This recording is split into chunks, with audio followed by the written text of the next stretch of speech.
Can you hear me now? Hello? Can you guys hear me now? You should, because I don't know what happened to my audio input, but I had to put it back in. Okay, great. Sorry about that. I talked for no reason, but it's okay. You guys didn't miss anything. Okay, Dave as well. I'm gonna message you something, because it keeps kicking me.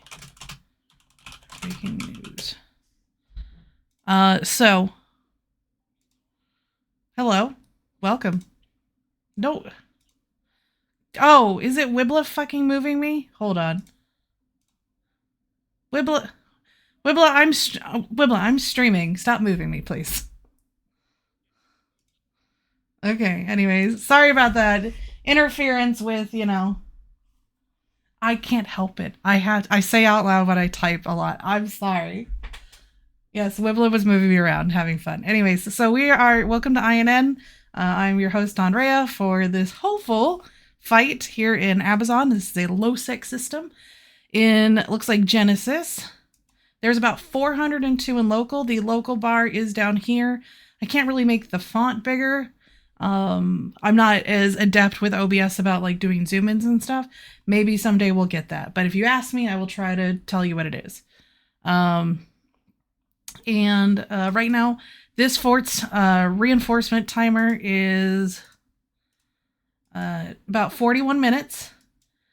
This fort is semi-important to the Imperium. It provides us a good jump distance for our high-sec stuff, for shipping, make things a little bit easier. And this is like the 8th or 9th time this has been reinforced. Horde would really like to burrow it down so that way people can have an easier time of killing our jump freighters in this area. We don't want it to die because it's funny denying kills to the enemy. So, do you think Horde's not going to come? I mean, I don't know. I haven't heard anybody saying what the probability is of the fight is. I know the Asher report happens every now and then where he gives out a percentage of chance of fighting. So hopefully we'll get a fight. If we don't, we'll just hang out until this thing repairs and then we'll be done for the day. So let me reload this. Right now, as I said, there's about 400 in local. There's not much. Most of the blue stuff is docked. There's about 180 in the station, and then outside is just a bunch of people being voyeurs like me. I think they're mostly over here. Not Moan, no. Some are over here. That Spectre fleets. Where are these guys? They're over here. They are on a different fort. Okay. And then there's a little blob of people over there. So we'll see if this kicks off, As I said, if you have questions about anything, let me know. I'm going to leave it kind of clicked on here with the timer. As soon as fleets start coming in, I'll start zooming in on things and talking about what fleets are here, what the doctrines are, what some strategies might be happening. I know a lot of people don't think that I understand strategy, but I actually do know a little bit. I may not be as adept as say, a full fleet commander, but, I can make some good guesses. I don't know if anyone knows what Horde's bringing and they want to let us know ahead of time. Perfectly fine. I haven't checked my logs to see. Let's see if we got any.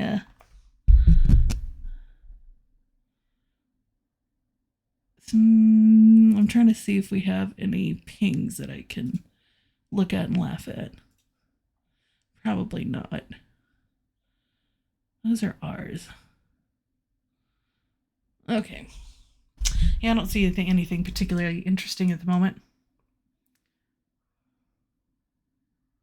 Hi, Equinox. Horde's bringing their largest fleet test. I mean, all 25 of them, if they could get them all logged in at the same time, that would be scary.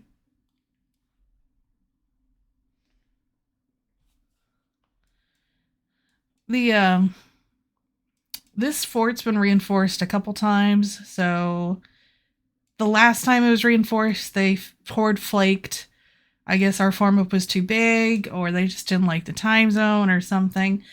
It's kind of like Goldilocks, getting all the pieces in place to get a nice, good fight going.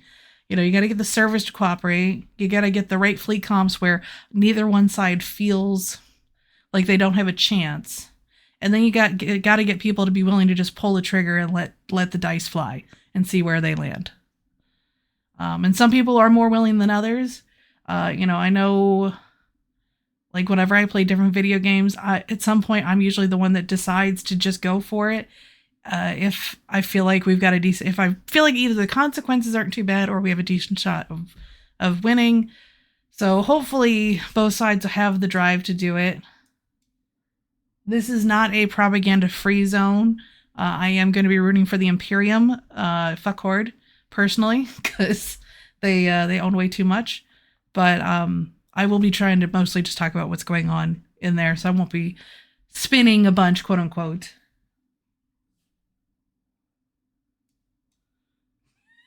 Before deleted by goblins. That is funny. Okay, so I've been seeing that on Reddit where, like, there was a post that I wanted to look at, and it was like 3 hours later from when the post was put up, and I saw that it was just said deleted by goblins, and I really wanted to, like, catch in on, like, what they were talking about, but was it the Komodo death? Or was it a different post?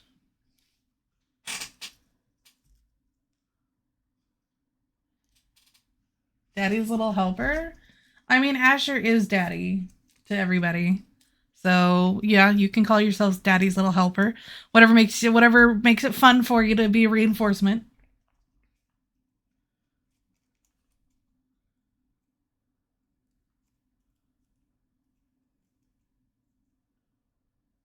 I mean, Sir is also available.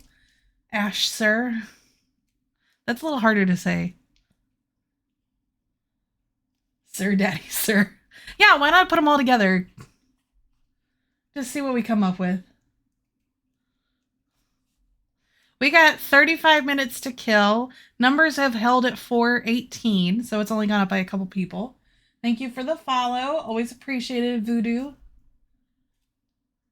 Oh, Kissoon. Just because you're over 50 years old doesn't mean you can't call somebody daddy. It's pretty funny, though. Incoming tie-dye. I do know the fleets are on their way. I did hear that, so I know they're almost here.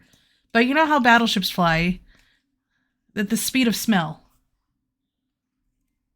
Bojan, how's the Fortizar going? It's going good. It's just sitting here, being a good little Fortizar, doing its job.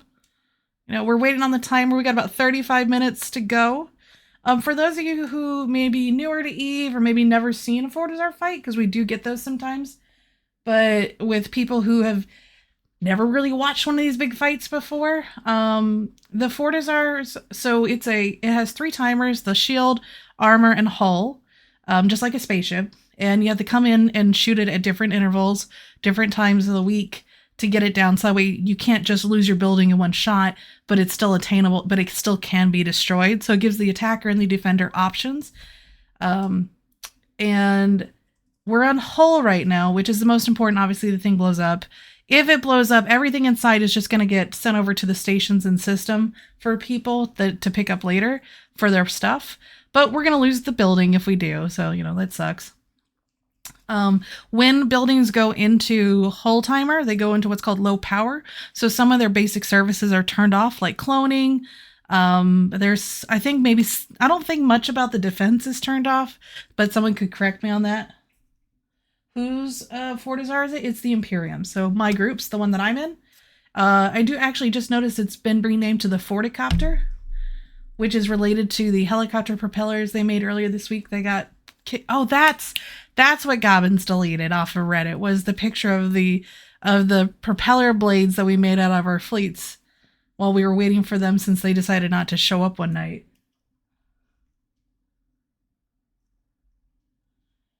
Yeah, we might get cap fight. I know that there are capitals staged around this. And the big players for the capitals are going to be Imperium's Dreads that have been moving. We've got PHORDE's going to have some of their capitals here. And then there's the low sec guys. So we are in low sec, which is a completely different space than what we normally fight in. It means there's no bubbles. There's no bombs. There's still smart bombs, and then there's still points. So there's ways to tackle people, but the fighting in low sec is a different beast than fighting in null sec. Because in null sec, you're gonna bubble people in place. You have to plan for the fact that you probably won't get to move or leave if you're in a bad position.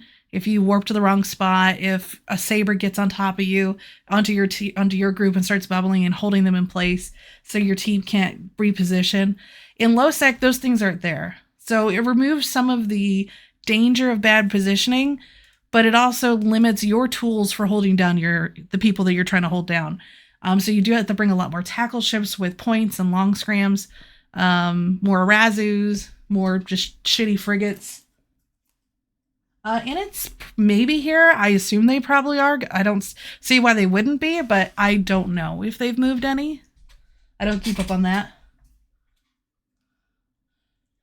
But in it is never one to shy from a fight. So population, by the way, just went up to 556. So one of the fleets is coming in.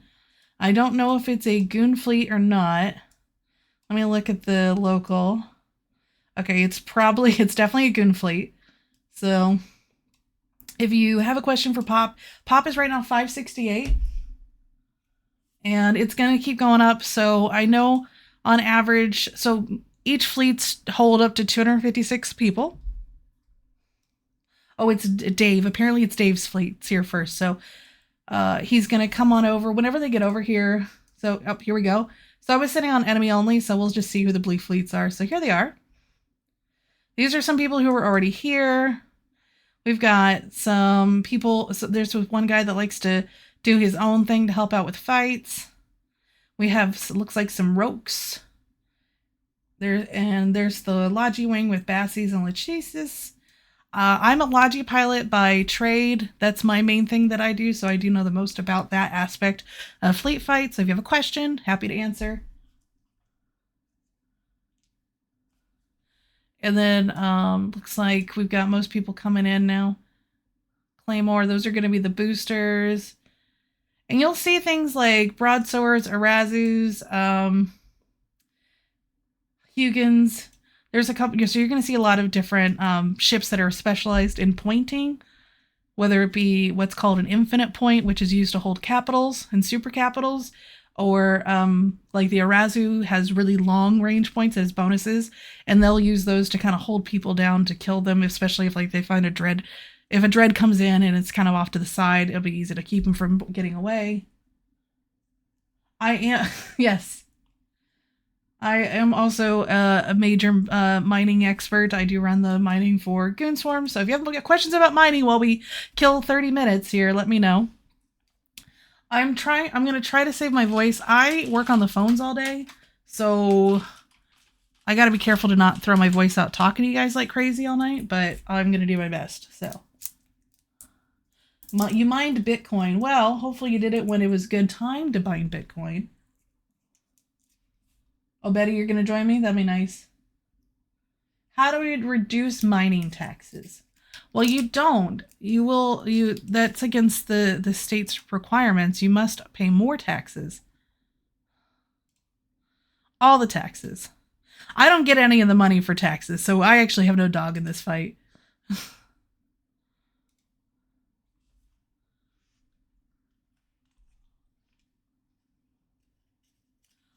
No, I don't like waste. I think it's the dumbest mechanic ever.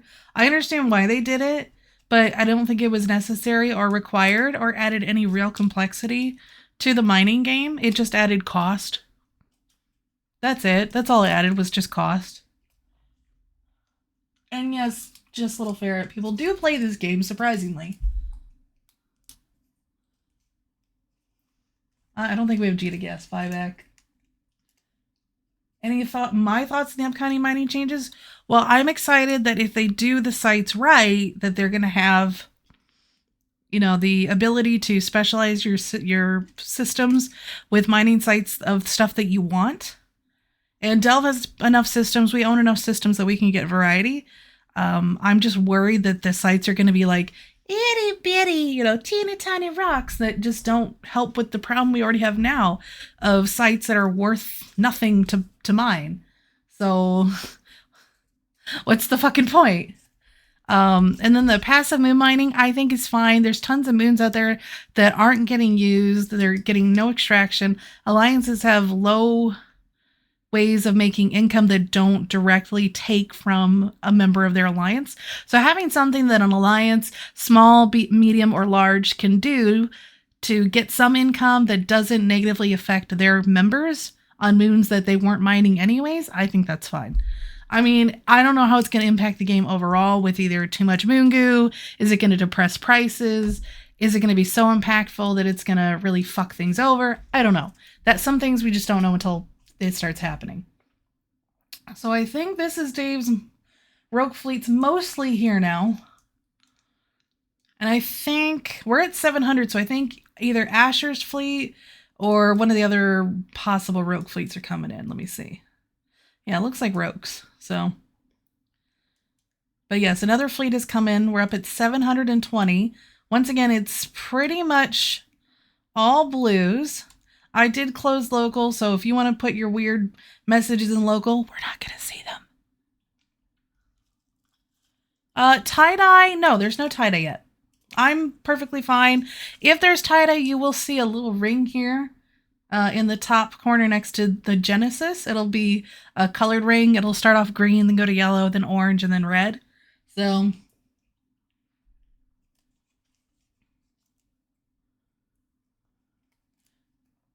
do you think people who are planning to focus on reagents and workforce will do well with alliances? I mean, alliance can only help you unless you're a dick. There are people who are very selfish. They don't want to engage with other people. They just want to play their game, get their money, do what they want to do. And if that's how they want to play, that's perfectly fine and legitimate. But you're missing out on a key component in Eve. I don't think there's any reason to play alone, but to each their own.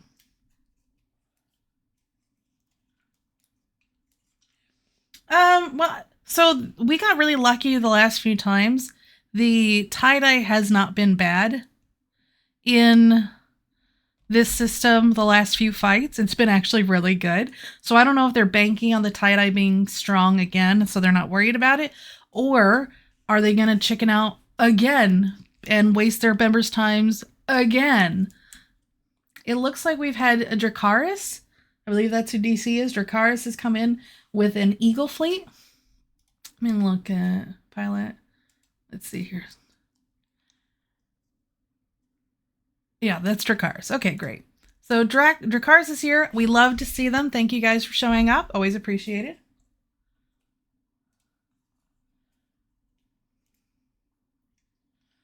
And yeah, there is a thing, especially when you're going to be doing capitals and such, it does make sense to try and get in here before, be the first one in, so that way you can determine, you can get your fleet stabilized and set up. It looks like we have hit some tie-dye. We're at 80%. So things are going to slow down a little bit. You probably won't see too much in the way of it affecting things flying across my screen. Things may just look a little slow. But it's also gone. It's gone away now. That's when everyone jumped in. So now local's at 1,000. So that means another blue fleet has come in. And it's here. So thank you, Initiative, for showing up. I appreciate it. They are in Zealots. Oh, did they dock? Oh, okay. The thing's just catching up. Look at bitches and hoes. Okay, there's the leg. Okay, there's the rest of the fleet. All right. So that was Init coming in, and they're docking. Every time there's a call to the server of people docking, undocking, shooting, locking, targeting, that's all going to put strain on the server. So you are going to see sometimes spikes as a mass bunch of people do things where it's either lagging out or hitting tie-dye. As long as people aren't touching stuff, things will just kind of stay settled. I really do hope that they're putting in NPC regions in or around drone space soon, only because it's just such a large area that's been relatively impenetrable. And it's not necessarily make it so that way it's impossible to defend that region, but you need to be able to have baddies encourage on your system a little bit, you know? Like in most nullsec regions, at least in the main systems, you've got some lowsec nearby, or lowsec or NPC regions where people can jump into your space, do a little shenanigans, and then jump out. And that keeps your people on their toes, and it keeps the money truck flowing of people dying, building new ships, collecting more money again, blah, blah, blah, blah, blah. And to be in a region where it's almost impossible to get attacked except by wormholes, or people dedicating way too much time and effort to try and kill you, is, you know, not necessarily the best game design. I get it. It's nice to have space being different and different places being different level of desirability, but yeah, they messed with the map. We didn't think they would, but I mean, they added wormholes obviously years ago, and then they changed lowsec for all the faction warfare stuff recently, and then they added PHORDE like 3 years ago now, I think. And PHORDE was literally taking systems out of highsec and making a whole new region, which really messed with a ton of people's old roots with how they did things. It disrupted Jita flow from Jita to Amar and made it really, really fucking long to go there. So, you know, I agree lowsec and wormhole space are silly places and you don't really need to go there. But, you know, everyone has a different way they like to play. So having variety is never bad. So another fleet's coming in. We're hitting at 82% tie-dye. So you probably won't see too much affecting how I'm looking at stuff, but you might. Let's see. I think that's an enemy fleet because I'm seeing a significant more orange and such in. So I think a bad fleet has arrived. Oh, you think it's Asher's fleet? Because I'm pretty sure a bad fleet just came in somewhere. And or they undocked. They could have just been docked too. I don't know. Fort's got about 20 minutes till timer, so if they want to assault this, they need to start getting set up. We are hitting about 50% tie-dye, so now you're going to start seeing more significant disruption in moving. You're going to see things flying across my screen slower. If you want to see certain things, I do have some things set up on my overview, like I can get rid of all the ships. We can see just baddies. There's no baddies around this thing right now yet. They'll come over when they're ready. Typically, what they've been doing is just dropping dreads at long range, typically right over where that guy is, actually. So that's typically where they'll drop the dreads. And then they long range plink at this thing for the next, 40 minutes. I assume this fort is fitted with a bunch of plates to make the whole timer awful, but I don't know. Hi, Greg.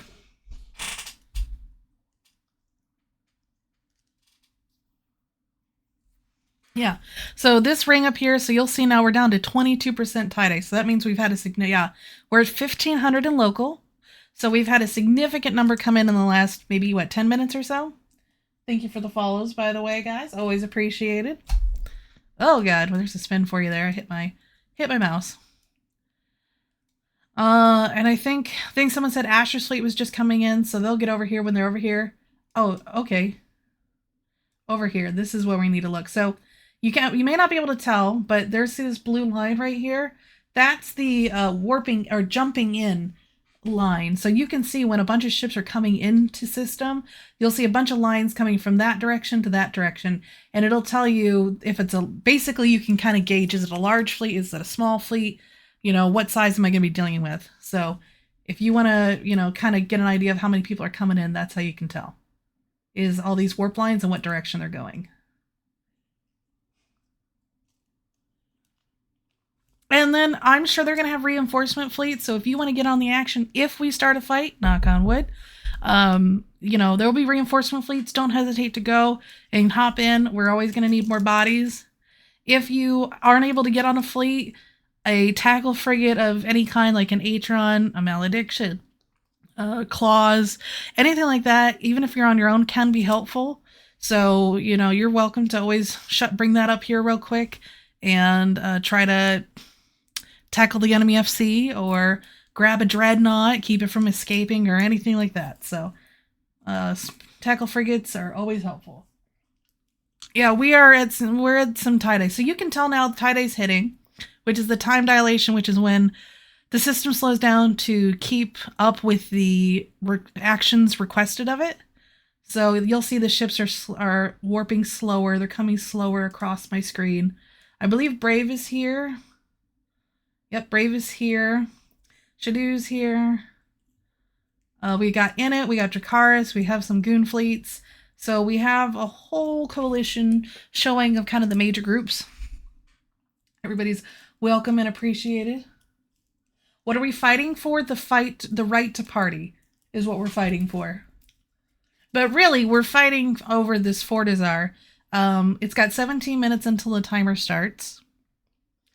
And this Fortizar is in the system of Ahbazon, which is a low-sec system. This system we use for our jump freighter freighting routes to make it a little bit easier to get in and out of high-sec safely. And so we would like to keep this if we can. It's not the end of the world if we don't, but, you know, why lose a building if you don't have to? Yes, thank you for joining us from Karma Fleet. That's the largest corporation in Goonswarm. Goonwaffe is still the best, though. So, you know, if you want to know a corp to join, well, it's not Goonwaffe because you need a vouch, and I'm not vouching anybody.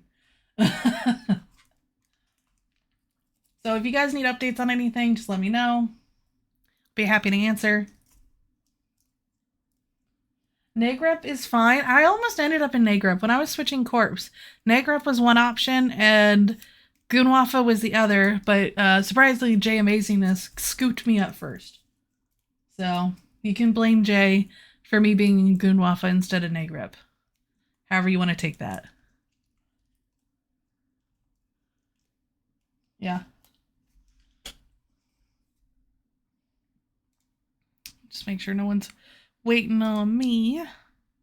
As I said, if I know you and you want to join me on stream, let me know.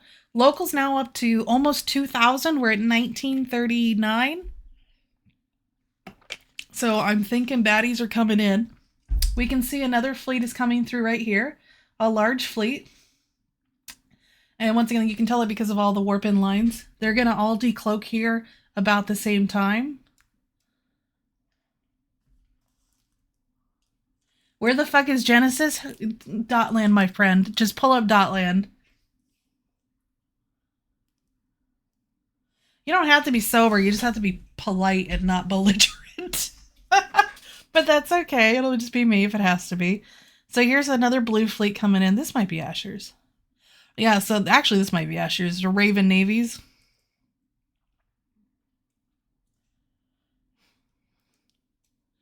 The Raven Navies are a lot of fun. But the Golems were better. Hashtag Golems. Way better choice. And I really wish that everybody else appreciated them as much as I did.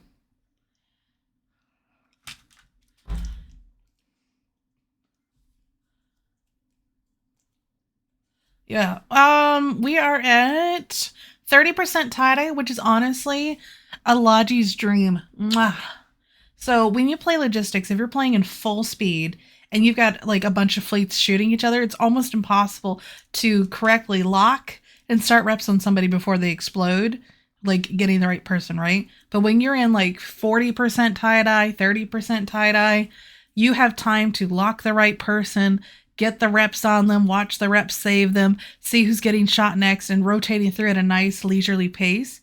But when you're in a fucking two fleets fighting each other kind of fight, it can be, the fast pace can really cost you a lot more shifts just because of stumbling, moving between targets, and removing locks you don't need anymore, and as well as trying to restart reps. Maybe you accidentally turned off a rep when you meant to turn on a rep. Like, there's a lot of little things to do.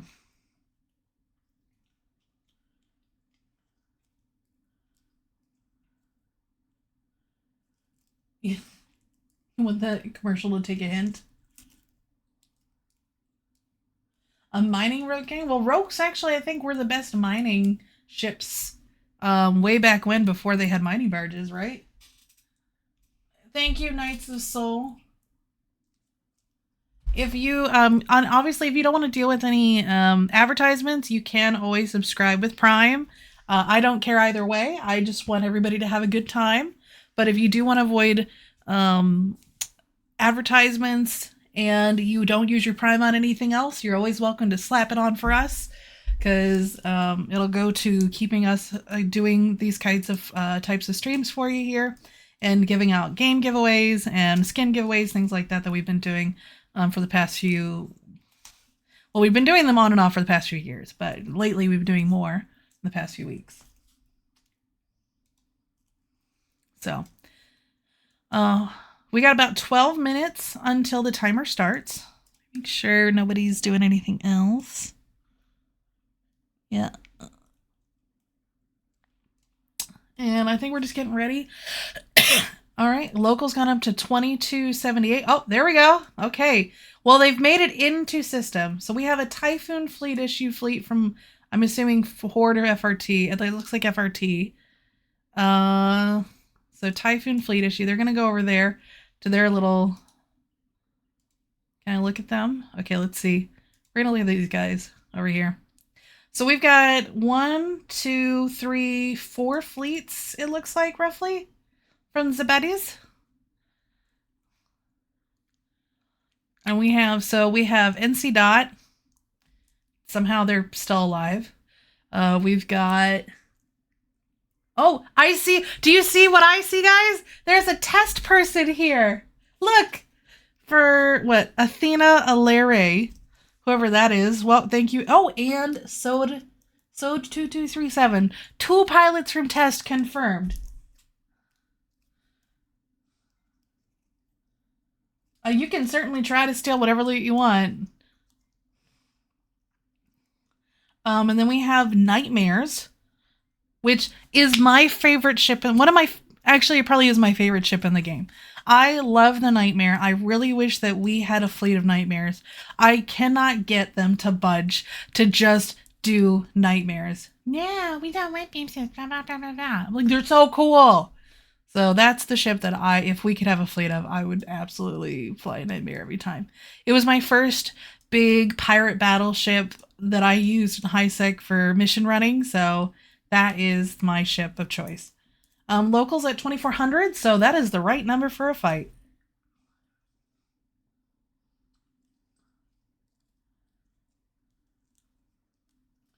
Yeah, a huge test form. I don't know how many tests are actually there, but at least 2 of them. So there may be more. And I do my eyes deceive me, a little Siberian squad? I'm surprised they found their way out of a paper bag. They didn't do shit. But hey, they're here now, so hopefully they are going to, provide us a good fight. If you want to send a D-scan, you will need to send it to me directly on Discord. So, because only mods can put up things. But here, I'll post it. Actually, you post them, I can post it. Nope, that's not it. Ugh. Here, I got it. Hold on. It just wants to be a bitch. All right, there you go. If you want to see the D-scan of what things are looking like right now, there you go. So we're looking at the baddies. So once again, for like 1, 2, 3, 4, maybe 5 fleets. Some of them are small. Like this one's not as big as like this one here. This might be 1 fleet and they're just spread out. I'm not sure. But it's probably about 4 fleets, at 4 to 5 fleets right here. So that's a good showing. I'm looking forward to it. So we're going to go back to our side of the field here.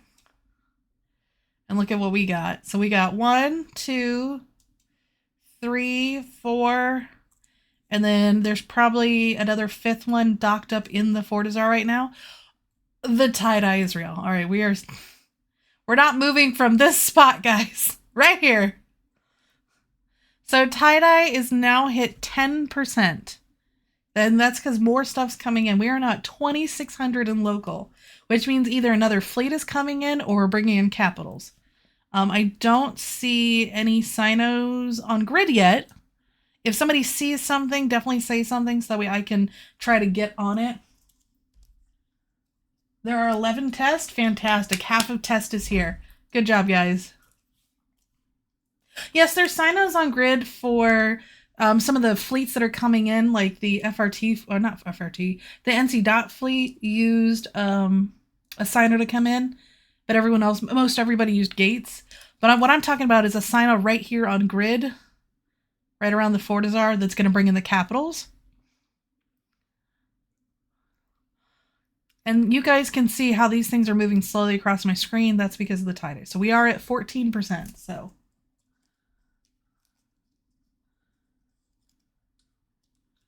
let's see. When does the timer come out? It's coming out soon. 7 minutes. So they are going to start. These guys are going to start coming over here to beat this up. No, it said 7. 7 minutes, 3 seconds.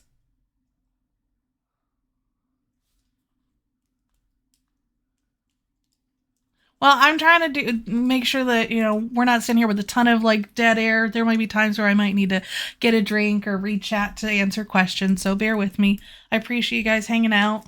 We'll just, try to have a good time.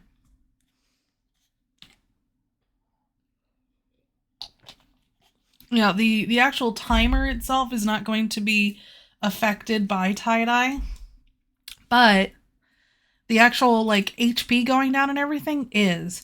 So because damage is only calculated at certain intervals in tie-dye, it's something that would take maybe 30 minutes of shooting. It could take in this tie-dye 3 or 4 hours.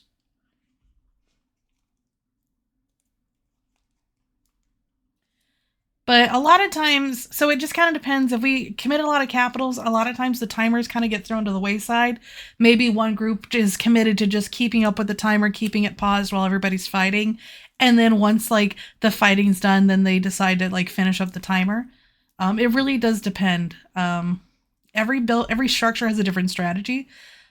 Taking down a keep star is very different from taking down a fort, which is different from taking down an Astra house. The grid size, the abilities of the building you're shooting, the class of ships that you're going to be fighting with all change the strategy involved. There are obviously overlap, but a Fortizar, the grid being smaller, you're not going to be necessarily putting a bunch of Titans on there, or trying to necessarily put up a ton of stop bubbles per se. You could though. Reminder for those of you who are newer here who've never seen low sec fighting before, low sec is god awful, but here we are.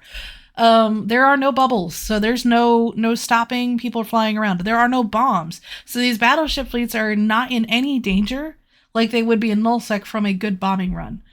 There still can be smart bombers, which can be really annoying / detrimental depending upon the fleet, but you don't have to worry about little stealth bombers decloaking next to you and throwing lobbing bombs at you and blowing up the whole fleet or half the fleet in one go. So it does remove some hesitations you might have in nullsec. There's no bubbles, so you're not as worried about your capitals being on grid. If they're not pointed, they'll probably get out, but they still could get pointed, especially if your one team brings a lot of tackle.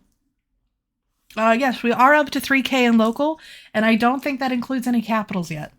I will not be able to move my camera around a ton as we go, because I forgot to switch from Wi-Fi to landline. So we are on Wi-Fi internet right now. I might have to change it at some point. If it does, I'll let you know.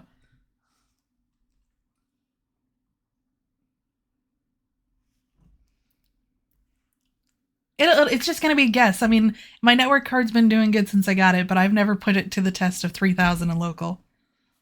3,000 is actually a huge amount. So I'm pretty excited. I hope people are here to fuck. So I know we saw at least one more fleet come in over here for the baddies.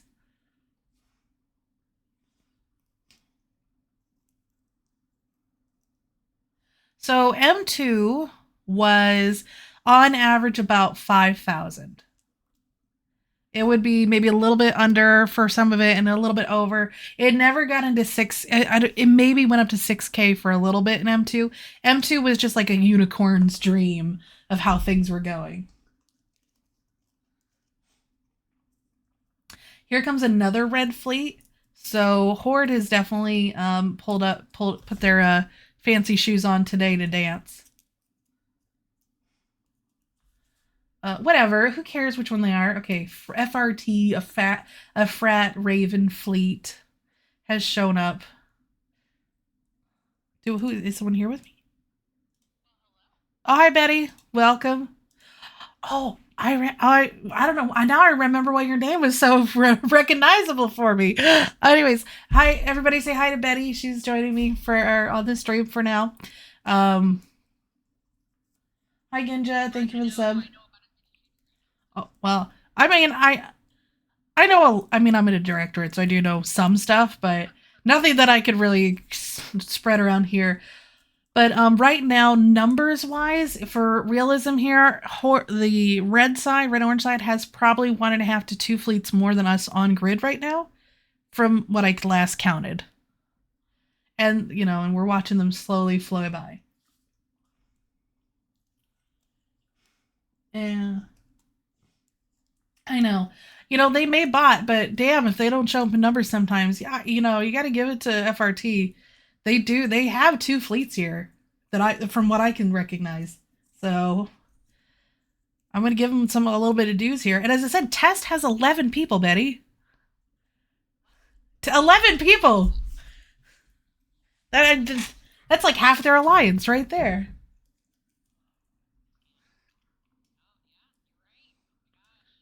I know. So, what have you been doing today, Betty? Are you in fleet right now, or which fleet are you in? Well, that's the right fleet to be in. I was sitting in there, but they were talking a lot, so I decided to mute so I could focus and not actually say something. So we got less than a minute left on the timer. So if they are going to contest this, now's the time for them to start warping over. I think I see what they're gonna do. They've done this every fucking time in the same spot. If we could set up bombs, this would be the spot to set it up. If we could set up a boson trap in low seg, this is where you'd put it. Because they're gonna sign out right here. This little red guy here, and bring in their long range dreads to shoot the fort. They've done this every time.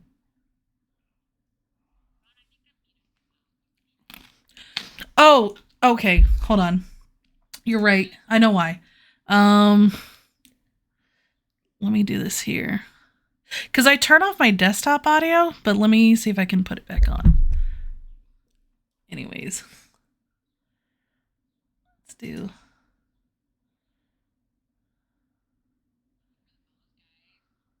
Well, I don't think they can't hear you yet, so you can say whatever you want, and they won't know that you're cursing them. Let me see here. Audio output. Let's see.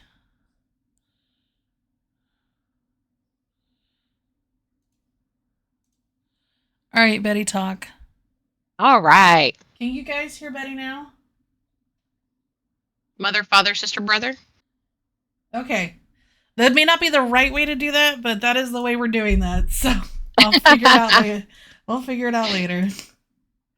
All right. So while we were doing that, sorry, these guys over here went over to mess with the Falcon, but this is where they're going to sign them in at again. If they don't, oh, our party time coming over. Oh yeah, party time's coming over, guys. Where are they landing? Oh, wow, what jackasses. They went over here instead. They moved because I said that's where they always go. I guarantee it. Hi, Sonrare.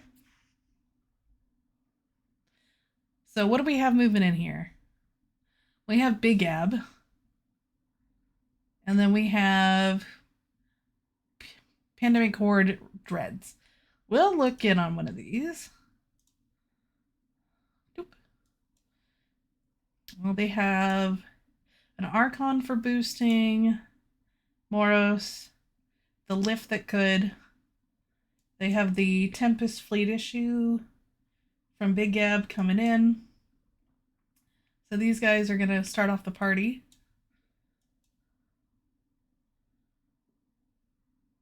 I know, how dare they do something different. We'll see how long I can hang while we're fighting. I might drop off on you, but I'll hang out as long as I can. Don't worry, once the fight's actually going, like, it's pretty easy to just rep, shoot. Because Asher's not going to say too much. He'll just call out his targets like normal. So what you're seeing, if you've once again never seen a big fight before, these are boosts coming off of some of those ships. These provide buffs to everybody that's in their fleet in that kind of sphere. So you're going to get armor boosts, shield boosts, skirmish boosts, which affect your agility, info boosts that affect your locking. So like how fast you can lock things, how far you can lock things. They're all very helpful, always helpful. So we're at about 3,100 in local. And more moving over there. Now, typically, they're going to probably ball it mostly to try and keep the blue fleets off of the dreads. So the dreads can keep shooting the building. You don't really need that many dreads to shoot a Fortizar to keep it paused, because they do a ton of damage. But I think they're going to just try to use their numbers to keep them away from shooting these down to remove that damage. So we got more baddies coming in. Well, once these guys get settled, we'll probably see blue fleets adjusting based upon where they land on where they want to go. If we were in nullsec, these guys would be putting bubbles up on themselves to prevent them from warping at a nice range of them. But we're in low sec, so there's no bubbles. So, Betty, are you guys just chilling right now over there?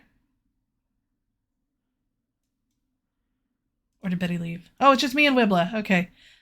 Good evening. Hi, Wibla. Everybody that's Wibla, this is everybody. We're just watching this fight getting started. There is laser beams firing, so the fight technically has started.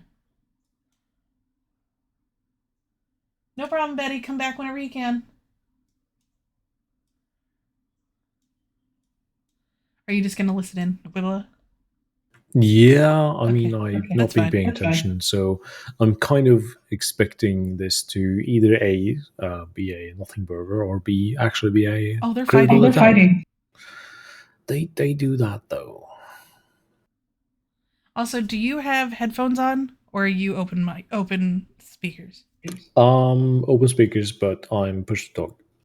Okay, because I can hear you sometimes, so I'll just try to not talk when you're talking. Oh, yeah. Or I'll wait. So, but yeah, they are definitely doing Zabad of Zidades. They're all loaded up right here together. The beams you're seeing coming out are the Fortizar shooting at something in here. I'm sure it's one of the capitals originally. Yes, the timer is paused. The dreads are shooting it. The timer was paused at 27 minutes and 20 seconds. So, a lot of time on there. And they basically have made a ball of hate over here. And, oh, there is that a fleet coming in? Or is that straggling? Yeah, there's another fleet coming in. Okay, wow, how do we get more fleets in here? It's like shoving 10 pounds of lard in a 5-pound can. Oh, that's a funny mental image right there. That's what my grandpa said when he was trying to zip up my sister's dress. My sister had a dress that was like maybe just on the barest edge of not fitting. And he's like, it's like fitting 10 pounds of lard in a 5-pound can. Grandpa. Oh boy. So we have I'm pretty sure this is a red fleet coming in. And the blue fleet, which is in it, has warped over to it. And what's going to happen is these guys are going to decloak right here. And then hopefully they'll have a fight. Oh, we see some Sinos coming in. Let's look at this. What is this? Oh, here come the blue dreads. So this is our dreads. These are Condi, so they are Goonswarm. There's some Phoenix Navies. So Phoenix Navies are really good. They shoot missiles, which means that they can choose their damage type, which is nice. That way you're not damage locked into just kinetic or thermal or EM or, you know, whatever. What's the last one? Explosive. And so then they can set their damage to the type of dread they're going to shoot. There's not that many dreads over here, really. There's like, I think maybe like 9 or 10 from when I looked. If somebody's got a D-scan of it, like, you can let me know what the real number is. There's a lot of boosts going on over there. It's just this white blob of boosts. But these guys are going to try to take out the long-range dreads over here. These guys will probably die. That's usually what happens when you're the first Dreadnoughts on field. I'm going to go look over here real quick. Can we look? Yeah, we can. Okay, what's happening here? Oh, there is some murder and death happening over here. I was expecting a bigger fleet to be in here yet, but they either haven't decloaked yet because the tie-dye has gone down to 11%, or not that many, or it was mostly a blue fleet. Okay, well, we'll look back over here if I see more death.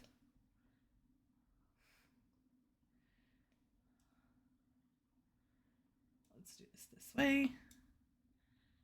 So these guys are all just balled up here. Now, Wibblet, do you have any opinions on this strategy of throwing all of their like 5-6 fleets on top of these long-range dreads over here?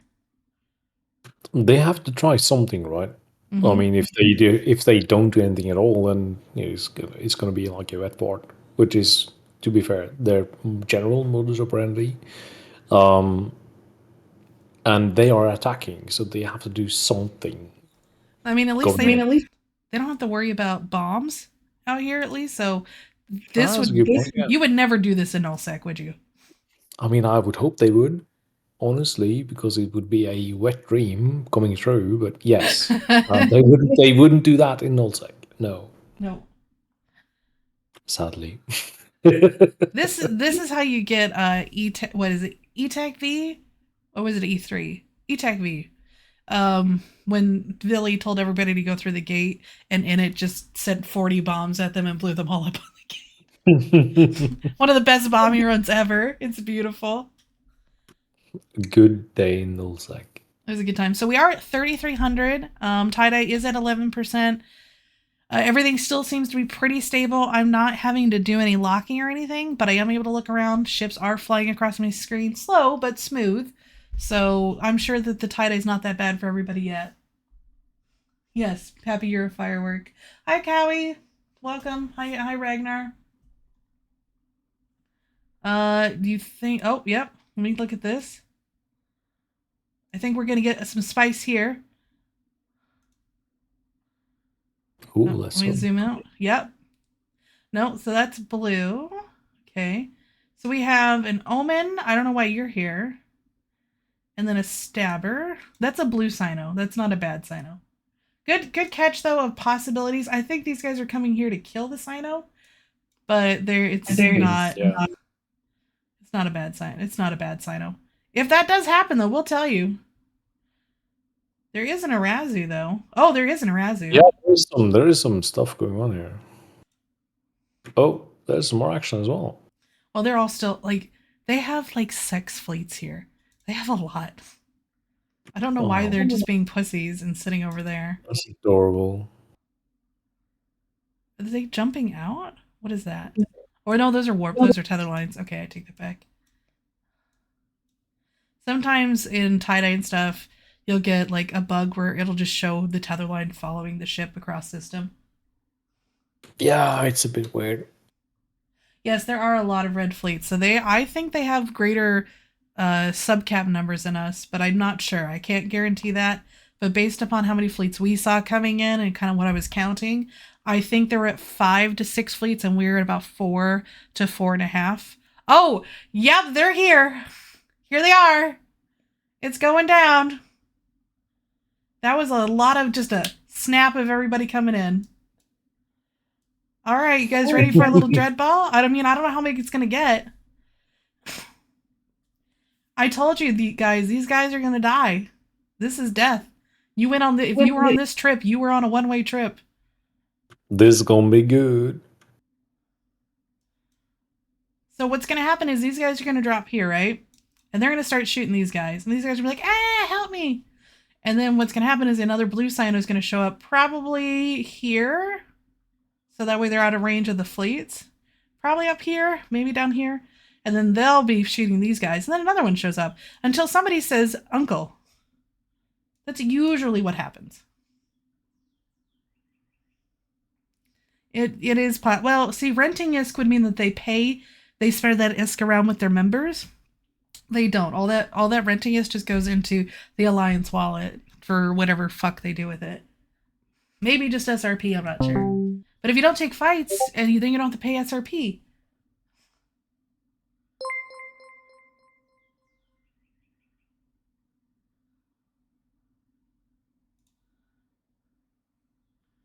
Maybe I don't know. So the Init fleet's coming back over. They smell blood. Init loves fighting. I know Init has their own Dread fleet nearby, based upon what we talked about earlier in stream. So Init may be wanting to bring their own Dreads in and have their own fleet support it. Typically, when the Imperium's fighting, all the groups try to work together and just have one person or two people making the shots. But Init is their own coalition now, so they can do what they want to do, and I am here for it. That was their Razu that died. Okay, so this is the one marked for death first. Let's look at you. We have a Phoenix Navy, Sylvan Ho 10. He is dying first. Good luck to you, sir. And then we also have Segon Utma in another Phoenix Navy. So we'll see which one of you goes first. This isn't looking too good for like this particular line. Stance of the battle right now. That's a lot of hate onto that Naglfar. Yup. That's a lot of hate. And we don't need to see these pussies over here. They're doing nothing. We can ignore them. They ain't doing shit. Oh, are they shooting? Oh, wait, never mind. I take that back. They are shooting somebody. The ones that are closest are shooting this guy. One of these guys over here. I told you this was a suicide mission doing this. Yeah. Well, hey, it's a good thing that scarcity is over, right? Yeah, totally. We are actually getting more income here. We talked about that a little bit earlier. People are asking me how I felt about passive mining and such. So, where does Snuff might show up? Yeah, they probably will. If they think it's safe enough for them to drop their dreads, they will. They love killing. But you never know what side they're going to be on. It could be your side, it could be the enemy side, it could be their own side. This is a lot of hate right here for this Naglfar. We're going to look at him.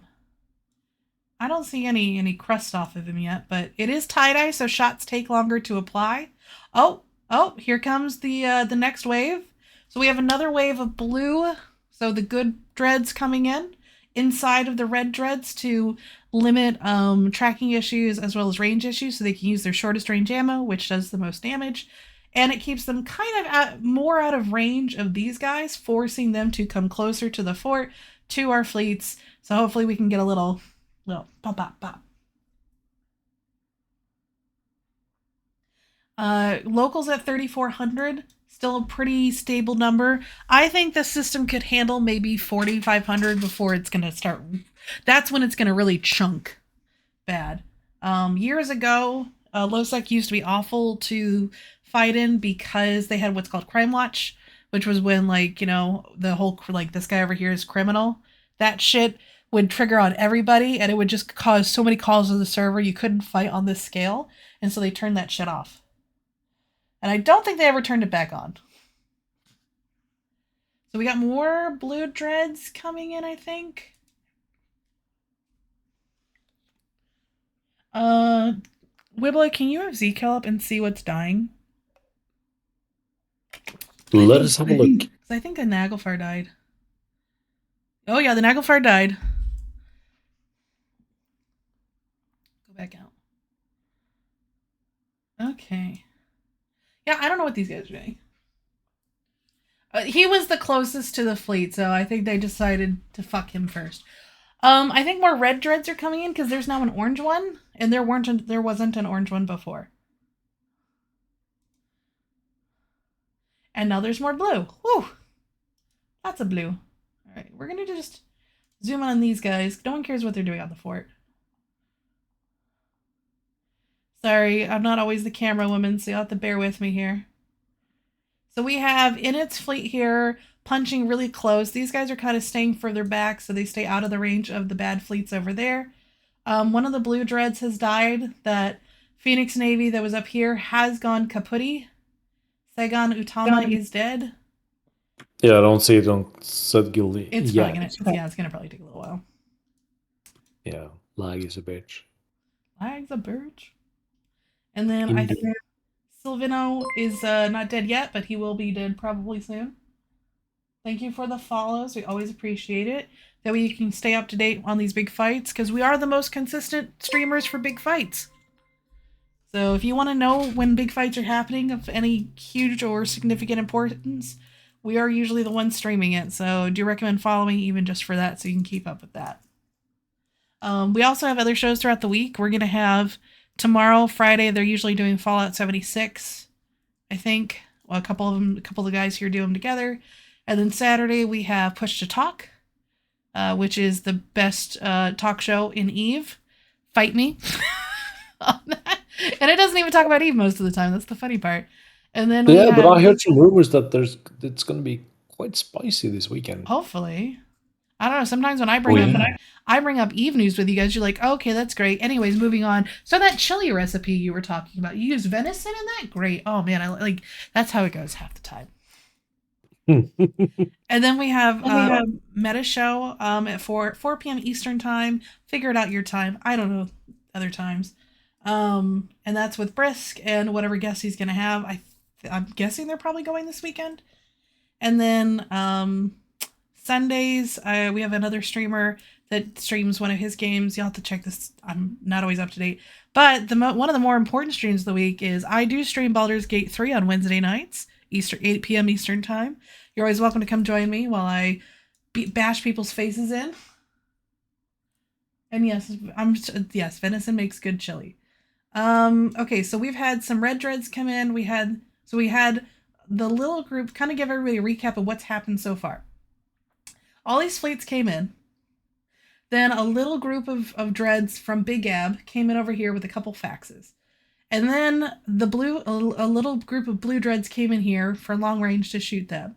And then a little group of red dreads came in. And then this medium-sized group of dreads came in on them.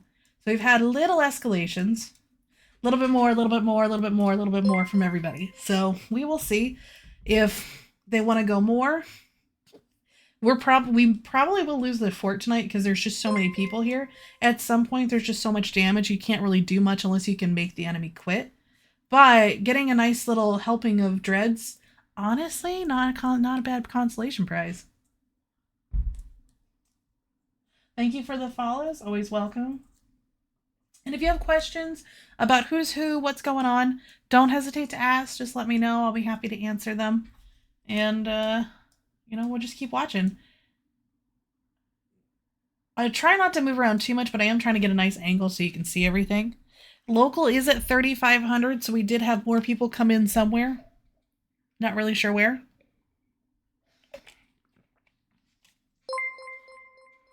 I don't think we have a BR yet, because we're watching Z-Kill and not much has come through yet. It's lagging with a few minutes at least. You're not going to see a big BR right now because this fleet and these fleets are so far apart they're not fighting, right? So you're only going to be seeing a couple small ships dying and then the dreads. The local breakdown, 3,500. I don't have the numbers. I think there's more reds than blues. It's pretty close though. It's about a fleet difference.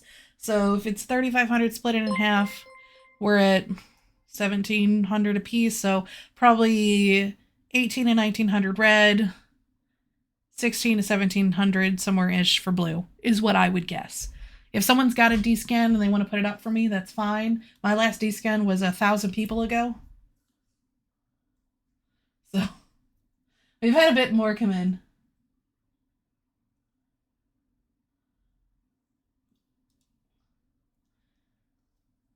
Yep, we've seen the death of one dread. We've seen death of 2 dreads confirmed, for sure. Now, some of you may see these little green things moving around over here. What these guys are, this is actually one guy, and he does what's called burst jamming. So there's a module in the game. Yeah, it's fun, right? Whipple is laughing because it's always fun. And Froggy, I see you in the Lachesis. Keep doing good work. Anyways, the guys with the burst jammer 1 and stuff, what he does is he fits up a small fast ship, a couple of them, with a module that's called a burst jammer. And what it does is it sends out kind of like a ping or like a wave, like a boost around itself, and it causes everybody around it to have a chance of losing their lock for a short amount of time. And if you have a bunch of burst jammers, like 8 or 9 of them, then almost everybody's guaranteed to lose their lock, and that obviously removes DPS as well as reps and gives you maybe a 8 to 9 second chance of like blowing somebody up. And when these fights are going full speed, that really fucking in tie-dye it's even like more awful to deal with. So this is the most fun shit ever. Like it is the dumbest mechanic. There's ever. A brave guy doing it too. So Globby's doing it, and a brave guy's doing it. Yes, more dreads have come in. So red dreads and blue dreads have both. Oh no, not blue dreads. Sorry, more red dreads have come in. I think a blue fleet is coming in over here. A new rogue fleet. I don't know. I see a lot of activity. It could be just people blowing up. I don't know. But there is another red ball coming in over here. So we are continuing that escalation. I don't think anybody's brought Titans or Supers. And you would be suicidal to do that, because the moment a Titan or a Super hits this field, Snuffed Out showing up. They don't care. They'll just kill the Titan. Yeah. So there's a ball of dreads right here. This is Fraternity. They're dropping a significant amount of dreads, actually. I don't know if you can see that. Who is Snuffed Out? So Snuffed Out are kind of like the boogeyman of low-sec. There are a group of people that put a lot of money into their ships. They mostly do stuff in low-sec, and their allegiance is to themselves and themselves only. They can be bought for one side or the other depending upon their whims and whether they feel like having a good time with either side or just being an annoying piece of shit. They have no honor, and don't trust them ever. That's my motto. That's a good motto. All right, so now we've got this whole cacophony. There's still more coming in. Do you think this is Frat's hammer? Because this is all Frat. We'll see. So we've got a significant amount of dreads coming in right here. The thing is if you commit your dreads to one spot, they're kind of now that's where they're going to be. And it could put you in a bad position based upon something else you're wanting to shoot. That's not a bad position for them personally, because they can still shoot the fort if they need to. Their support fleets aren't too far away. There's no bubbles, so they don't have to worry about that as much. But they are really close to all of the blue fleets here. So these guys are going to be taking a hammering here. They're going to try to clear out these blue dreads that are shooting their dreads over here and their dreads here. I don't know if they dropped them too late, because I know that these dreads, some of them have wandered off yonder over here, which puts them out of range of any sort of repping. And it is going to take them out of range of boost at some point. And they're probably going to be tackled and held on to for the next 3 hours. 4 red dreads down, 2 blues. Okay, good. Local is up to 3,600. And if you don't know where local's at here down at the bottom of my screen. So if you need to see it, it's here. And I can't make it bigger. I don't have the zoom in option yet on OBS yet. I'm sure we'll figure that out someday. Maybe I'll have Briss show me. And they just keep coming. There's more. Every time you see a flash. I found that if you want to learn OBS, you just have to get drunk and have Discord fail on you in some fun way, and then you will learn OBS. Yeah, and you just start flowing around with it until it does what you want. I had to figure out how to get audio on here because I turn off my desktop audio so I don't accidentally open up Mumble and like reveal something secret. So I just have desktop off. But now it's like, well, I'll put it on what my headphones are hearing, and I'm just because I already know I'm like not sharing it with anybody. Oh okay. Yeah, that was a treat actually. Okay, so there's some bushes going off over here. So I didn't know they were going to be doing this, but that's funny. So if you've never heard of it, it's called spearfishing, and it's over here with these guys. Wow, okay, well, they did their thing. That was actually incorrect. Oh, okay, what's happening here? Who's SSM? I don't know who it is.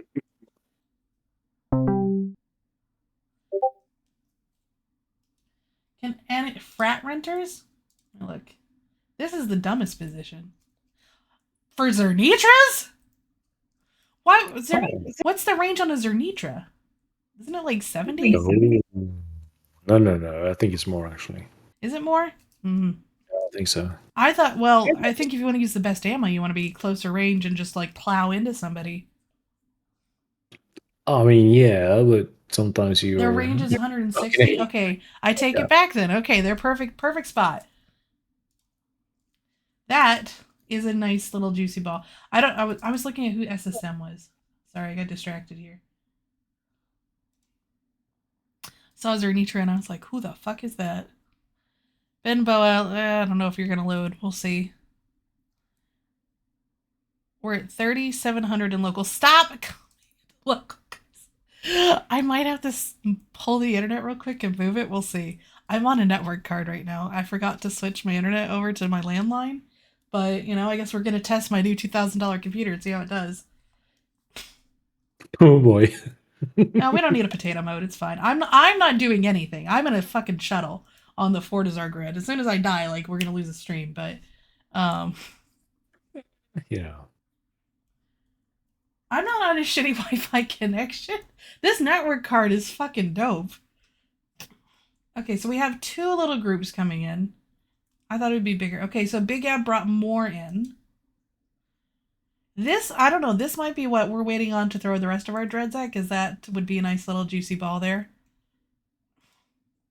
Yeah, this fort's dying, by the way. Like, pretty sure. Like, I'm pretty sure they've got at least one fleet that's dedicated to shooting this thing.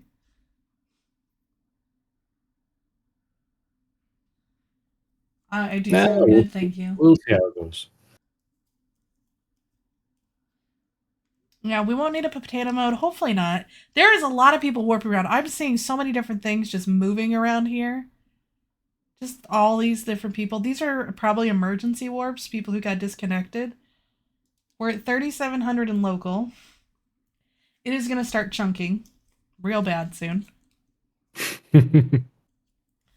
Every time you see kind of this red flashy stuff, that's a ship jumping into system. Defeatism? No, it's called reality. I have been in many a tie-dye fight. I have much experience with tie-dye fights. I broadcasted M2 for 12 hours with everybody else. I broadcasted every single YZ9, 4XO, whatever fleets we did, FWST fleets, when they were trying to get into Delve. Yes, I did. Well, no, the second time, I only stayed for like 6-7 hours because I had to get up earlier than I wanted to. And when I saw that we weren't, and I was so tired because I couldn't sleep. So when I saw that they weren't, that it was just going to be a turkey shoot, I just docked up and went to bed.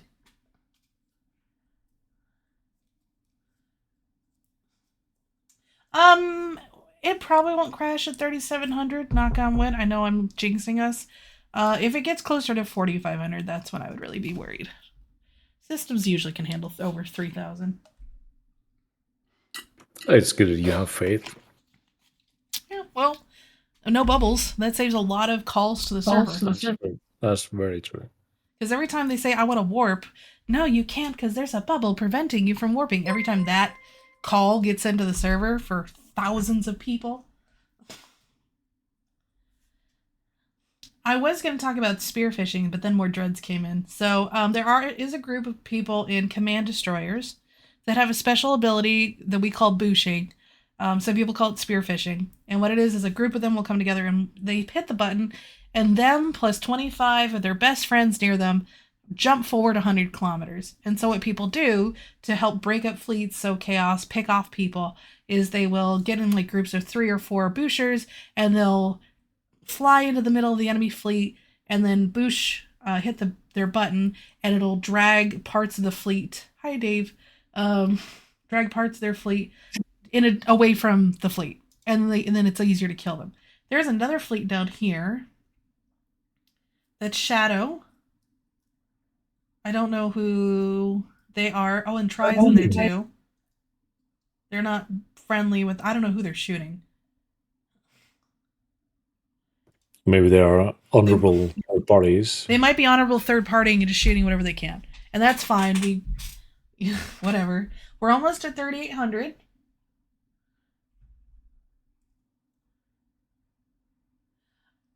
Did you know that your right hand arm is more muscled than your left arm, Wibla? According to Seema. I know I've been single for a while, but it's not that bad. That's what I was thinking. Let me close these out. And yeah, they got more dreads coming in. These fleets are starting to like move. Maybe they'll come over to fight. I don't know why they're not over here just fighting. If I was over here, I would be pulling my hair out. At least the goon fleets are all shooting these dreads. You know? Are there more dreads come? Do we have more blue dreads in? I think we had another group of blue dreads come in, which is nice. No, I could tell you, but then I have to drown you in gin. I hate gin. I know. Seema, I missed you this Wednesday, by the way. You should have come in and hung out. Someone raided me, and so I had about 30 people watching my stream. I know doesn't seem like a lot, but that was a lot for me. It's not, up to 500 that we are now. You'd take a drowning in gin? A gin just tastes like pine sol. I don't see the pleasure in drinking floor cleaner. But to each their own, I guess.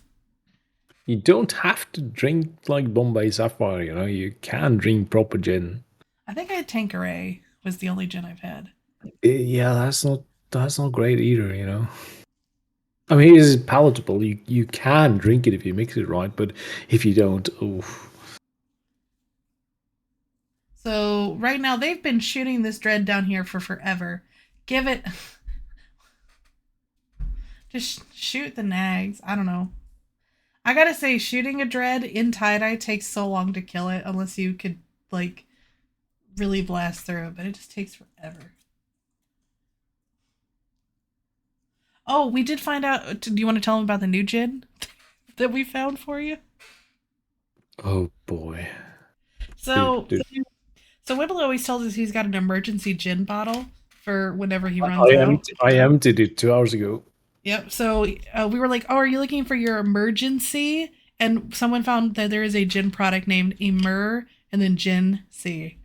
So that's Wibble's new emergency bottle. I need to buy a bottle of that. Seema, I am out of the botanist. I ordered more botanist like an hour ago, but it's going to be like 5 days until it's end, and that's too long. Can't you like get your neighbor to go get you something if you need it? I live in the last communist country in the world, so ordering good liquor is literally you order good liquor and it turns up at the local liquor store like 5 days later. Listen, I just drive down the road. I have 1, 2, 3, 4. I think I've got 9 liquor stores within a couple miles of me. I have options. And they have low, medium, and top shelf choices. And since I'm in bourbon country, I have my favorite, which is bourbon. Yeah, I mean, I can drive to get more botanist or aviation, which is my actual favorite these days. But I'm also very lazy, and I know I'm going to be busy the next few weeks with boat work. So I ordered some just a couple hours ago. It'll turn up in time. I will have some beers tonight and be happy. I don't think I'm in Indiana, for those that don't know.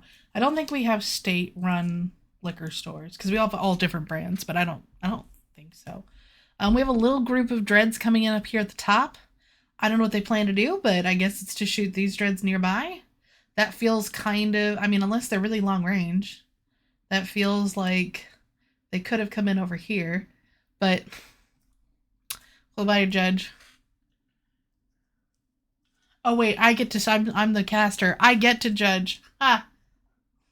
Any of the FCs running right now, if they want to come in and talk about what's happening, are always welcome. Be happy to bring any of the FCs on from the Imperium side. The red side, no, because unless I know you, and I know that you're not going to be bad.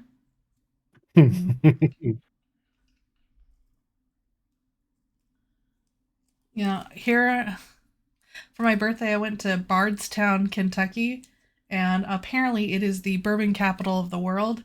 Almost every bourbon distillery that is famous is all within about like a 4-mile, well, up to 15. It's up to 15-mile radius of Bardstown because that's where all the good water's at, the good corn's at, everything like that. And you survived? How the fuck did it happen? Well, I don't drink that much, especially when I'm with my family, because then they judge me. If it was just me, it'd be a very different story. But let's just say we went to the I did the Lux bourbon brand distillery tour, and they took us through like the brewing area real quick. Then they took us out to one of the storehouses, and in the storehouse they have a cask that they always pull out one cask for tours. And so they have their cask sitting there, and they gave us cask strength bourbon, which is 167 proof bourbon. And it was good. And my dad had never drunk straight bourbon before, and he's having something that's 167. He was not prepared for it. Let's just say that. Well, that's fucking strong. So I had mine, and then he had most of his, but I had the last little bit of his. And then she had a bottle of Elijah Craig 99, which is 99 proof. So then I drank a shot of that. And then she was like, "Does anyone want another one?" So I had another helping of the 99 because she just has bottles. It was great. And then we go inside for the tasting. That wasn't the tasting. That was just part of the tour. So then we go in for the tasting, and most tastings are 3 samples. They had 5 samples. My mom is with us. She doesn't drink. My dad doesn't drink, but he's willing to try stuff. So I had all mine. I had 3 of hers, and then half of some of his. I was feeling good.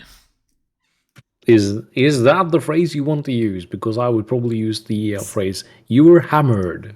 So, Nitherus 151 is the highest proof that most people will sell, like Bacardi 151. It is not the highest legal proof. The highest legal proof, you are not allowed to ship alcohol unless it's under 167, 165. You'll have to check, but it's in the 60s. And so you have to dilute it down to that strength before you can barrel it up and send it off. So, I mean, we used to drink moonshine, Everclear. That was 192 proof when I was like 16, 17, and I'm not entirely sure how the fuck we survived. Pardon my language. Listen, Clint, I'm mostly talking about my birthday weekend. Anyways, right now we've had, as I said, we've got a dread ball that came in here. I think this is a weird choice, but it's happening. Considering the Zernitras are here. But I get they don't want to be in range of these guys and force them to come over to us if they want to shoot them. We had a little blue group, and then a little red group, and then a bigger blue group, and now a bigger red group, then this group. So, and then this fleet's just doing whatever the fuck it wants to do.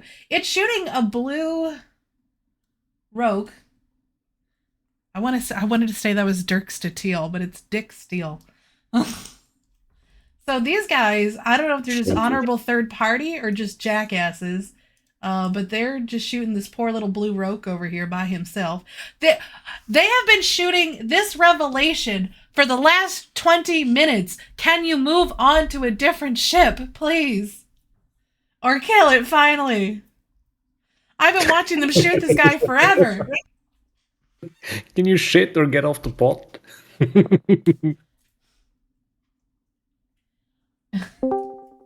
Hello? Madam, I will move on when I'm ready to move on. Well, kill him finally, Well, there you go. please. I've been watching forever. That was the illustrious Dave Archer, if you weren't aware of that. Calente's right. Shit or get off the pot, Dave. Let me look. We got a PR sent in, so I'll look at this real quick. So right now it is 69 bill, nice, lost by goons, 125 bill lost by the baddies, Frat and Horde and them. So right now it's positive in our favor, and and that's mostly. I'm gonna link it in. Okay, Ginja got it for us. Thank you guys. I'm trying to see what it's mostly of, but there's a lot of ships. It looks like it's dreads. They haven't lost a single. They haven't lost. No battleships are dying. At least on their side, it's just dread. So right now we are ahead on the dread fight, but they may not be counting after this big red ball came in yet. In this ball, so this could change very quickly. Dread fights are all about momentum, and if you have momentum but don't, and if you get the momentum early, that's really good. But if it swings at all, it's just a domino effect, because now instead of 10 dreads fighting 10 dreads, if you have 9, well, now there's more damage on 1. It just gets worse and worse and worse and worse. So snowballs, basically. Yeah. So you got to nip it in the bud. If you start losing momentum, either get out quick, or if you think you can do it, really commit to get that momentum back in your favor. There is a difference in dread fleets for most of these teams. So we were talking about Snuffed Out earlier, and how they're kind of like the big baddies or the boogeymen of low-sec. And Big Gab actually, they're similar, right? Typically what they do is they spend a ton of money per dread. They may not have the biggest coalition like we do numbers-wise, but they spend a lot of money per dread. Their dreads are worth usually 2 to 3 times what a Goonswarm dread would be on average. And so they're tankier, they do more damage, they take more damage, and so if numbers wise, let's say you had 50 goon dreads versus 35, 40 snuffed out dreads, the snuffed out dreads would still probably win, because they are just that much better on average. So it's all about kind of your philosophy with how your dreads are, but Goonswarm typically does struggle with dread fights, and I think it's because our fits are not overpriced T2 fit, faction fit monstrosities on average, because we see dreads more as like ammo versus something to invest into. So it's just a different philosophy sometimes, but I always wonder how we would do if we spent more money on our dreads per person. Nada, you can suck my dick. Come fight me.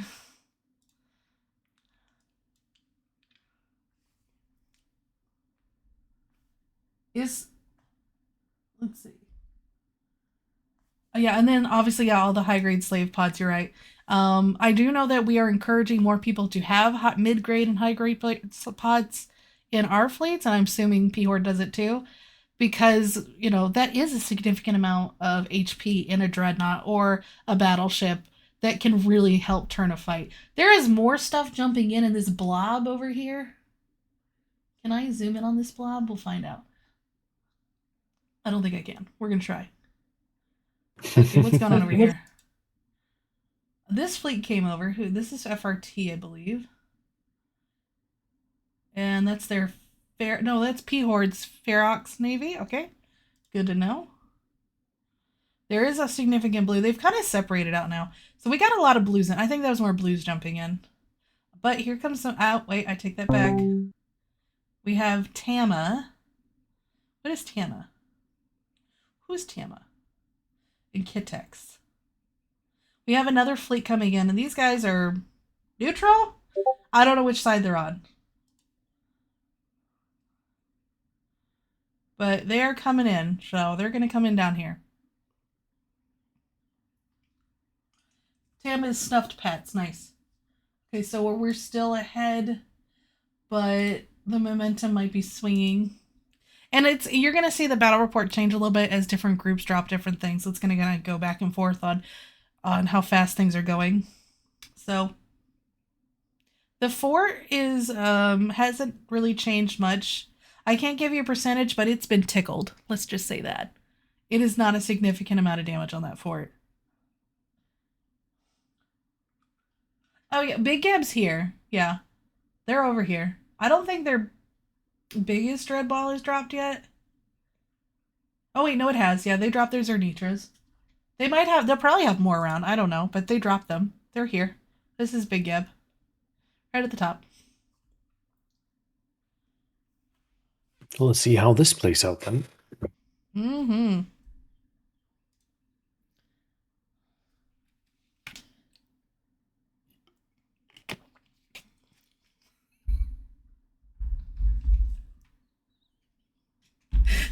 I can't help it. I'm reading some of the responses they have to me telling Donata to suck a dick. It's pretty funny. Anyway. All in good fun. Totally. No, Tama just jumped now. Big Gab dropped, like, what, 15, 20 minutes ago? Yes, there's a lot of these ones down here coming in. And this is... Oh, there's Big Gab, too. Okay, yes, you're not wrong. You're not wrong. The Big Gab and Tama dropped together over here. And there's more here, and those are baddies. Oh, hi, Aquila. Glad you died. Is there baddies over here, or are those just Arazus? Let's see. Nope, those are baddie dreads.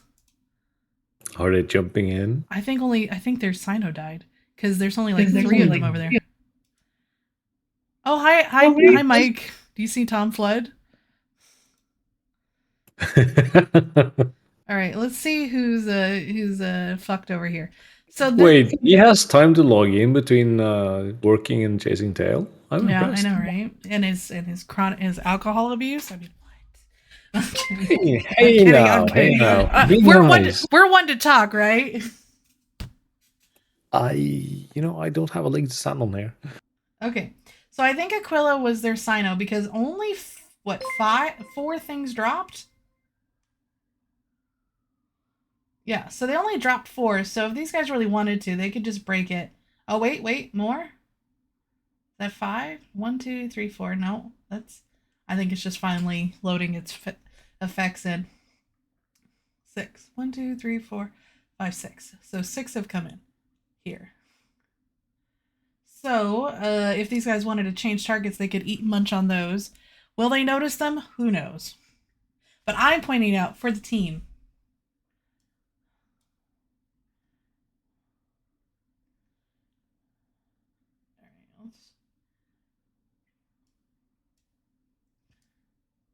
Let's go over here. Look at. Thank you for the follows, guys. Always appreciated. I'm trying not to move vision around too much, but I'm trying to keep the fight center so you can see all the different parts moving in and out. Okay, I think they're getting more in over here on this left side. But not that many more so far.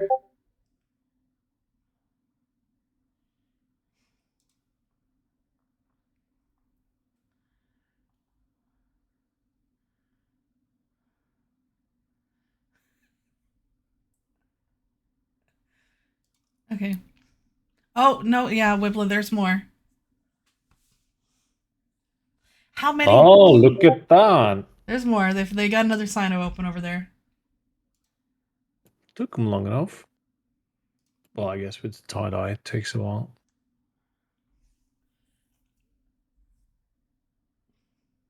It is just a mass of colors everywhere. And then all these people just at the edge of my screen. Can you guys dock up or go somewhere else? You're confusing Dawn. Not confusing. It's just more like, are you warping? Are you just sitting there? What are you doing?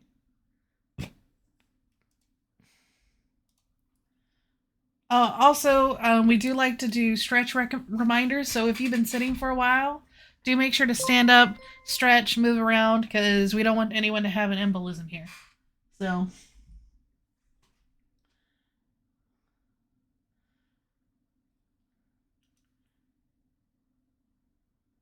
We're going to zoom in on these guys again, because they've got more red coming in. Okay, so we'll look at that. We can see that's this is a dread fight, all right. Nope, I didn't want to go that way. Good enough. We're sit there. Are they still shooting the same dread they've been shooting this whole time? No. Okay, thank God. Thank God. They have moved on. Let's see how this goes. Let's see how this plays out. Locals at 4,100.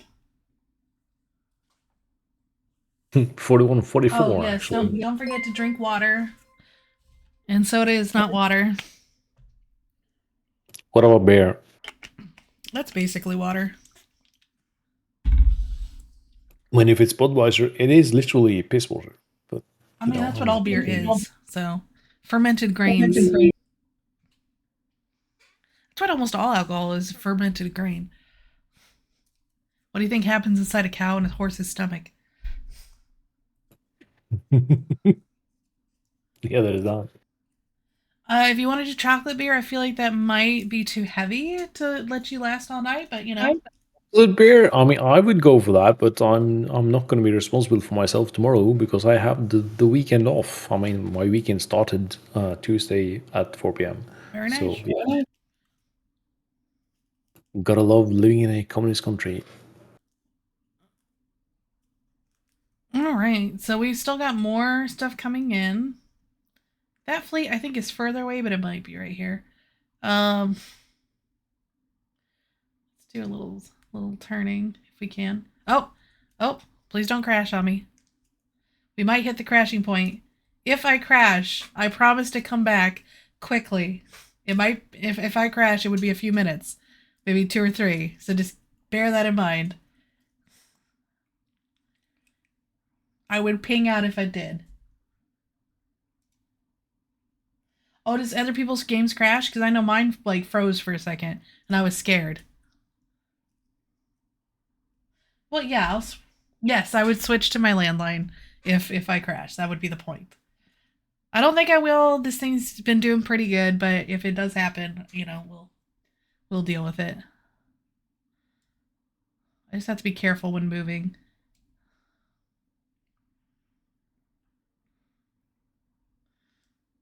Go back that way. Get most of the fight in here. Okay.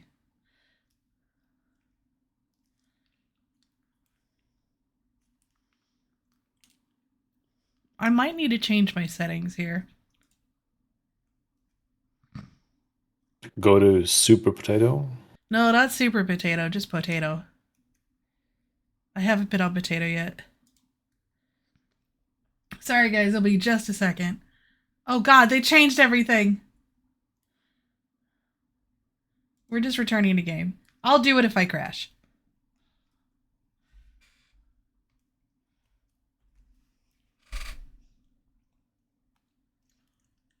It's just a mess of color. There's multiple colors that work here. So Init's still up here, kind of in the top. Then the rest of these are mostly Goon fleets, some Brave fleets. We have SSW down here. No, sorry. Yeah, Set It and SSW Shadow down there. Dock workers, I'm assuming, as well. So you have a ball of dreads dropping over here on top of our Zernitras. We had a little escalation of dreads back and forth here. Most of the Pan Fam fleets are over here doing what God knows. Thanks for the sub, Dragon. Appreciate it. I apologize if everybody heard that. You are hearing whatever my headphones hear because I don't remember how to change my audio right now, so just deal with it. Oh, good. More subs. All the subs. Oh, my ship is moving. You're right. Yeah, you are. Yeah, I'm gonna stop. I'm sitting right at like the center of the fort, so hopefully I didn't go anywhere. We will find out. Yeah, I could have been bumped too, but More than likely. Apparently, some people on Reddit are complaining about how Genesis is so slow right now. I wonder why. Why is Genesis so slow? Thanks, Cordova, for the sub. Always appreciated. 119 billion to 163 billion. So we're still ahead, but it is narrowing on that lead. Not by much, but it is based upon just kind of the stages of dread dropping. One drops, one drop, one drop, run drop. So we'll just see how this goes. I don't know if this fight's going to be a 7-hour fight or not. I hope not, because I didn't really prepare for that for tomorrow. But I do warn my managers anytime I get a new one, telling them, listen, a couple times a year, I'm just not coming in the next day for no good reason. We are winning right now. I mean, you should have seen me on M2. So when we had the M2, like the first M2 fight, I'm up till like 6 a.m. because we're watching to see like are they gonna log back in? Are we gonna call it quits at downtime? And my work's office didn't open up until 7 a.m. So I had to wait till 7 a.m. Called them right at the beginning, said I'm not coming into work today. I'm sleeping. And they're like, okay, no problem. And so I just went to sleep. And that's when when Mifune fell asleep and left the stream running for what, like 4 or 5 hours. Oh, as you do. Thanks for the follows. Yeah, Frat is the one that dropped most of these dreads right here that all these blue fleets are just pounding on. But these Zerniches up here came in and they're probably mowing through shit. These guys are blue dropped here and then a bunch of red dropped here. And I don't know if we've dropped any more blue. But we're dropping something over here. Something's happened down here. So it might be more blue for us. Yep. We've dropped another blue. Hi, Arctura. And Guy Games. Oh, man. It's nice. And Zentar. I know a lot of these people, so it's nice to see.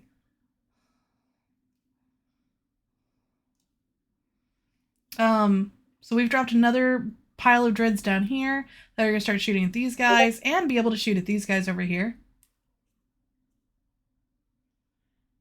And then, let's see here. So, yeah, so it's playing a lot of like, ha, ha, ha. It's like whack-a-mole, really. Trying to like position your dreads in the right spot to drop on the right people so you can try to have an advantage. Oh, and by the way, we are celebrating our 10-year partnership on INN next week. So if you guys want some fun EVE stuff, as well as other games that we've been playing on the INN channel, join us next week for the various streams. We'll probably be doing giveaways. I know we did a giveaway on Wednesday, and someone won a new Steam game for themselves. So definitely check that out.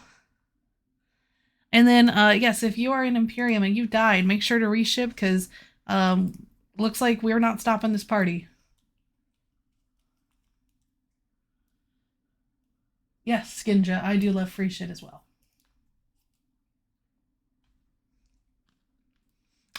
You foolishly engaged in criminal activity. I probably should turn all these notifications off, but I didn't know that there was anything that I was going to have to pay attention to. Yes, it's Eve. You know, it's Eve. There's notifications for fucking days.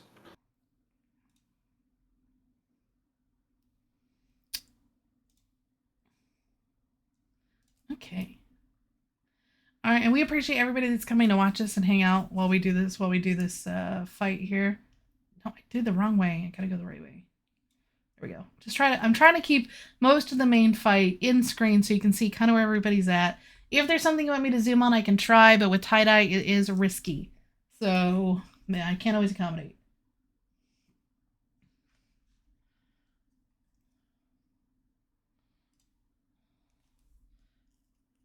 I like this fleet down here at the bottom right, the neutrals down here. They're literally just picking off whatever shows up around them. Hello? Who joined us? Hi, Mifune. Why, hello there. Ooh, sorry. Jeez. You're missing out. You say that? I am not missing out. I am very happily uninstalled and disconnected from this game for a while. Yeah, well, I'm watching this big old fight go down. Yeah, I was told that something interesting was going on. Goons in low sec once again? Lots of dreads. Question mark? Yeah. It's going okay so far. And so far so good. I mean, it's so if you can look on the right, obviously all the big baddies are mostly over here, and then we're mostly on our fort. But we've had a couple different dread groups drop here, here, and here, and then up here, and we've responded pretty much to each time they've dropped. Except for this one here, because they were already too far away. Who joined us? Oh, hi, Ginja. What's up? And I had to say hi to my phone. And nobody ever quits this game, buddy. Just to let you know. Oh, I know. Just I take know. one. I'll be back eventually. It's just real life. In the time that I've been gone, I got a promotion at work. So I am now dealing with that. And yes, and the just fort is still paused. General life stuff that's keeping me busy. And I gotta go in probably like 20 minutes to go drive and go grab my girlfriend. So Ew. Whoa. You got a girlfriend? mm-hmm. He has them occasionally. So what's the importance of this fort? Nothing. Nothing. We just don't want them to have it. No, it does service a stop point for our jump freighters to go into high sec for jump freighting services. We just don't want them to but if we lose it, we lose it. Oh well, because there's stations in system you could use, but obviously it's more dangerous than using a nice blue structure. So who joined? Fune, I had to come in and say all I hear is excuses.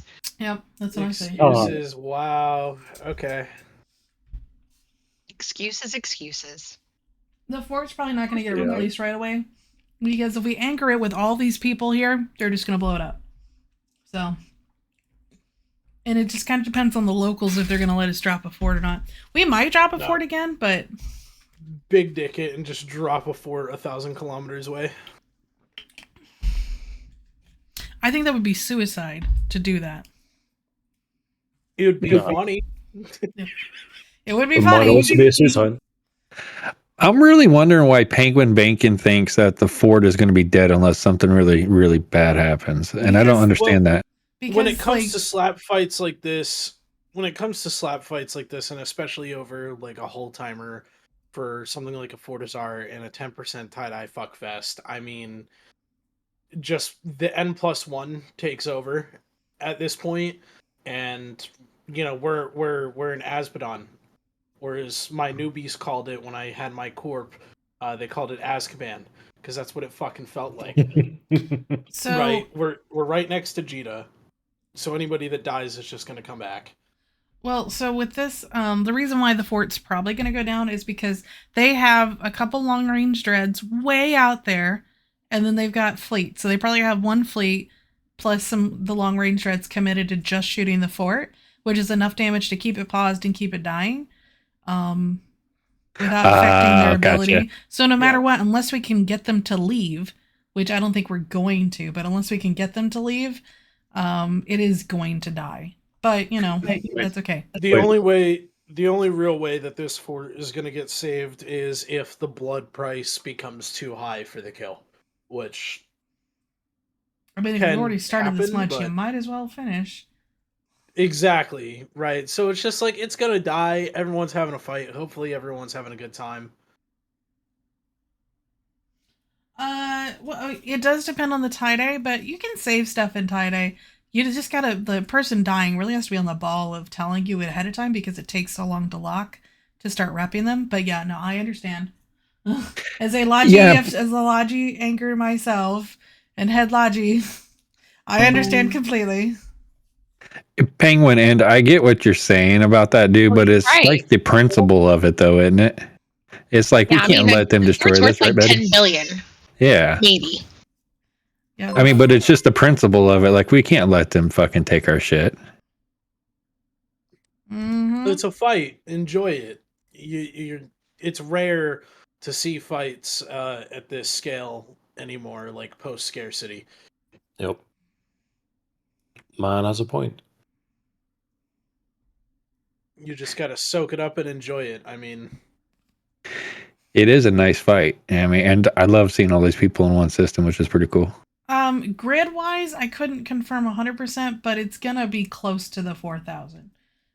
So we have 4,200 in local, and I would say probably 38 to 3,900 are probably on grid or close to grid. I don't think many of them are docked up anywhere. We just keep having little spatterings of people getting dropped, and then a counter drop and a counter drop and a counter drop. And then Globby's over there doing his darndest to break locks and annoy people. Godspeed, man. oh, see, breaking locks is nothing compared to being in like. Sometimes when you're in a wormhole smack fight, you'll have people firewalling missiles against Nighthawks or something. And if you think target break locks are annoying, try 3 Scorpion Navy issues that are overpropped with smart bombs burning directly at your fleet, and they have the entirety of their Logi wing on that one fucking Scorp Navy. Yes, weapons. We do have 2 boring groups shooting at each other over a boring old citadel. Yep. It's just content. It's just a Christmas. I love this little ball right here. I think this is my favorite. It's just a cluster of colors. There's red, blues, oranges, greens. Well, I have a work meeting tomorrow in about 6.5 hours. So no, you don't. You said you didn't have work tomorrow. Don't lie to me. We'll have to have a meeting tomorrow because work, well, waits for no man. Sadly. Well, Wiblo, no. Well, good night, Webla. You're always welcome to come back. Have a good night. It was fun shooting shit with you guys. So, and I have to let everybody know in Twitch chat, for any corpses that you might get, you must forward on to Betty Rage. It is a requirement. I am watching the corpse count, like, and I did just get asked by Asher if I brought my Sandine Harvester, but I didn't have room, so. Oh, there's more. There's more dropping up here, by the way. The real question, Betty, is the ship's Asher fit? We do have an Asher fit, yes. Oh, okay. See, that explains it. There's never any room for an MTU. It's not an MTU, it's a Sandine Harvester. You tell him, Betty. It's a body MTU. When you haven't logged in what, 3-4 weeks, you start to forget shit. The new drop that's dropping is not ours because there's a lot more red going on over here. So, but I don't know. Like, I saw some more flashes going on, but with the tie-dye, it's so slow. It takes a while for things to actually tell me what's happening. Forgive me if I'm wrong for making this observation, because I'm only seeing what I can see on the stream, because things. But I want to see if you guys notice if there is anything missing from this fight that is normally not missing from a fight like this. Well, I've already been telling him there's no bubbles, there's no smart bombs. Not smart bombs, there's no bombs. Not because of low sec, but I just mean a certain ship type. A lack of a certain ship type on this grid. Munins? Nope. I mean, I'm not wrong. There's no Munins. Kikis. What Tell me the last time that you saw a fight like Kiki's this go on without Kikis. Excuse me. Yeah, small groups with Kikis whoring on dread kills in a fight like this used to be the best shit ever. Yeah, but in this tie-dye, it's almost 4,300 people. No, thank you. I guarantee you would still see like a Minmatar fleet or a couple of wormholers or something coming out here in a Kiki fleet, and they're not anymore because of that fucking trig nerf that came out that sucks ass now. Well, I'm just happy that we have a dread fight going on and battleships, because battleships needed some love. It was all Munins and cruisers online during World War B and such. Oh, are there wormholers on grid in Dreads? Yes, Interesting. I didn't. There are a bunch of different types of people here, and we don't know all who they're shooting. Interesting. Probably all us. Sounds about right. That's the easy target. Cindy's there? Yeah, I think they're down here. This bottom. I'm surprised Cindy is in Turbo Feeder Glory's here. Interesting. I don't know who they're shooting, but they're down here. Ew, I could find out through Z-Kill or something. Yeah, if you want to be useful. You can while I'm here for the next 10 minutes, I might as well be. Yeah, go pull up Z-Kill and tell me if you see anything interesting. Uh-oh, Z-Kill is verifying my Cloudflare. Oh, no, us. Alright, so they just killed a frat dread. I'm not seeing any goon kills. Well, they're definitely killing stuff because the Z-Kill might be a little behind. The margin is narrowing between the two sides, but I think that's because they dropped some more dreads. What time is it, Eve time? 1:17. Yeah, so we're like, the last activity on Z-Kill was like 20 minutes ago, so Z-Kill's behind. Z-Kill's dying. Z-Kill kill. But yeah, the last thing Turbo Feed killed was a frat dread. Okay, well that's nice. I'll take it. Let's see Cindy. What's Cindy killing here? Yeah, see what they're doing. I'm still amazed that these guys back here haven't just like come in and just like blobbed up closer. Well, if they do, but they're just gonna get shot, so that's why they're staying back. I feel like. No, they're not. You really don't think so? No, we're only shooting dreads. What? Reduce the dread numbers. That is what we will shoot more than likely. If these guys came in, yeah, maybe one or two of the fleets might switch, but like. And it might switch to it, because then it looks like they might be fighting with these guys over here. Yeah, okay, good. Because one fleet came in closer over here.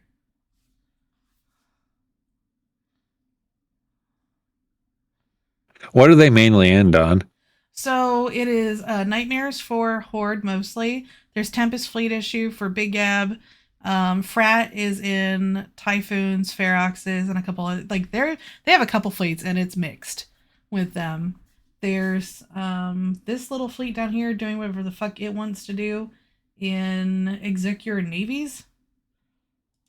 And then there's a couple drops of Zernitras and such. But the actual battleships on the red side is Typhoons, Nightmares, and I don't think anyone else. It's nice to see battleships again after so many years. Yeah, let me tell you, I hate the Scimitar. It's a stupid ship. But that's all I could ever fucking fly. Local's kind of stuck at 41, 4,200. It goes up and down. I don't think we're going to break that number unless we do another big drop. Which there is a drop going on at the bottom of the fort, which is blue. So we're bringing in more Ledreads down here to shoot at this blob over here.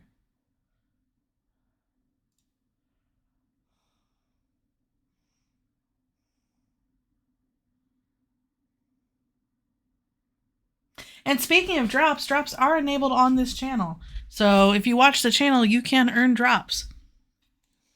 Ooh, I didn't know that. That's cool.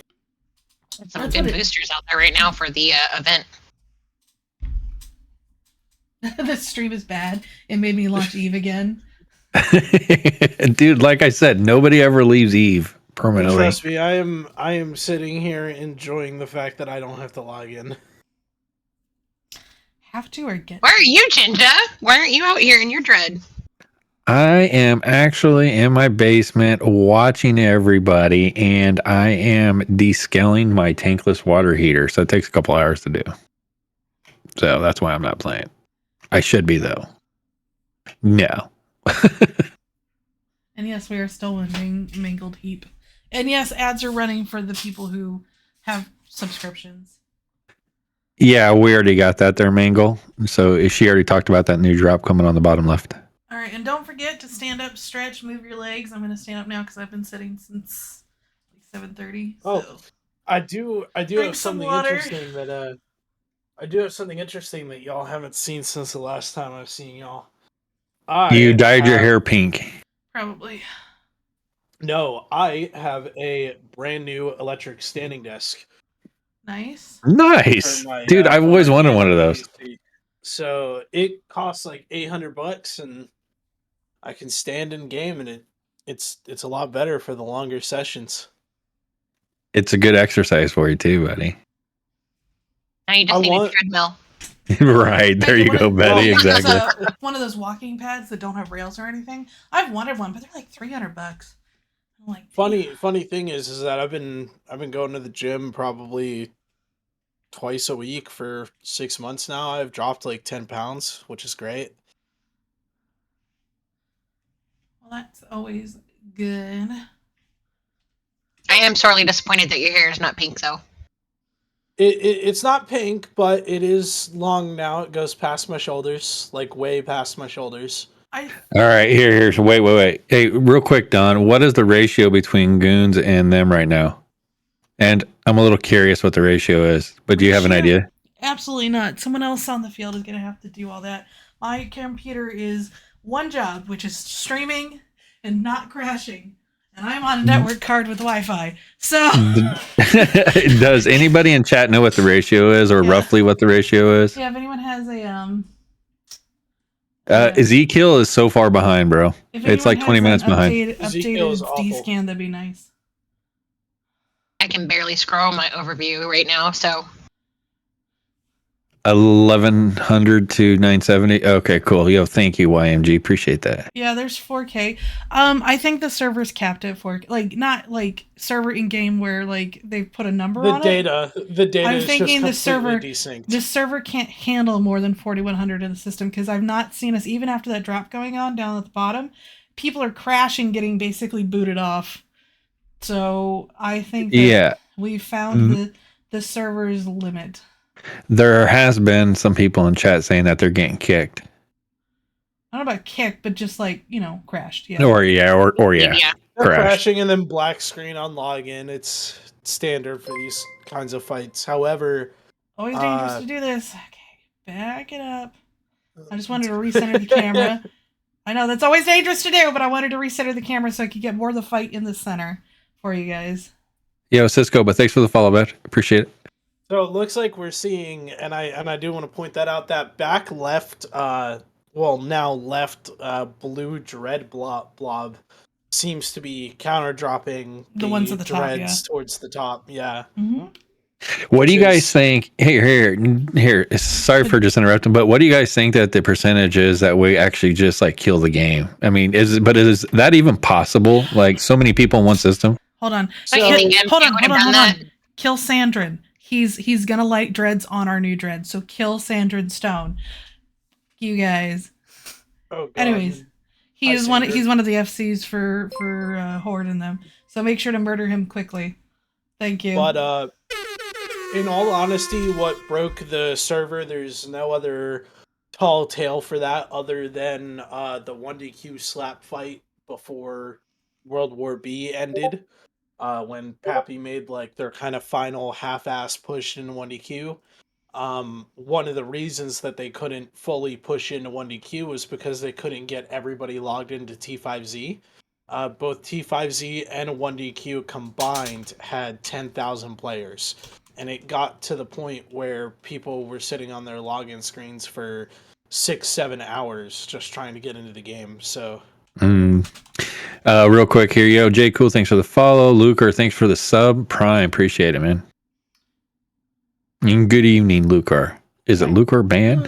They want me to upload some broadcast overlay, but it's not loading for me. So that's not happening until that loads. Anyways. Or is it something that I can copy? I don't know. Get your US life about it. Yeah. Hold up. Oh, it is? I got you. Yeah. I think it is, isn't it? The stream is a little bit delayed because that's just automatic. We don't put a delay on it, but it is automatically delayed. Yeah, it's delayed by like 10, Internet 10 speed. seconds or Yeah, something. it's so Yeah. small. Oh, there's a It's Dreadnought delayed close because to of me. internet speed and all that fun stuff. Proud to be, absolutely, man. Yeah, Sandra has a Sino yeah, up, and yep. they're going to be bringing in some friends. I told them to shoot him. If they didn't do it, that's not, my fault.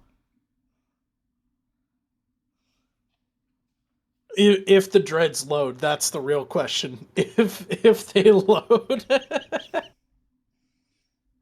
Emotional damage, life shifter, redeeming. Yeah, exactly.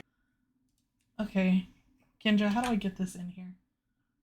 What are you trying to get in? Emotional damage. He wants this thing in here. Just do it like alerts? Oh, yes.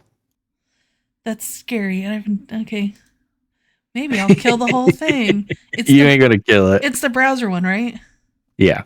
Okay, browser. Yeah, dude, we don't want him to pass, man. Oh, is that a blob of orange dreads directly on the fort?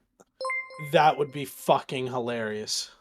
Yo, YOLO Gaming rating with 23 viewers, man. Appreciate it. Welcome, Raiders. Dawn, hide that for a second. You're blocking the view. Oh, it's okay. Cancel. Hold on. Let me get rid of it. Trash can it. Sorry about that. I didn't think it was going to show that. I don't know why you're showing that. Okay, Yeah, I put in gotta put things. that. You gotta put that Yeah, I URL in didn't that know, list. yes. Yeah. What do we got to do it? All right. Yeah, you just gotta put the URL in there when you I was make a trying browser to. first. Just make it its own scene. So much pressure, I know. I say now Go back Betty's to that, been go there. back to that. I Go mean, back to that. if it's too much of a deal, let's just don't worry While about it. Dawn is trying Yeah. to figure that out, We'll deal with it later. while Dawn is trying to figure that out, we are seeing a blob of orange dreads appear directly Oh, God. on top of the fort, right next to the goon faxes. We can see one of them in the overview. I know Dawn can't look right now. Let me look him up on Zkill real quick so I know what. Oh, Dark who Threat's been there for a specifically while. that is. He's been floating away from his fleet for a while, so. Oh, really? Yeah, but Okay. the other one, the hash session, that's new. Yeah, they did just drop a bunch of dreads onto the fort. That's great.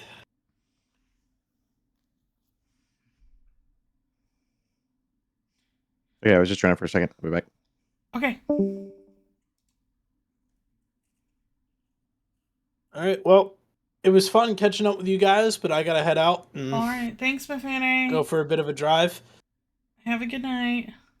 Have fun. Don't die. Make sure to stretch and drink water, and never forget to breathe some fresh air and take a shower.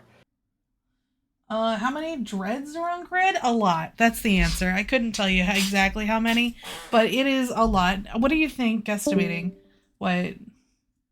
At least a full fleet between both sides. Like, there's probably almost 250 on either side down now.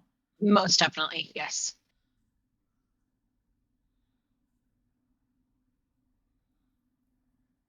Bert Turd Ferguson. Bert Turd Ferguson. So, oh wow, 334 bill to 398 bill. Okay, so we're still winning. That's a good margin, but it is a bloodbath. If you are not in on this, definitely try to get in on it. But please don't make the system, lag any more than it already is.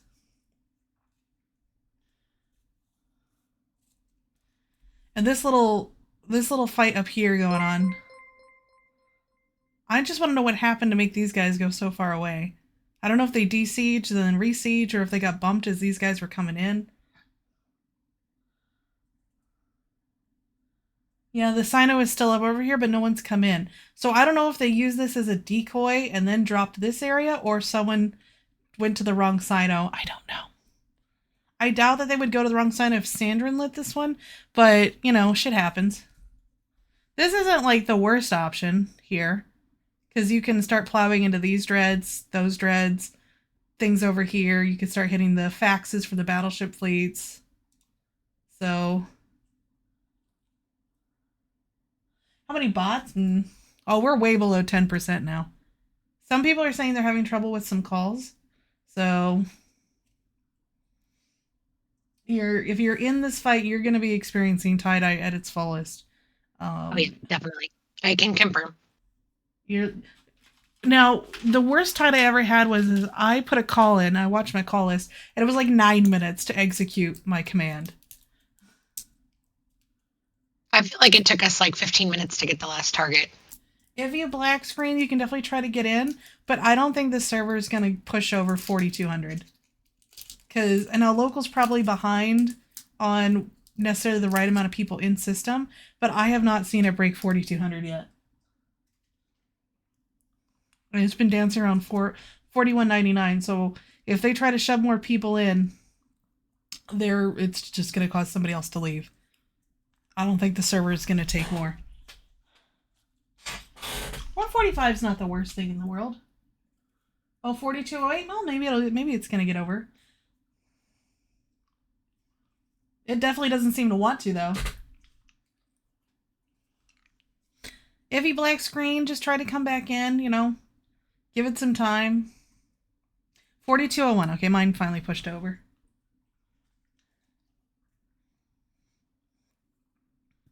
I saw them finally shooting Sandrin, so that's good. Oh, yep, here comes the dread in on Sandrin. Right there. There's so many dreadnoughts. You know what's really sad is I own 4 dreads, all in 1 DQ.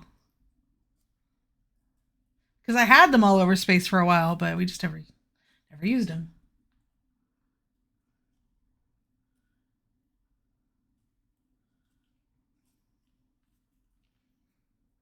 Yep, so we're going to get a little orange ball over here.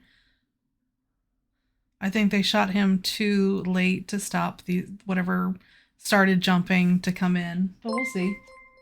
Thank you for the follows. Always welcome.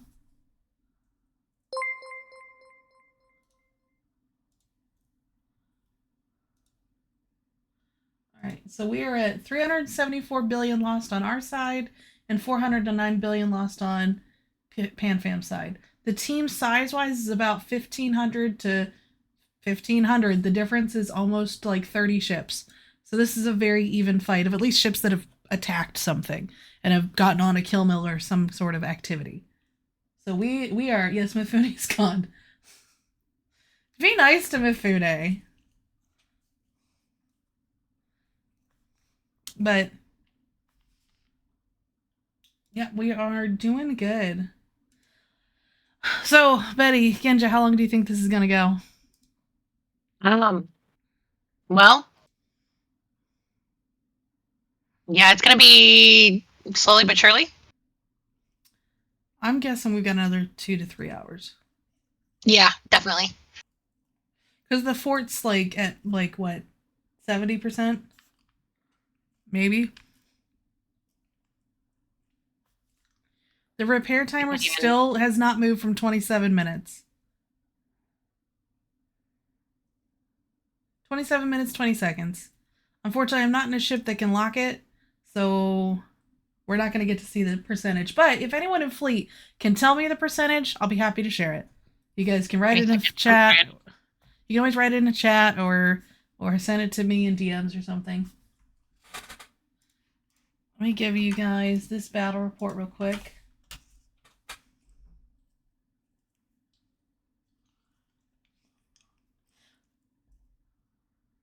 Yes, we do see the dreads coming on center. I called that how many minutes ago? But we have, you know, some blue stuff here. We have more dreads here. These guys can have a nice little smackdown.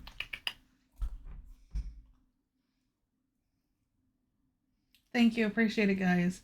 I'm trying to be informative without repeating the same information right after each other, so that way you're getting that, I'm cycling through it, but letting people who may not have heard it hear it again. Maybe try to add something new each time if I can. There's also so much, new info you can give about Eve, though.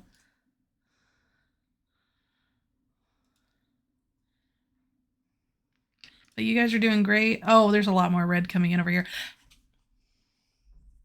I think we should just tell all the battleships to just go away and just bring dreads. That's what we should do. Just dreads. Or we could go get some soup earth.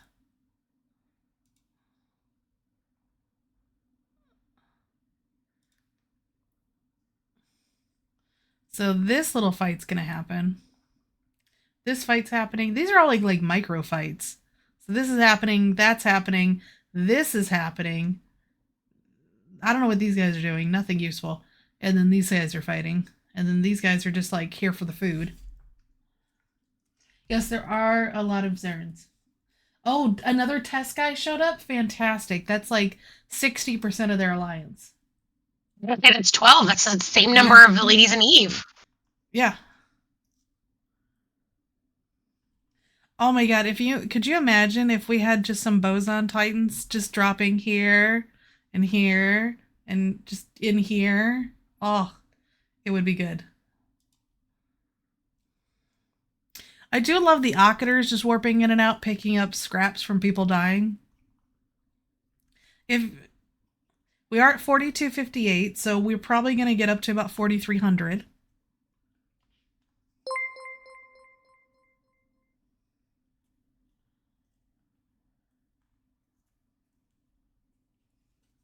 Thank you for the follows. Always appreciated.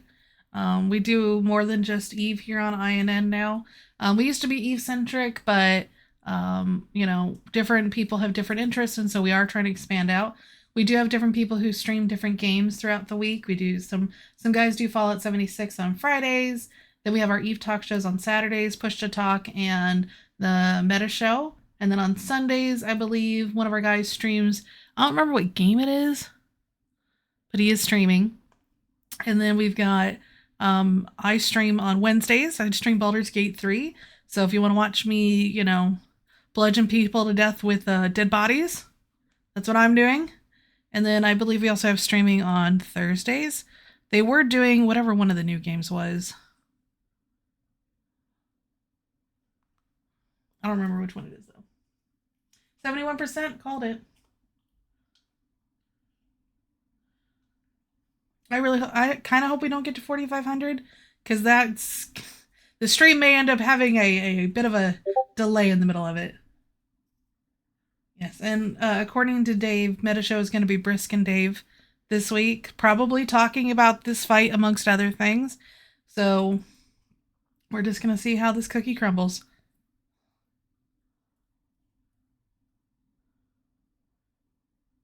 The next slide. Sorry, hold on. Let me go to my PowerPoint presentation. Click. How's the fleet going, Betty? Or slowly but surely. Any inside knowledge over tactics? Well, I'm not running the fleets, so. Yes. No. I'm at not liberty to say at this point. Maybe I can share in a little bit. So typically when we're streaming, especially if we're have any knowledge of the fleets going on, we do try not to talk about what our fleets are doing specifically, other than what can be publicly seen on a stream. Only because, we do like to try and have some OPSEC and surprises, but I can tell you just based upon knowing, like, this blob here is just... Have you ever seen the diagrams in science where they talk about osmosis, where you might have like one solid on one molecule on one side and one on the other, and you put a membrane in and they start mixing? That's what's happening over here. It's just oil and water just hitting each other.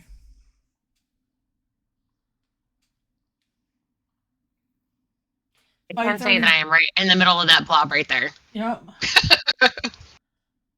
Yeah, I think mostly so I think everybody's overarching goal right now is to just kill as many of each other's dreads as possible.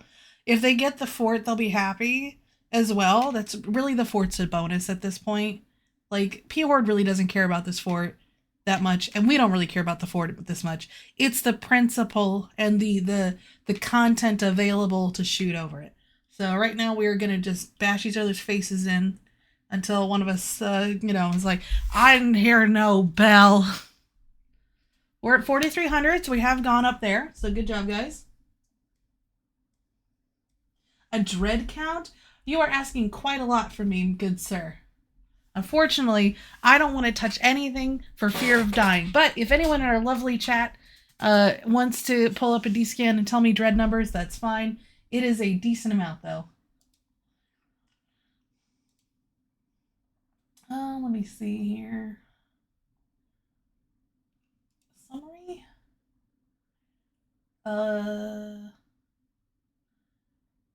60, 150, so that's 200. 250-ish. What's 250 plus 80? 300 something. Plus another 20. It's over 300 dreads on PHORDE side as of a couple minutes ago. And then our side, 50, 70, 70, so 140, 190, 200. I think we were at about a 270. It's very close. But that was as a couple minutes ago when maybe this part hadn't dropped yet. So the numbers on dreads is pretty close.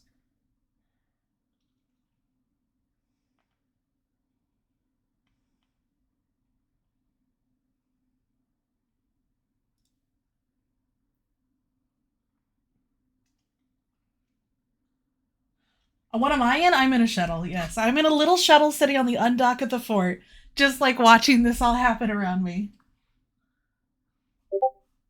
Hopefully tethered.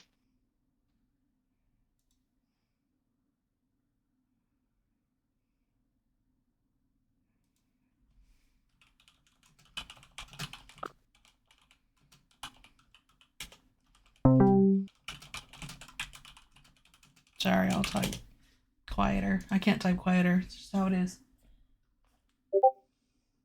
Thank you, Alterari, for the D-scan.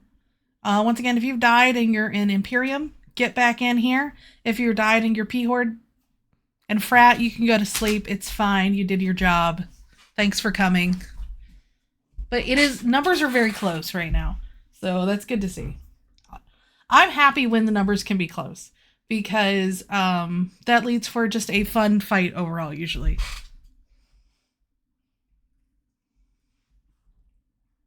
Yeah, the last timer was a bit of a letdown. Well, we did get to make a helicopter, though. I know. This does not look like a helicopter. No, That's this for sure. just looks like just a weird blob. If anyone can find a cool shape in this blob, let me know.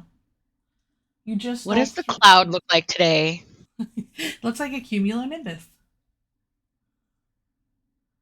So you just stole 3 bill off of a dread. Was it dead, or was it like in their fleet hangar?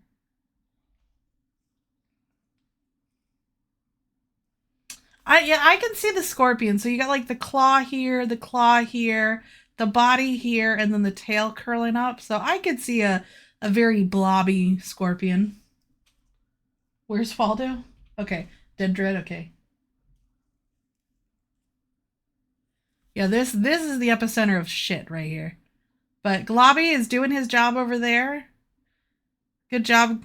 Always happy to see it. He's probably really annoying the fuck out of him.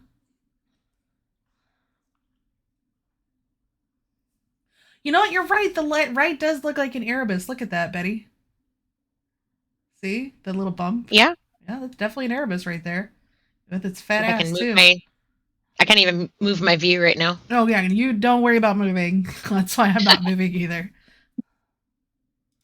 We're still at about 4,300.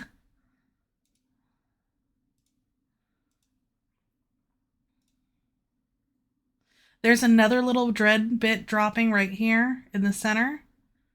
I don't know what it is. Atron, Shadow. There's some more things coming down here at the bottom. Those are blue, I believe.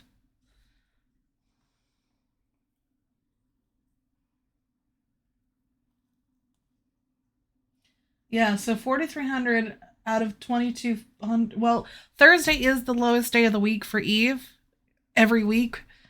You know? So 20, so we are a quarter of the server right now. No, not a quarter. Am I a little less than a quarter, I think. Am I crazy? No, I'm not crazy. That should be right. Locals holding about the same. It goes up a little bit each time. Oh yeah, there's a nice ball of dreads coming in over here. I do wish that I had like a cheat sheet or a chart of like who's with who, so I could tell you if it's something terrible or not. The fort's dying slowly. It's gonna die. I mean, with this many people on the field, it would be hilarious if it didn't die. But the dreads that are shooting it are like way in the back over here, and I don't think anybody's trying to kill them.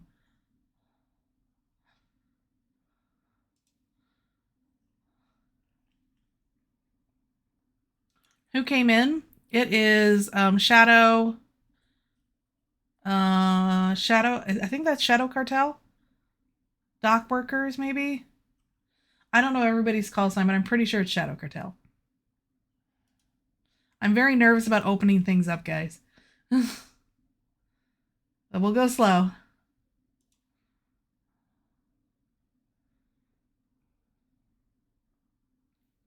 I don't know who Shadow Cartel is going to help out with, if they're just going to pick up a side and start shooting. I don't know if they got paid by somebody. I don't think that's loading. We're just going to close that. You think they're with Horde? I mean, I've been surprised. So FRT Dread died to the wormholers, so.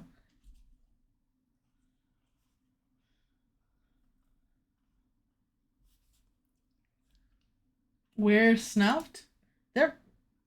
They're probably gonna show up later and just drop on the last group left. They don't want to risk their sexy ships, so they only go in on, you know, good kills, sure kills.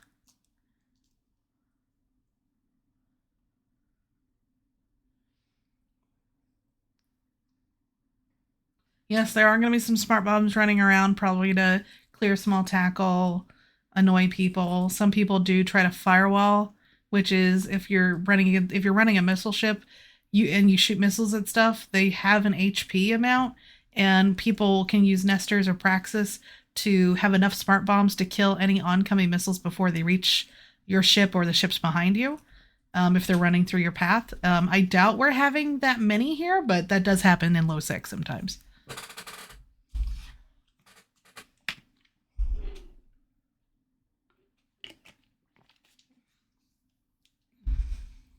I really kind of hope someone kills Bert Turd Ferguson just for the memes.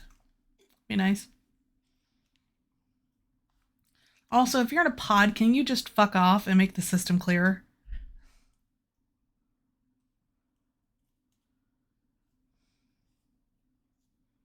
Well, you might have had the scram on you like notification, but you might have moved out of their range and it just hadn't shown it dropped off yet because of the tie-dye. It also could have technically not registered because of tie-dye.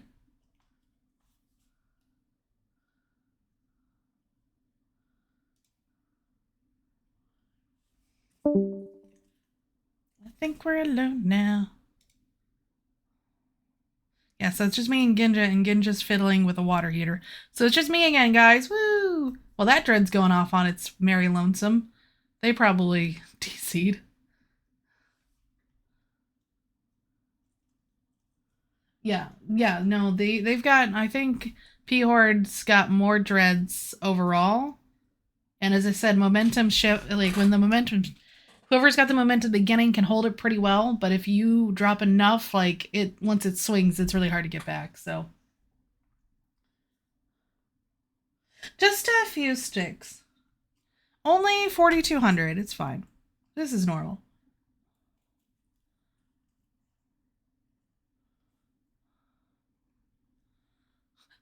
It'd be really funny if CCP didn't pay attention to this and we're like, what's happening, guys? Go get the hamsters.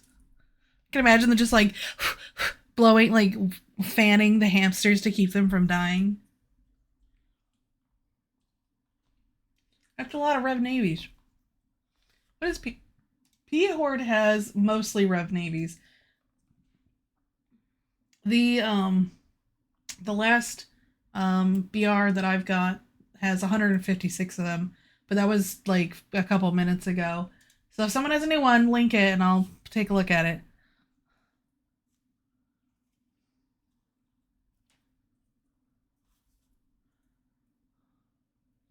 Oh, where are more Zerns coming in at? Which pocket?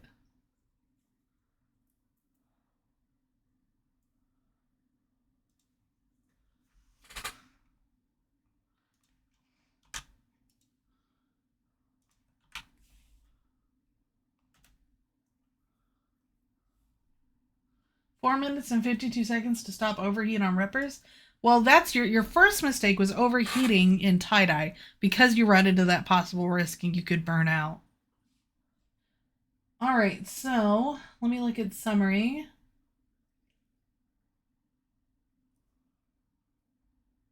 So right now, 186 Rev Navies on PHORDE side, 115 regular Revs. So that's their, choice. They also have an 89 Zernitras. Our side has a more mix because we have decent Rev Navies, but we also have a ton of Phoenix Navies. And they have 14 Phoenix Navies. So clearly PHORDE does not believe in missile supremacy, which is fine because Amar is the better ship. No matter what anyone says. They look cooler, it's what I have. Regular Phoenixes as well. There's almost no Naglfars. There's 12 on one side, 20 on the other, so. You think we just dropped a Zern fleet? In the center there, maybe? Where all the red is? Probably.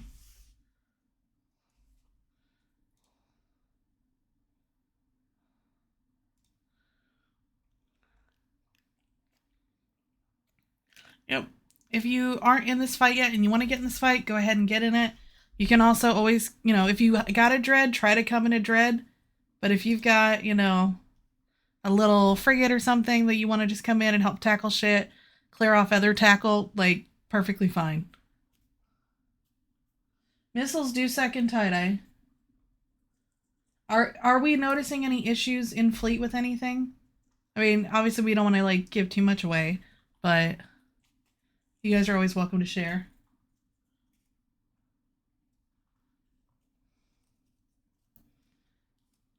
I would think the Zerns would be doing pretty well. And I understand why I love Revs because they look cool. But also, like, you don't have to worry about laser beams. You can always put 2-1 ammo in and they can just go, even in tie-dye.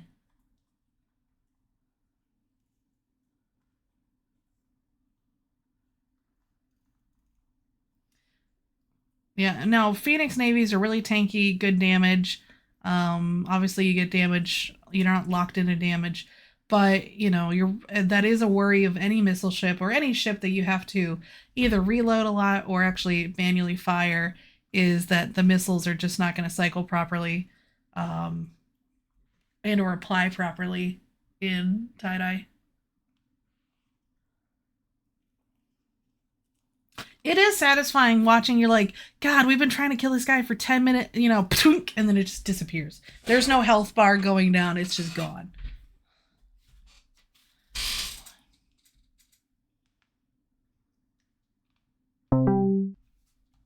But you guys are doing great.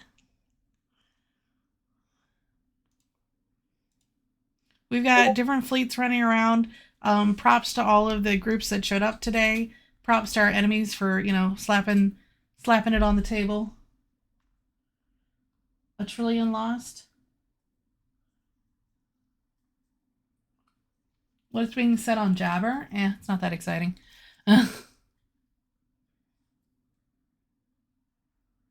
Well, they got the numbers. They did not. They. I don't think Goblins really had a choice on bringing numbers or not because they've piddle-footed around this so many times that they needed to keep morale up to put it down. Now, to be fair though, the average Horde member, I will say, is so used to the mediocrity they're given that they just put up with whatever they're told. Yeah, Frat's got like the most fleets here. They've got like almost 3. Plus their dread fleets.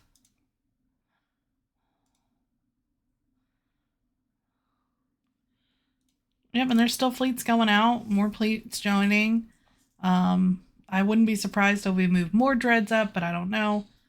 I don't know how many we have everywhere. What's the fort at? Looks like, I'm going to guess between 50 to 60%. It's not quite at 50 yet, but if someone's on field and wants to put it in, that'd be great, because I can't lock it. But based upon just how it looks, I would say somewhere a little above 50%.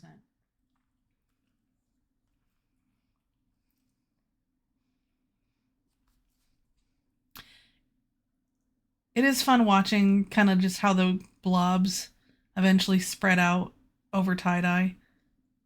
Because they come in a nice little tight little ball and then it just... It's like cracking an egg. Surprises? I mean, just more dreads. I don't think anyone brought any supers or titans. And if you were to drop a super or titan in this particular scenario, you would need to have a fleet of them. Because if you just dropped one to try and help out, whichever dread mass you're near is going to just, you know, wreck you. Now, if someone wanted to be a big dick baller, they could bring one at a range and slowly move their fighters over to somebody and then try to kill them at a distance so they can't get shot. But that's when Snuffed Out would show up and just kill you. That would be the dumbest thing to do. But you could do it. Yeah, I know, right? It'd be great. Could you imagine if you were like just somebody who was like, I'm going to do my normal shipping today. I've got my freighter in Ahbazon and I'm going to go over there. And then you're just sitting in the NPC station like, when are they going to be done? I have shipments to fulfill.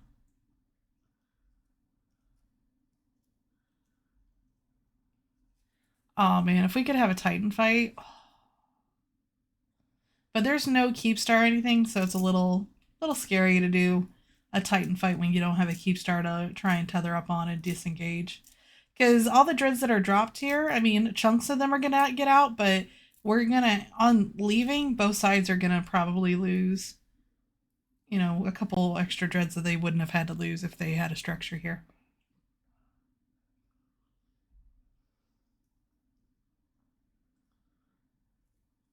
I have never lost a Titan, knock on wood. I did get on, I think, the most kills in M2. I was at like 57 Titans I got on in the 10 hours of fighting. But some of my friends lost Titans, but I didn't lose a Titan. No one was gonna shoot an avatar. I was in the middle of the blob, just hiding amongst the numbers. What I didn't like is that, you know, Talking in Stations was obviously streaming the fight too. And they, on screen, like how I've got this overlay, you know, this overview up, they had the enemy overview up and my name is like smack dab right in the center. And I'm like, please don't call my name, please. But I have an avatar, so that doesn't get shot until way later usually.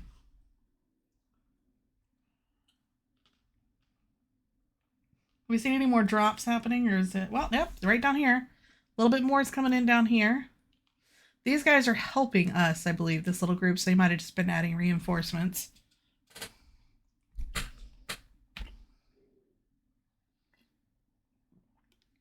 See, people say the numbers are going up, but I just don't see, like, massive casualties of pods anywhere. Is it mostly dreads dying? Thank you for the follow. Always happy. Let's see. How much are our Moroses? Dear Lord. We gotta talk about our Moros prices. Because the Moros Navy, it says 14 have died on my last BR that I got for 150 billion. And they've lost 25 regular revelations for 147 billion. Oh, actually, I guess that's... Just kind of looking at like where the big numbers coming from to add up to the totals we're getting. Let's see here. Are the battleships actually fighting each other?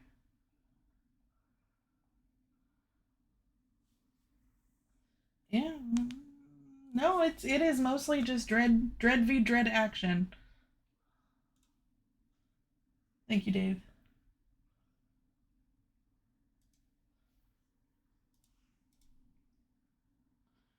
So it is now neck and neck. And that's going to be based upon, once again, the different dread drop escalations as they happen on who's getting the advantage in the flow. Let me see if it tells me summary-wise what we're looking at numbers. So we've got... It's almost even on Zernitra's. We've lost 7, they've lost 4. So that's 300 right there. 400. We're at 450 plus on PHORDE side for dreads. We are at 175,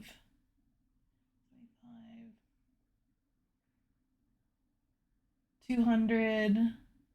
We're under. We need to. They have more dreads right now. I would say they're rocking probably. I mean, I don't know how accurate it is, but probably 100 more dreads at this point, which is a very significant amount. But I don't know if it's counting all the right sides. I assume that they've set them up properly for the right sides, but they just have an insane amount of Rev Navies. Like, they have 194 Rev Navies down.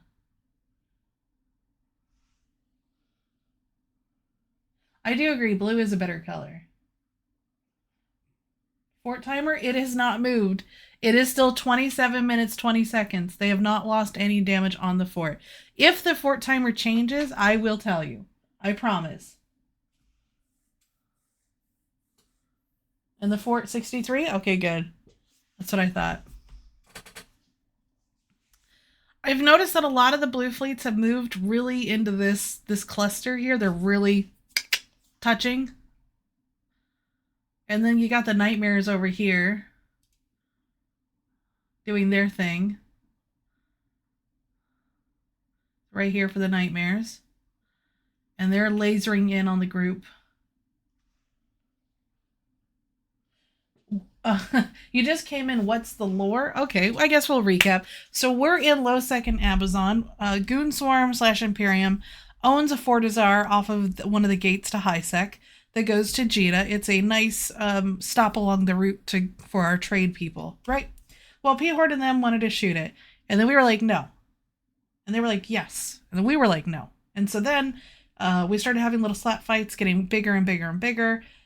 So this fort's been reffed a couple times. We've had one big fight over it. We've had a couple losses over it on our side, and then we've had a couple like just, standoffs and nothing happened. And so the fort's in Hull right now. It's getting shot. It is probably going to die, but hey, we're having fun. Imperium has about 5 fleets in system, which is the blue guys, and the red guys, Pandemic, Horde, and Fraternity, they have about 6 fleets in system, give or take. Like, more has come in over time, but we've been holding steady about 4,300 people on local for the past hour plus. And then mostly it's been different dread escalations. So we had a small group of dreads dropped over here, and then we dropped a little group of dreads here, which prompted them to drop another group of dreads here. So then we dropped more dreads here, and then over here, and then they dropped down here, and then we dropped up here, and then they dropped here, and then we dropped here, and then they dropped. It's just been, and then there's dreads over here. So it's just been little escalations throughout. Oh yeah, Gobby over here, or Globby, sorry, Globby and his little massive burst jammers. They are going, they're very hard to target, especially in tie-dye, because they're very small sig. Those are battleships. They don't target very quickly against anything small, and they warp around really fast. So they're just going to be warping in, and he's just going to be doing fleet warps to tell his whole group to just in, out. And all he has to do is just tab and hit the hotkey for the burst jammer, tab, hit the hotkey, tab, and he can probably get through his screens pretty quickly to do it. especially since it's like 2 buttons. The server is holding for now, but you can definitely see some lag and some chunk as different things happen. It's definitely slowing down. I am not in potato mode, which is probably affecting a little bit of the stream. I'm also on Wi-Fi. Didn't plan on that. I forgot to switch over in the midst of getting ready for stream. So 613 build is 611 bill. How many people on grid? There's about 3,000 on grid confirmed. There's probably there's 4,300 in system. Most of those are not docked or warped off. So I think the ones that aren't showing are possibly Logi or support chips that may not be showing. So you're probably looking at about 1,800 aside on average. We are not still winning, but it is very close. We are winning in the fun per hour for sure. Because Brave's here, so we got to use their metric to keep them included. But yeah, we're having a good time. And I'm just in a little shuttle just sitting there. As soon as the fort dies, I'm probably dying. But it's fine. If I die, yeah, well, then we'll just end stream. But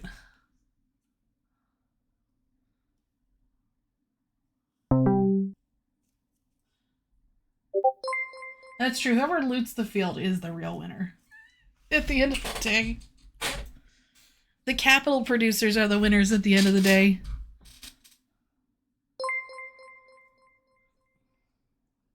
I'm sure everyone, if you're in fleet and you're having fun, definitely let us know. You can let us know of your struggles too. There are drops on the channel, so if you're watching, you should be earning drops.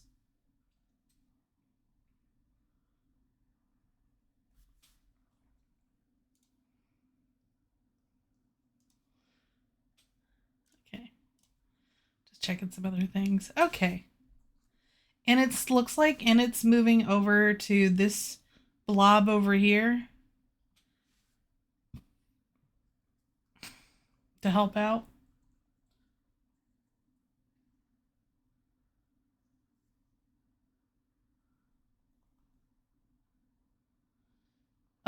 It's mostly, so these would be Horde right here. I'm pretty sure. Yeah. So it's mostly Horde down here. At the bottom.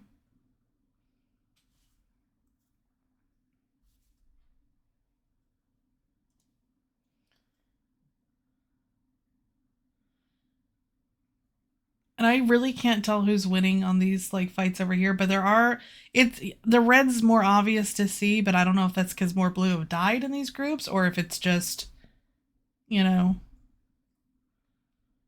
the red's a brighter color. Who are the FCs? Well, that is a loaded question. But on the Imperium side, we're looking at like Dave Archer, Asher Elias, Zintage, Sniper Eagle, Arcadia Soul. Yes, I do see more drop things going down here. We can definitely try to zoom in on this one. This might be scary, guys. Okay, here we go. Okay, those are blue. More blue dreads. Okay, blue. Blue are coming in.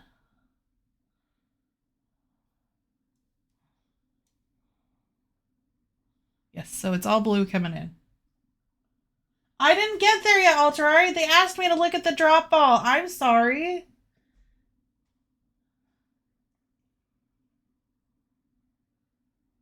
Wrong direction. We need to zoom out.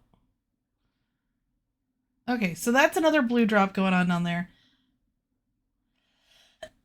Which is good. On the enemy side, we got like Sandra and Stone. I'm assuming... I don't know if Carmen Gel's still over there. I'm assuming... I don't know if Old Muskie's over there. I'm not really up to date on who all of the Horde FCs are. If they want to make themselves known, I'm more than happy to know who they are. But they are... At the moment, I do not know who they are. Okay, we need to go back over here. Okay. Scary zoom. I don't know if we're going to zoom in. I think we're stuck, guys. We might be stuck in this view. We'll find out. All right. We'll just do this. That's good enough.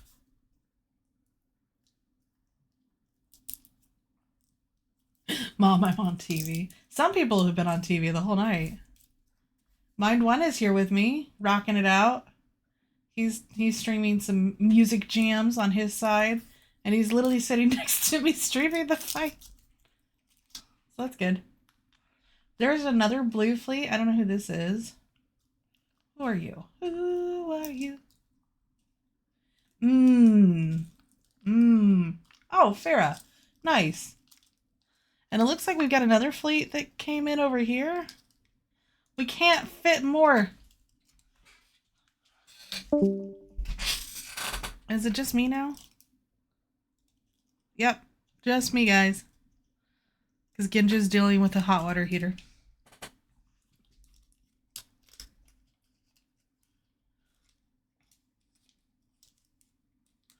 So this fleet back here shooting these guys is newer.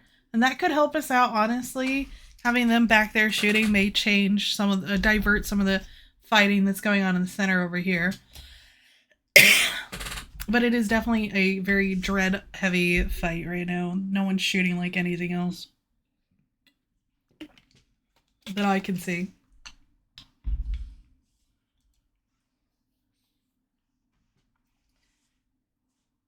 Yeah, because we've lost 5 rooks as of like, what, 10 minutes ago?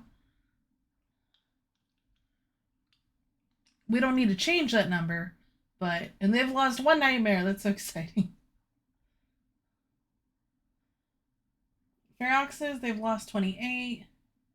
We had a Tengu somewhere. Zealots have lost 5. Ferox Navies have lost 7. So yeah, it is all just dreads. Oh, I've got cough drops. It's just talking for a long time. And I have some grape Gatorade with me, so. How can we enjoy it? Because it's fun. If you're in the fight, you're watching the health bar just going down, down, down, down, down, and then you watch the, you know, and all the flashes of all the things dying. Okay, we'll zoom in a little bit more. Unfortunately, we are in low sec, so there are no bombs. But yes, if you could have bombing runs in this center blob here would be the epitome of joy for a bomber fleet.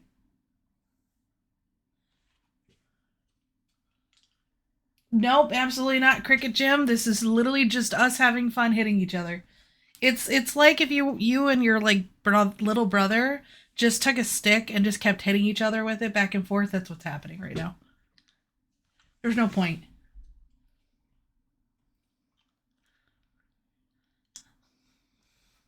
You know, the main thing is like Horde's trying to disrupt our easy jump freighter network, and we're just saying no.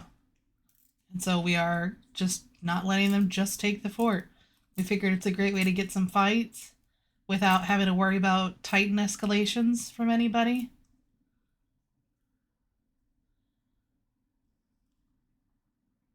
Yeah, we fight over 20 bill fort. How much have we lost now? 1 point something trillion? This is a very expensive fight. And there's more signowing at the bottom. Fantastic. There's too many things. I can't zoom on everything.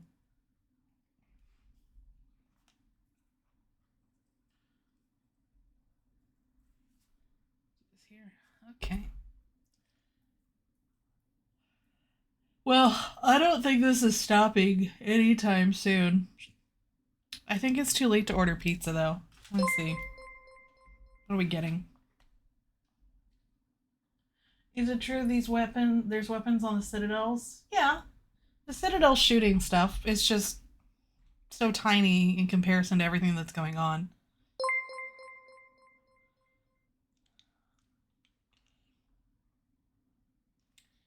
Let's do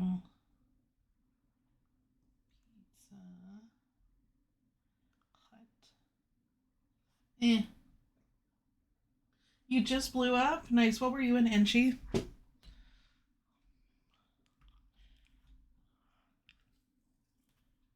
Where's in it? And it's this long line right here, right in the center.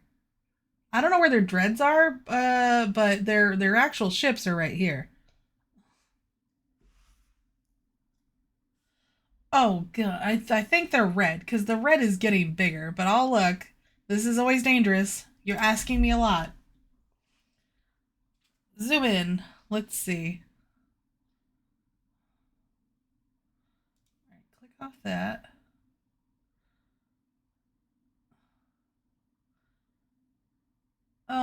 Yes, I think they're orange because the light's around this one over here. So I'm pretty sure more baddie dreads are coming in, but this one's getting fucked. Life Giver G. Good try. So I just started blasting. Are those the metas? Zernitras? Well, Horde has this hard-on for Rev Navies. That's all they like.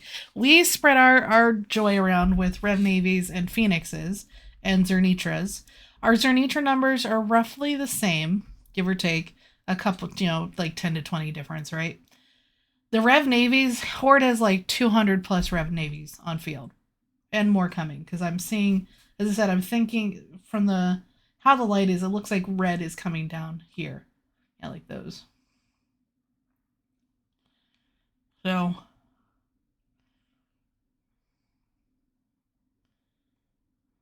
do we have an updated battle report?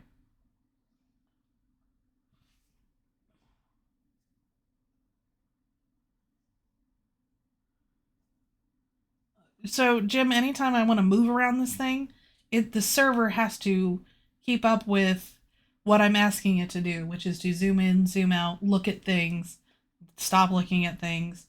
It is slow. It's not slow in that, like, it's in tie-dye slow. It's more of just, like, once again, processing graphically everything I'm seeing.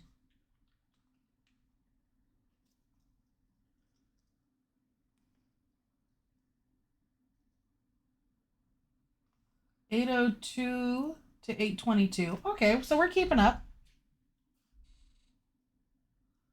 Yeah, the client's also a bitch, so we're keeping up. Okay, but yeah, at the bottom, so blue are down there, then red, then blue again, and now red again.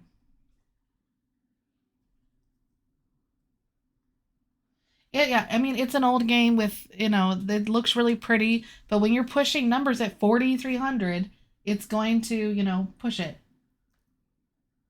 All right, Night Ginja.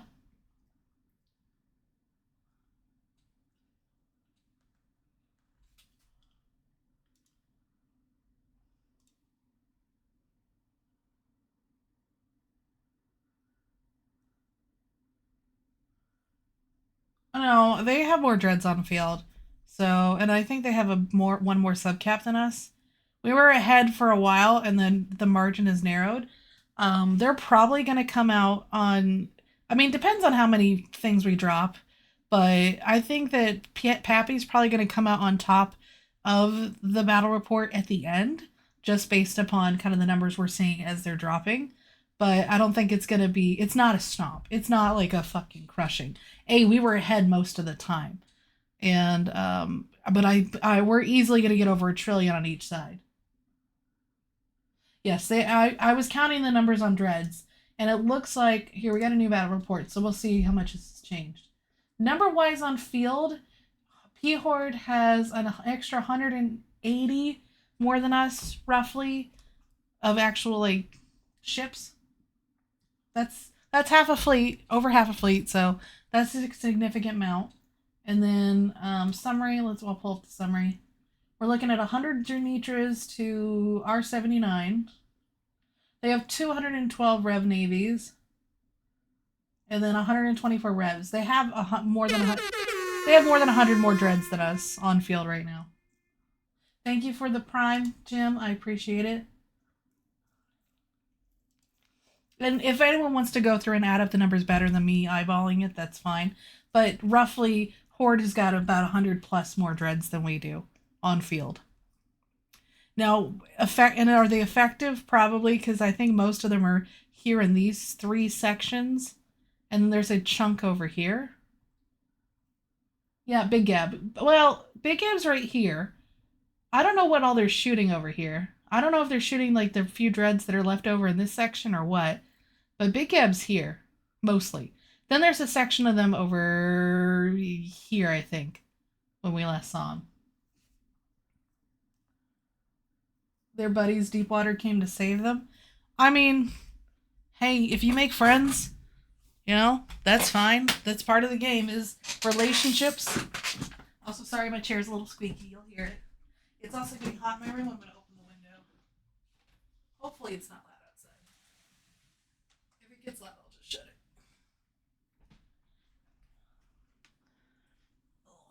Okay. Make sure to stand up, stretch your legs, move around. We do try to keep a health conscious stream.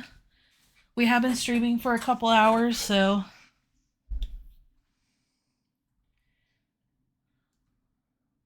let's see if I can move. Nope, wrong direction. We want to go this way. There we go.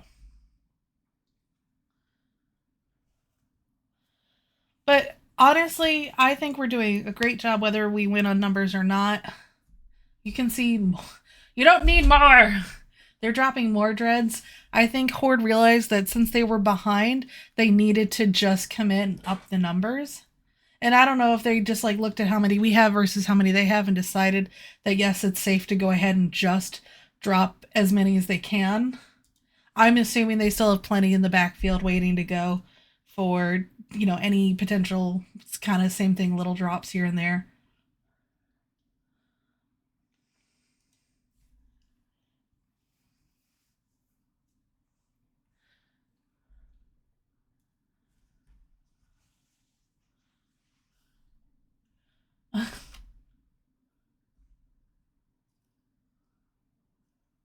There's no Titans here. I don't think anyone's moved any. So they dropped some dreads up here and up here. Yeah, I think Horde is trying to, now that they've got the momentum swing on the BR, they're trying to extend that swing as much as they can, because they're, as I said, they're already about 100 dreads above us based on the numbers we're seeing. And it's and this is bringing in another, what, probably 40 more. So it's going to be 150 difference potentially, which is a significant amount of damage. But we've got a great fight still going on here. I don't know. I haven't seen a bunch of battleship kills, so I don't think they're shooting each other yet. I've seen a couple ships here and there die, but it's not like 50, you know, dead Raven navies. You know, we're looking at just dreads dying right now. Is it snuffed out? Let me see. We'll hold it up here. No, that's Horde.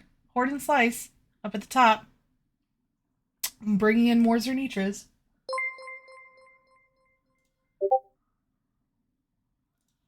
Oh, their Feroxes are being nuked, Dave? Well, that's really far on the battle report.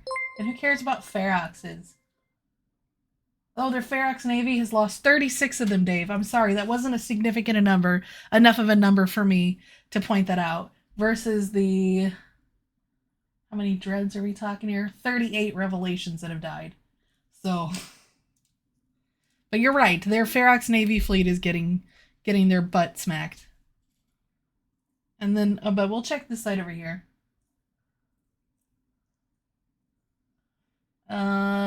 Yeah, that's also Horde and Pandemic Legion over here. Donkey Punch, that's exciting.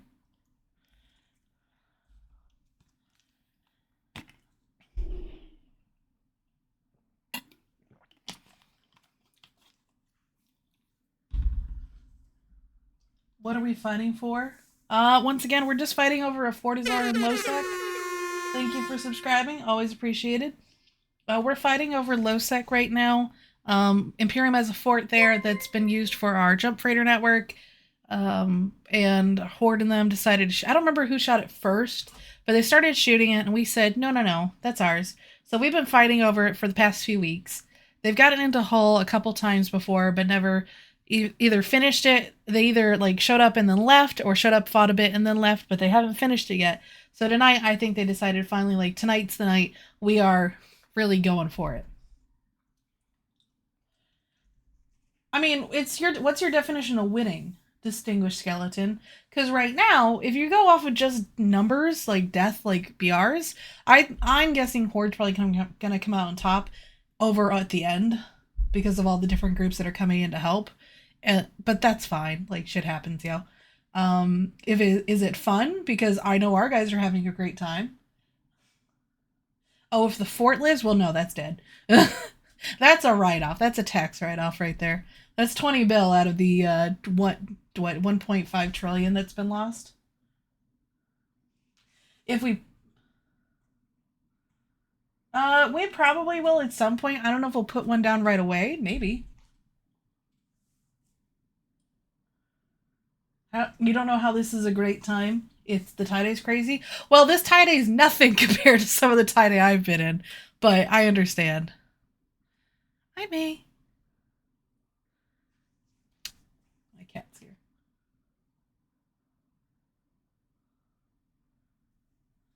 Oh, you're in Sigma grind set. Well, it's not for everybody, but a lot of people enjoy it. We're at 4350 in local, so our numbers have been holding steady in local. We haven't seen, knock on wood, any major crashes. What we are seeing is as new people jump in, so maybe a couple people kind of get crashed out. I am seeing some dreads jumping in and out on both sides, like individuals, I think, that maybe need to go, or they're trying to avoid dying, so they jump out if they're like low in health, or if they're out of range and they're not gonna be able to do anything. So we are seeing that on both sides, because I saw Horde one do it, I saw Goon one do it. Hello, Hiroko Loco. Welcome.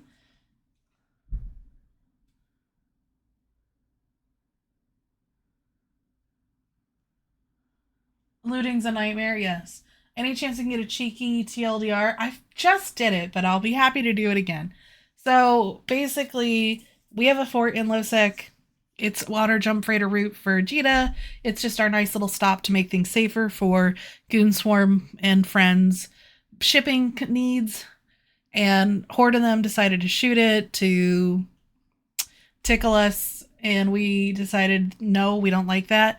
So we came and defended, and we've gone back and forth defending this fort. We had a really good fight where we stomped a couple weeks ago, and then they've had some fights over this where they did really well. And then the last time this was reffed, they didn't show up. So we've been goading them like, you're losers, show up. And so tonight they finally showed up in really good force, very good numbers from both sides. I'm very impressed, very happy. There is a difference between, there's a pretty the difference between dread numbers is getting bigger and bigger, and it's going to get bigger and bigger as things die. But BR wise, it's still very even, at least the last time we saw it. No problem. And we're seeing some people jump in, people jump out, people getting crashed, and so they're emergency warping off grid. They'll come back on grid whenever they can get in. So we're going to see numbers kind of fluctuate over and over again.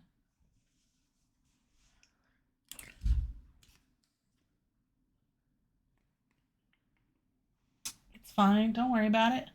No, there's no supers. It's low sec, and I mean, you could put a super in here, but you really run the risk of snuffed out just showing up with some Titans. And most of the dreads are on field now. I'm sure that both sides have dreads in reserve. But yes, like, it's not a secret. We've been talking about it for a while. Is dread numbers wise, their dread numbers are higher right now. I don't know if we have more or if we're holding back. I have no idea. But we're slugging it out, doing some good fights. 959 to 882. Well, as I said, when you've got 150 more dreads than one side, that's gonna happen. But it's fine.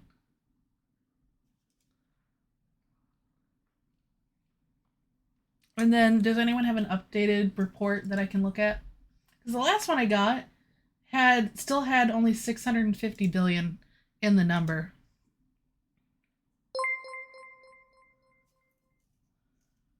Yeah, I know. If only we could get 4K more in. Thank you guys. Thank you. I see. So we're at 1 trillion to 950 billion. Our goons have 1,784, so about 1,800. And then Pandemic Horde has 1950. So about 150 people more, which is mostly dreads. So we're still rocking about the same amount as what we were before. We'll go to Thummery. They have 126 Zernitras in. We have 147 now. So we put a lot more Zernitras in. So that's nice. Those are very good.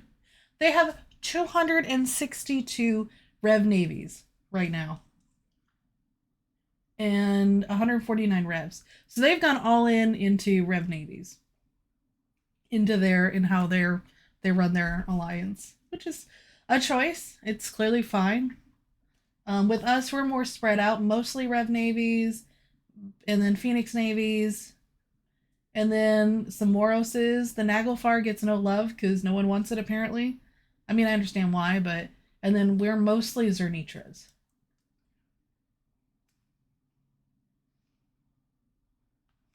The numbers aren't low. The difference is 150.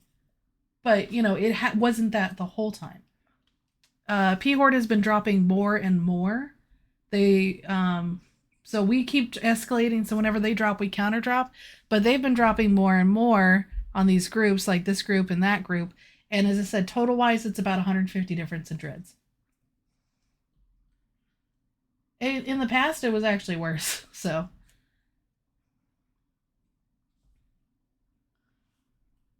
I think they were pretty much guaranteed to get a fight today. Because I know our side really wanted to get a fight no matter what, because they're fun. Everyone, there's no point in training the skills for some of these ships to never use them. So even if you're going to be in a fight where you're probably going to lose in the end, or you're going to maybe not come out, maybe just have a worse BR on it, or lose more of them, it's still fun to get to use those skills you've been training for months on. I know that it took me 2 years to be able to use my Titan, so anytime I can use it, I'm super excited about it. And I couldn't care less how the fight goes.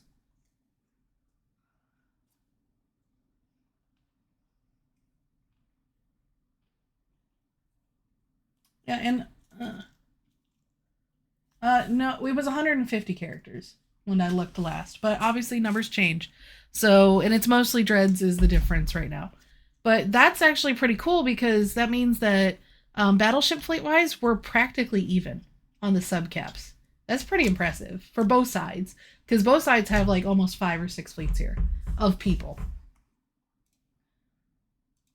with different groups and different alliances. So I will give everybody props and kudos for showing up and putting it out because this is nice. I would really like to watch and see a bunch of subcaps dying, but we're not to that point yet.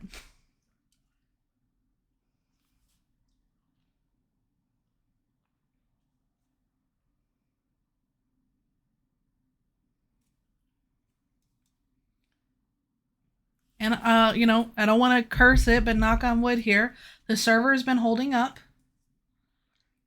It hasn't, it's definitely kicked some people off, but it's not had a giant crash yet. I'm sure it will at some point. Oh, more's coming in here. What are these? I think those are dreads. Yep, we're dropping some Zernitras. All right. Hi, Alan.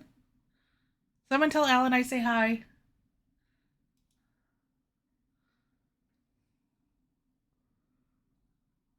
We got Bojangles. Jiopas, Vikings is over there still. He's been there this whole time. Okay, so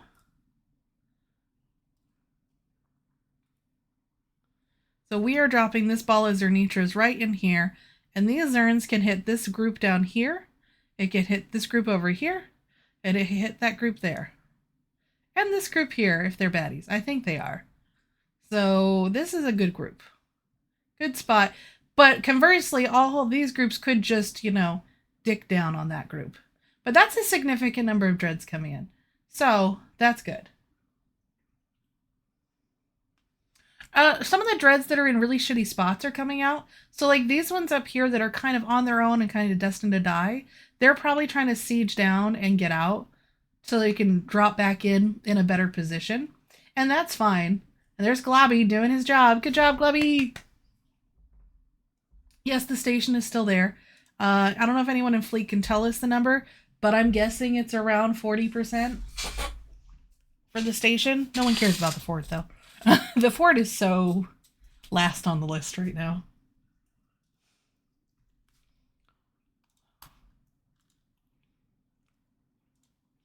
Let me see if it tells me about their faxes. So yeah, so I will say Goonswarm has decided to start shooting one of their subcap fleets, their Ferox Navy. Is it Ferox Navy? I'm not sure. Yeah, Ferox Navy battle cruisers. They are getting punched into, so they are losing that fleet, which will affect the future of this fight as we go forward.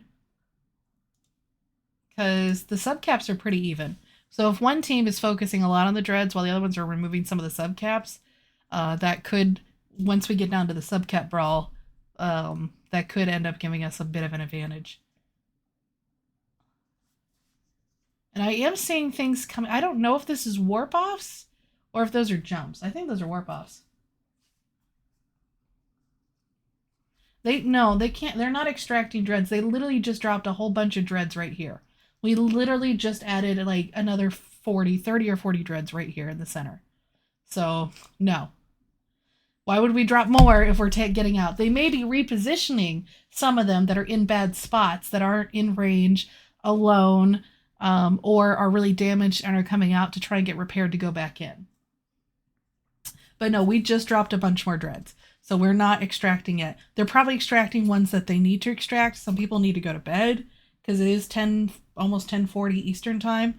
And then obviously you've got some that maybe just want to be done. And they're like, okay, I've done 3 hours. I'm good.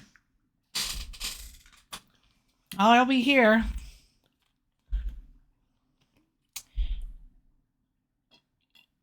Hanging out. I'm really annoyed. I should have ordered some pizza. Well. Oh well. Ba-ding.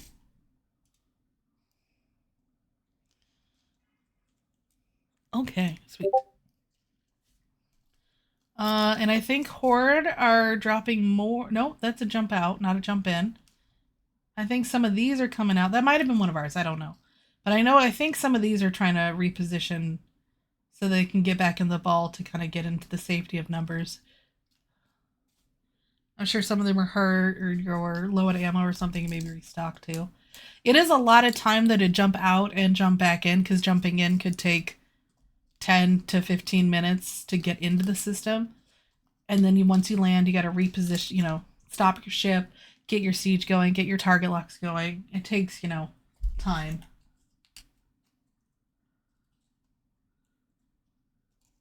Well, I mean, there's probably an actual structure.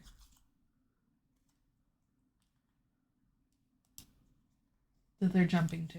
There's probably a fort somewhere else that they're jumping to. No one's gonna drop some Titans on a Mad Mill. Dropping Titans in this would not benefit any group. Titans are just big dreads. They just shoot hard. Oh, what's going on here, Code Point? Nothing. Don't worry about it. We're just, having a little bit of a fight. There's just a couple people. The Lancers aren't going to really do much other than drain the cap out. You could do that, I guess. But that's all, because, the amount of damage it does is okay. It's fine. But no one's tethering.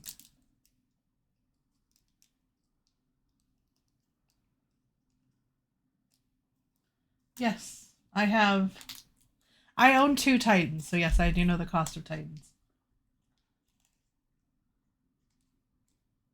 Yeah, that's true. If you had a couple Lancer Dreads going off in there, you could suck some people dry, like your mom.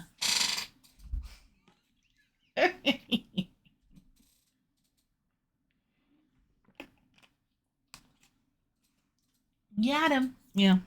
Yes, this is an Ahbazon. We're fighting in low sec over our fort that we have. It's probably going to die. We're having fun pew-pewing and blasting people with each other. No, the Lancers could do stuff. It just kind of depends on what's your goal with the Lancer. You wouldn't just want to start, you know, with the Lancers around. When Lancers shoot off, they suck cap from the ships around them, so that could be a thing. I know that they block tethering for a certain amount of time if you get hit by a Lancer. Damage-wise, I don't know how big the damage is. I don't think it's as bad as a Titan Lance. But it's still, like, not insignificant. What's the fort at? I got a report of 49%, so it's probably in the 40s. Well, we're still at about 4,300, so as I said, the server's pretty set at, like, we're not really going much further than this on people. See, we see some red dreads warping off because this person right here probably disconnected. This person right here probably just reconnected. So, just warping in and out. No, we don't want CCP to stop this.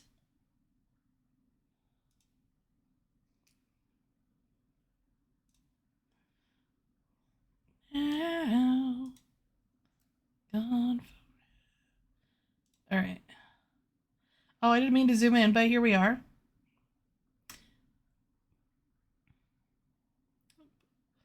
I'm trying to make it so you can still see, like, the whole field.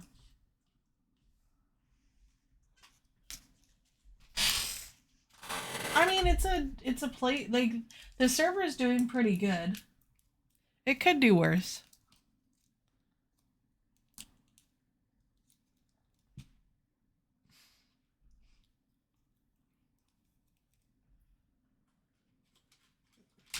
I am downing cough drops to keep my throat lubricated.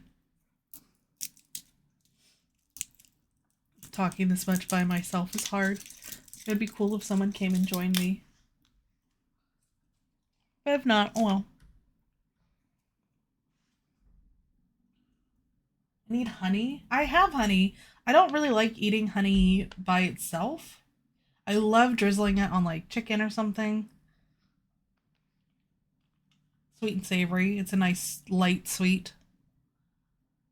What I really like to do is if I make like a chicken breast, like a fried chicken breast for like a sandwich or something, I'll drizzle honey on it and chipotle chili powder. Chipotle powder on it. Oh, so good.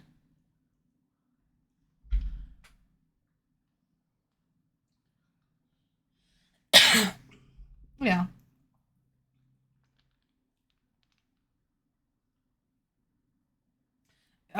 I don't like hot drinks, so unfortunately the tea's not going there. Code whiskey's my favorite thing to drink. It don't clear me up. It just makes me happy. It doesn't put hair on my chest. I'm just like, ah, yeah. But you guys are doing great. Thanks, coach. So Init has come down here. I don't know if they're going to come over and shoot these dreads or something else, but Init has spent the last hour coming from this side of the group all the way down to here. I mean, they've kind of been flown around in here, but it's pretty funny. I just noticed they finally made it down here.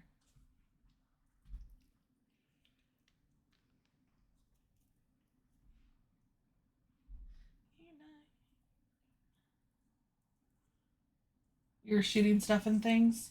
Okay. I don't know. Are you?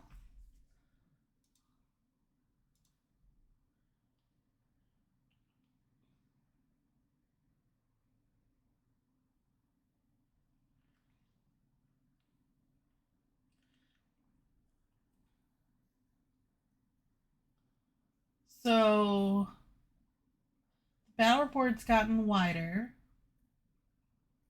They are at about 250 more people than us now, from what I'm seeing. But they've lost more ships overall. I just think they're cheaper. Alright, let me look at this summary. Yep. Almost 300 Rev Navies. We have 150 Zernitras, so... Your dread's dying soon? Oh yeah, Brave's here. Brave's here. Jakaris was here. Everybody's here that needs to be. I'm always proud of our groups when everybody shows up to help out. It's here. It. I am seeing some, fleet discipline lacking in these guys over here. Look at them. Look at them. What are you doing over here? You're nowhere near a fleet. So Redeemer X, get back to fleet. Palladium Azun needs to get back to fleet too.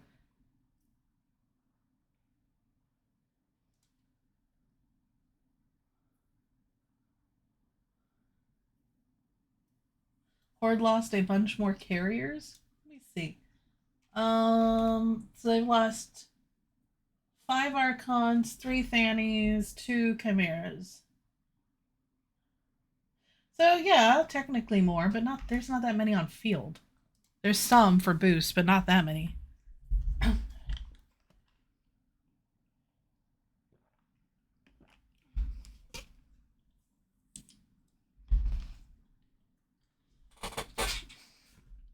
But yeah, Horde has more people. Now I don't know if some of that's Dread, some of that's subcaps, but yes, they definitely have more. So, but that's okay. We got this nice ball going on here. We'll get some fights in. Have a good time.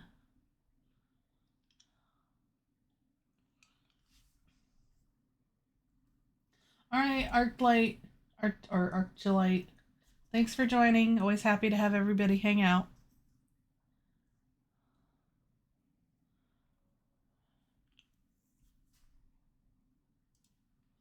And then reminder, we are going to be celebrating the 10th anniversary of INN Game Making Partner.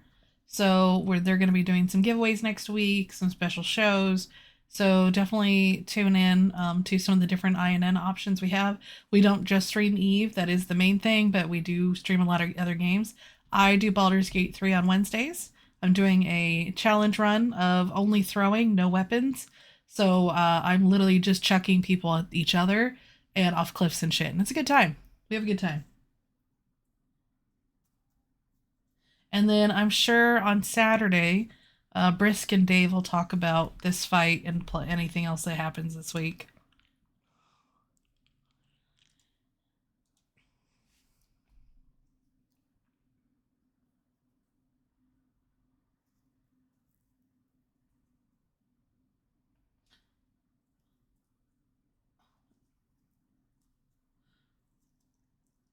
So do you want them to get booshed off, or do you want them to get like GTFO'd? Mr. Burke.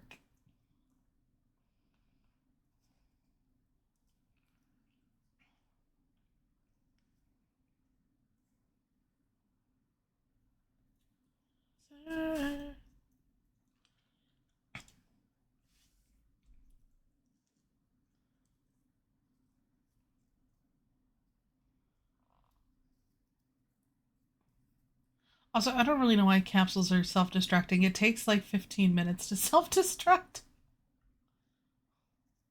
I see some more dreads jumping out. I think those are, I don't know if those are ours or not. It's not like a bunch, it's just like one here, one there.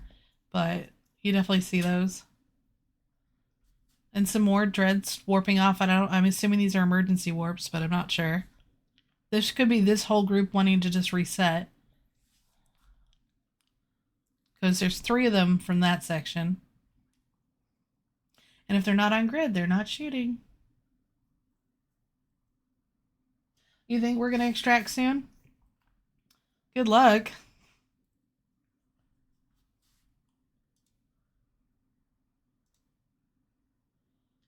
Let's see. It's about 170 billion difference in losses, which really in this type of fight isn't that big a deal, but it is, we're at 1.3 trillion, they're at 1.1 roughly. I'm sure it hasn't settled, but let me look at the numbers.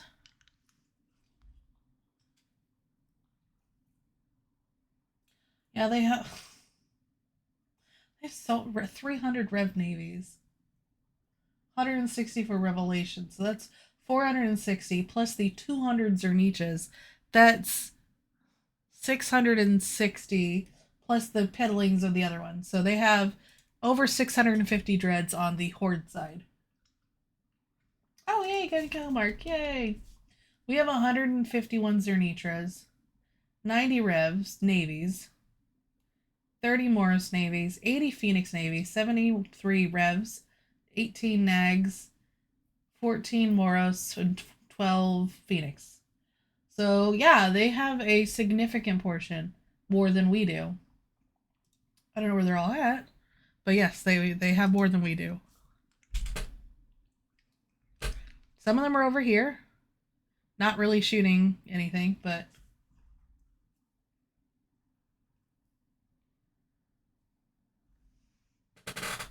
Yes, getting a kill mark in this type of fight is definitely down to luck. I shot 56 Titans in M2, and I didn't get a single kill mark.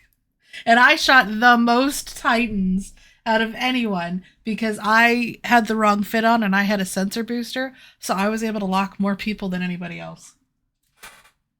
So, I don't know of anyone else that had a higher kill count where they were part of kills.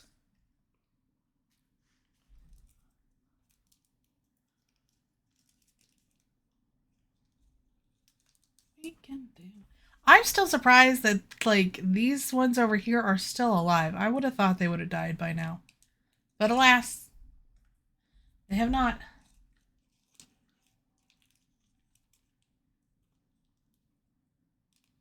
Has the subcamp fight started raging yet? Let's see. Okay, 19 Rogues have died, so I think they are starting to shoot some battleships. And they've lost one Nightmare still. If we could lose another one, that'd be great. 62 Feroxes. So yeah, someone over there is definitely dicking down on the Ferox navies. I don't really know how significant that is considering there's 300 of them, and the total of losing it is 12.4 bill, but it strategically may be important. I'm not sure. I don't know if they're doing a lot of tackling or what, but that's what's happening.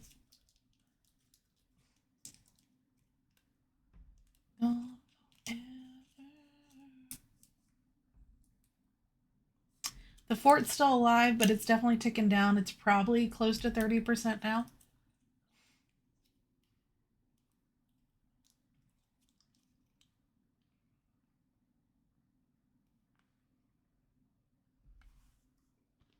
Yeah, so this group over here is warping off. I don't know if that's intentional or emergency warp, but more of them are leaving.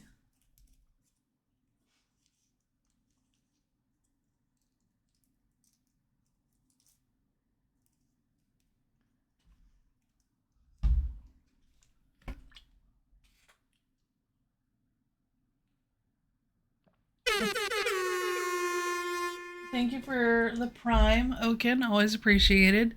What's the mini ball upper left? Oh, that's the gate. That's the gate over there. So there's a bunch of, looks like mostly baddies, just hovering around the gate, killing anybody trying to come in. But yeah. So we see some more things jumping out. I'm not sure what color they were, but we did see them jump out. Oh. I don't know if this is an extraction or just people just adjusting for themselves.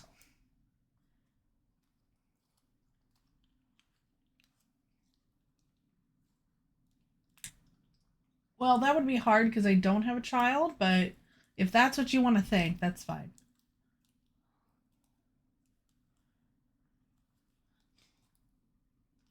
There were more. Last time it was 1,800 one side, 2,100 on the other. So we had 1,800, they had 2,100.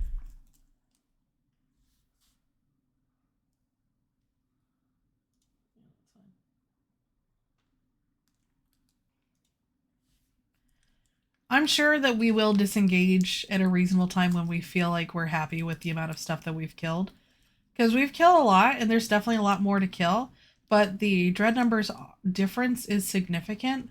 It's not an insignificant number, and it's going to just stretch at a bigger lead on their side. They did bring more. But if it was down to just subcaps, it would be only one fleet more, which honestly we can handle. We've handled it before. We fought, 2 fleets versus 4 fleets, 2.5 fleets to, 5 fleets. We've done that before, and you can make it work. But when it comes to dreads, where you're just sitting there just pewing each other, and you're not moving around, you're not having warping around tactics, the numbers matter. In this case.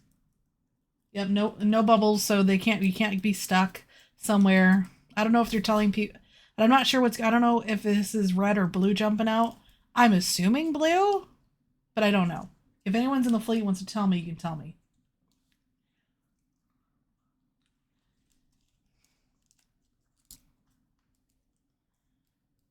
But we're definitely seeing more and more people come out from these bottom areas.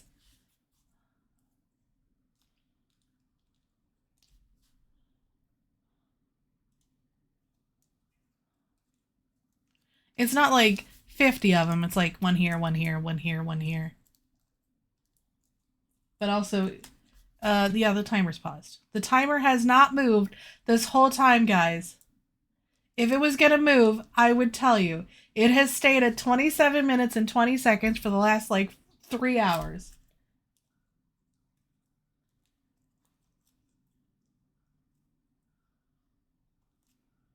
Yeah, this is a good fight.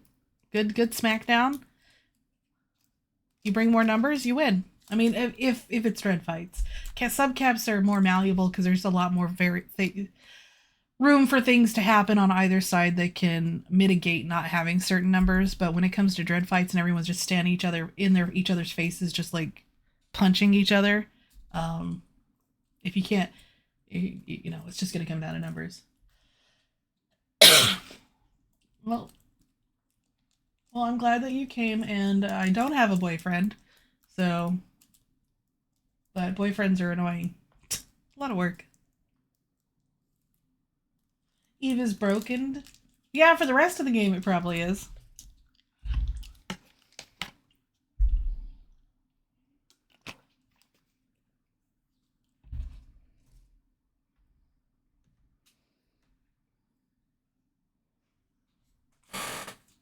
I don't really look, that's the thing.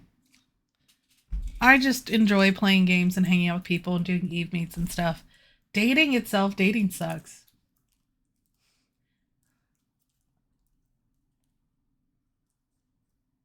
Okay, Seema, you need to get it right. I have a Dutch man friend. He's not my boyfriend, but I have a Dutch friend that I've known for a long time. And he would fit that criteria. He's just not from Brazil.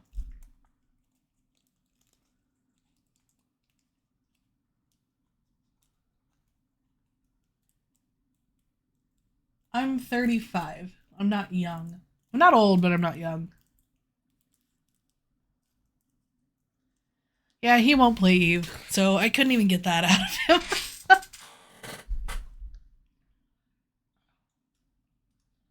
Name all Dutch people? Okay. Well, most of them are tall and skinny and ride bikes. There you go.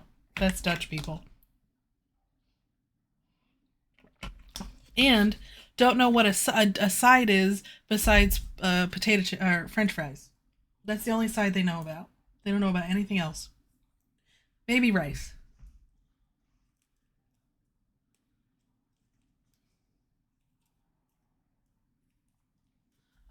Yes, it is approaching 3 trillion.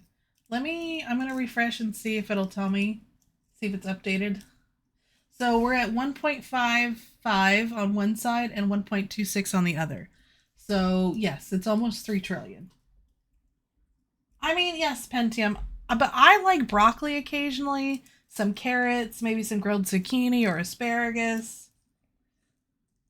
I'm not like a huge veggie person, but there are some veggies that I do really like. And it's nice to get those on top of the potatoes and the rice. You know what? Fun story. Atrum doesn't do capital SRP, so he won't be busy. typically. I think he helps out with it, but he's not actually the main one that does it. You know what's really funny, Seema, is you call him Dutch Crutch. He's been on crutches for the last like 7 months due to a motorcycle accident. So it's pretty funny.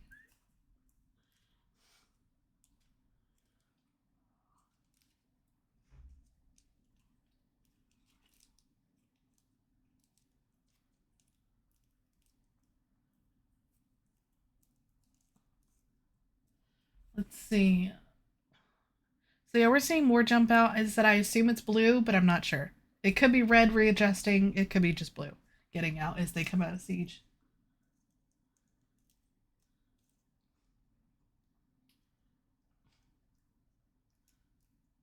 Bring me back. Well, I mean, it's always good to write a shit post about Atrim. He's got the best sense of humor.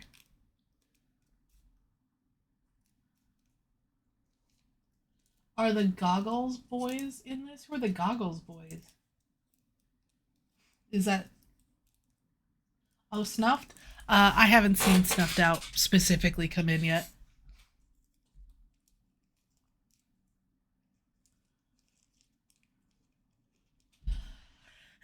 I don't think they came in anywhere, but I guess they could have snuck in somewhere in here.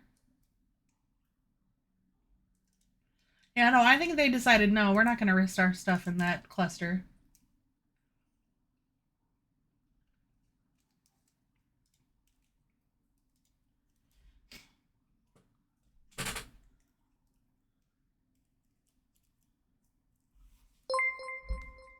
Thank you for the follow. Always appreciated. I'm pretty sure most of this grouping has spread out. I don't know what they're shooting. I don't know what they're shooting. But like kind of these they had we had some strong clusters here, and they've mostly kind of dissipated from jumping out or moving or warps. As I said, there's a whole like group of dreads back here. And I'm not really sure. I don't know if they're just shooting the structure or if they're shooting into the fleets or what, but it's not been a slaughter of subcaps yet. Let me see if they've started yet. 24 Rogues, so the Rogues are starting to get shot. 65 Ferox Navies. The Ferox Navy's still getting beaten. Now this is pod racing. Oh, look, so there's a blue fleet over here. I don't know who it is. In it, more zealots, but in it's over here, so maybe they brought a second fleet.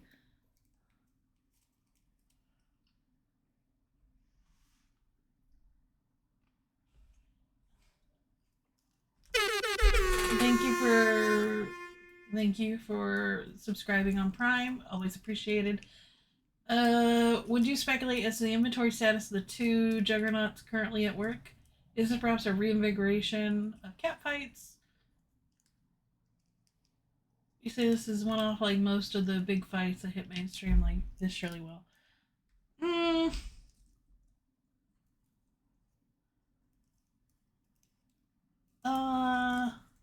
I mean, we all like to have big fights, but you have to have kind of downtime in between to rebuild stock and stuff.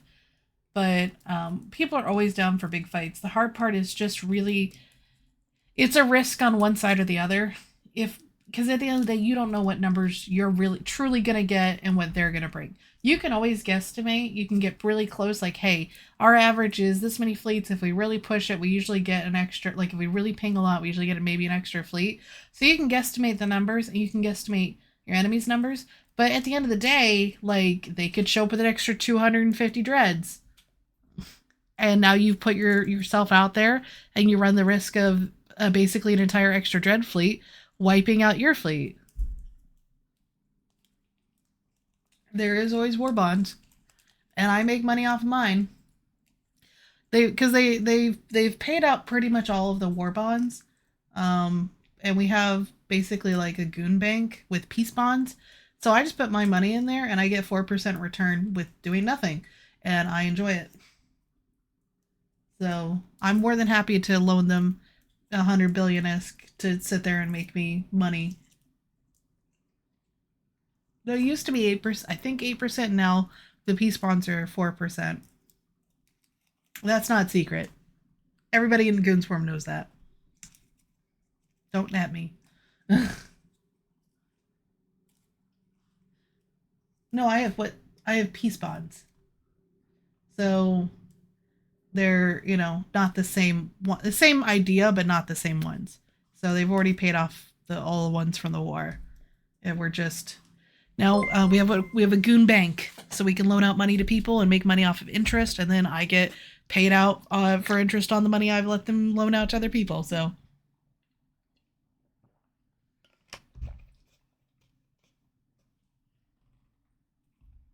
bye, Deepwater Fooligan. Thanks for coming in. I hope everyone had a good time in the fight. It was really interesting to see what everybody kind of focuses on. Goonswarm has a more spread out amount of dreads. Mostly Zernitras. That's been our big push. We do have more Zerns than anything. We also have Rev Navies, and we also have pretty even Rev Navy and Phoenix Navy numbers. And then Horde, conversely, is Zernitras, Rev Navies, and Revs. Like, they are heavy into those with almost nothing else on field. So that's been interesting to, like, see. I didn't know that that's how Horde was. I knew how we were, but I didn't know how Horde was, so that's fun. More Gank Catalyst? Yeah, I'm sure if you brought enough, you could kill a Dread.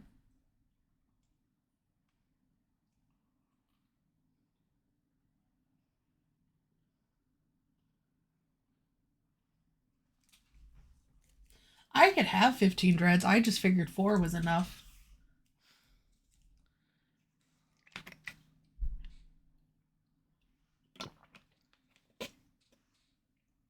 Yeah, they don't have the risk, so because they're ahead on numbers and momentum. So for them, dropping more in and more in and more in was gonna probably turn out okay for them. So yeah, as I said, once you get that momentum, if you got the momentum, you got to try and hold it. And Horde had the numbers to swing it back to them, because we started out doing better than them for a while, and then it swung over to them because they brought the numbers, and that's all that's the main thing in Dread fights is numbers. And obviously having good fits and positioning, like all those factor in, but raw number, like having literally 100 to 250 extra dreads than somebody else, that's gonna swing it.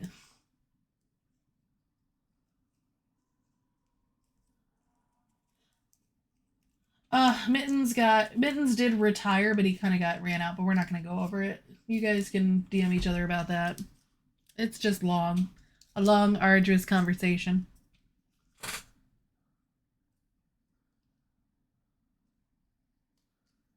Do you think the Silicon managing this is happy with our choices here? I don't know what the Silicon is, but yes, we wouldn't do this unless we felt comfortable doing it. Asher's more willing to take risks than others, but oh, the CPU? I'm sure the CPU's happy to get pushed to the limit. And hey, my network card is held out so far, knock on wood. Local's gotten out of 3,900, so we are seeing more and more fleets in and out. There is some sort of fight going on at the gate. I don't really know what's happening over there, but there's something going on over there. More dreads up here are leaving. I love seeing the Ocketers that are just coming in to pick shit up. Like, don't mind me, guys. Hold on, I'm just gonna go pick some stuff up.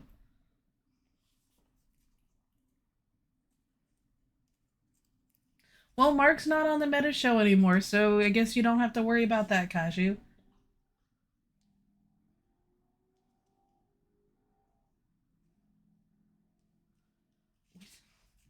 We didn't fire Mark. Mark got a new job. Mark's been nice.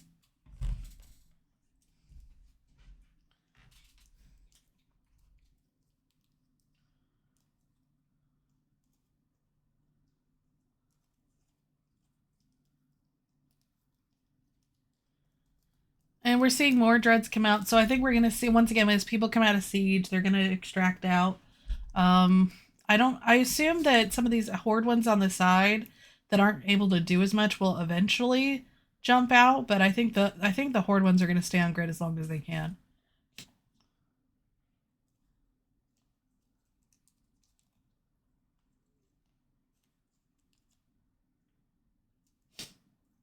Oh, that's cute.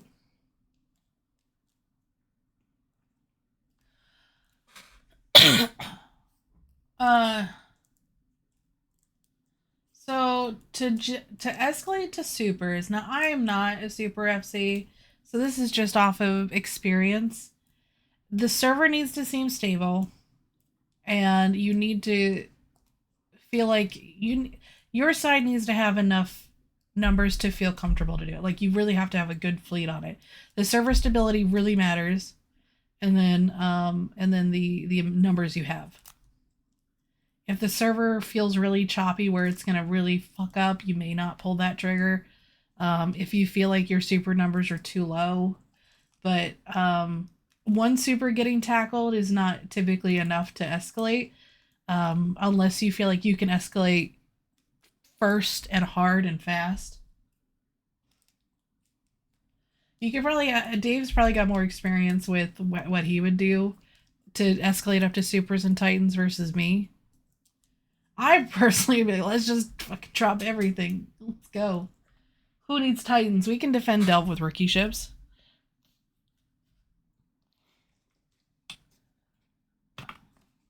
I mean, it's gonna. I've already been talking about the numbers for like the past hour and a half. I mean, what do you consider a super fight? M2? Or was there a different one in between?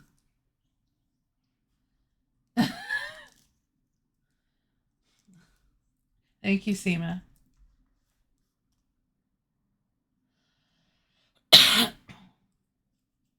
It happened because they had a bunch of capitals trapped. They had a Keepstar in a hull timer, and the server did really well last time. And they had the fight got hyped up so bad they didn't really have a choice.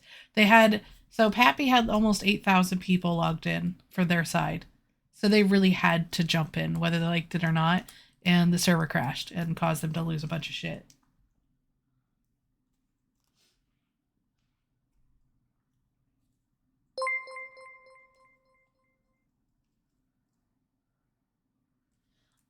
If they want to go to the reserve bank and sit there for 90 minutes doing that, they can. If you think everybody in Delve comes to this, you're wrong. There are a ton of people still at Delve, sucking their thumbs. They may go out and stop people from stealing from reserve banks. But if someone's got a key and they want to go do it, we're here. It's kind of a drop in the bucket compared to 1.5 trillion.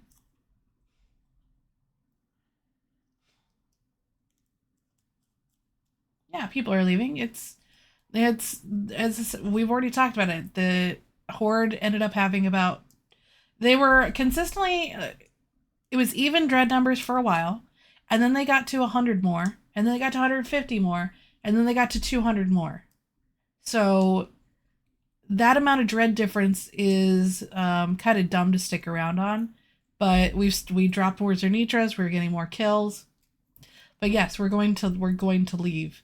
We got a good dread fight out of it, but they have more dreads than us. That's what's going to happen.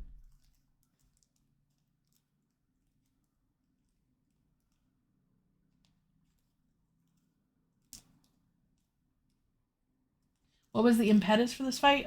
It was a Fortizar that was reinforced, and we decided, we've been fighting over this for a couple weeks, and we're just like, no, that's ours. And then we just wanted a fight more than anything else.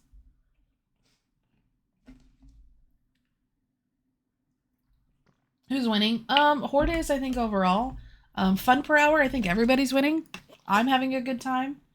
I know most people in fleets are having a good time. I think people who've bought dreads in the past year are happy they're getting to use them. So. In the BR, I mean, Horde probably is because they had more. When it came to overall numbers, it was very even for a while. Like, it was like 1,600 to 1,700. And as I said, Horde just ended up getting more dreads in. I mean, it's I can't take credit. That's Brave's thing. Brave goes fun per hour. I think it's a fun metric because then nobody can make you feel bad. Did Globby finally die? Let's see. Is this Globby up here? Yeah. Globby finally got a couple ships got. Credit to him.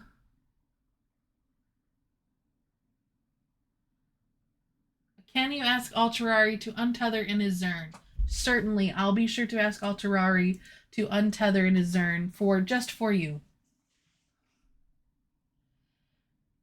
Yeah, so we're at over 3 trillion now. 3.1 trillion, it looks like. You're dead already, Alterari? Well, see, Strap, he already did it for you. How kind. How generous.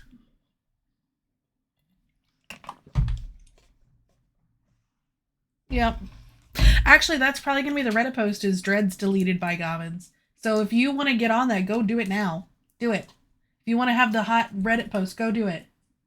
Someone, hop on this. That was good. It made me a mad mute. A mad mute?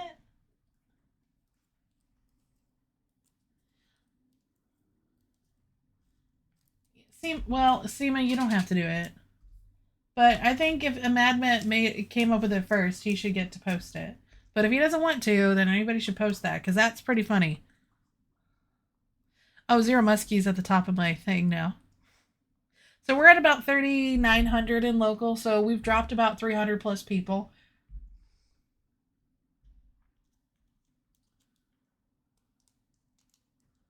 Do it. Do it. Do it now.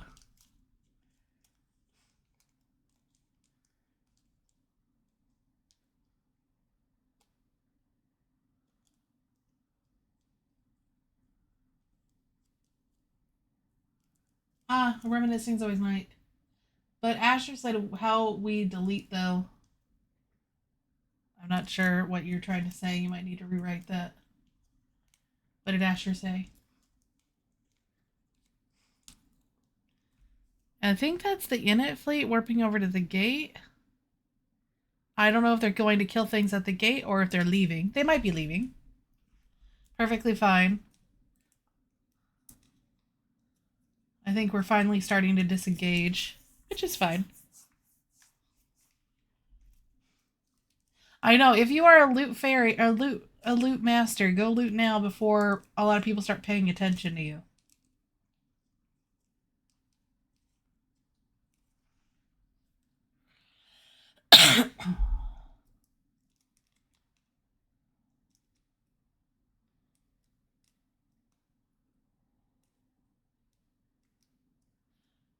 I still think we should have a nice subcap brawl, since there's so many here.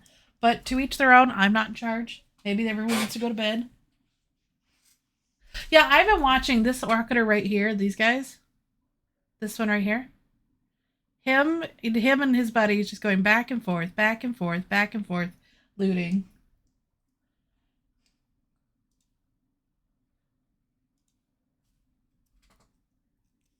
More props to them.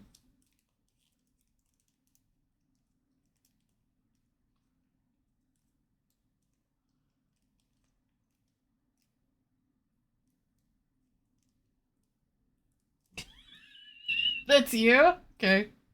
Someone blow him up. Right here. These two. Blow these up. You must experience full tie-dye.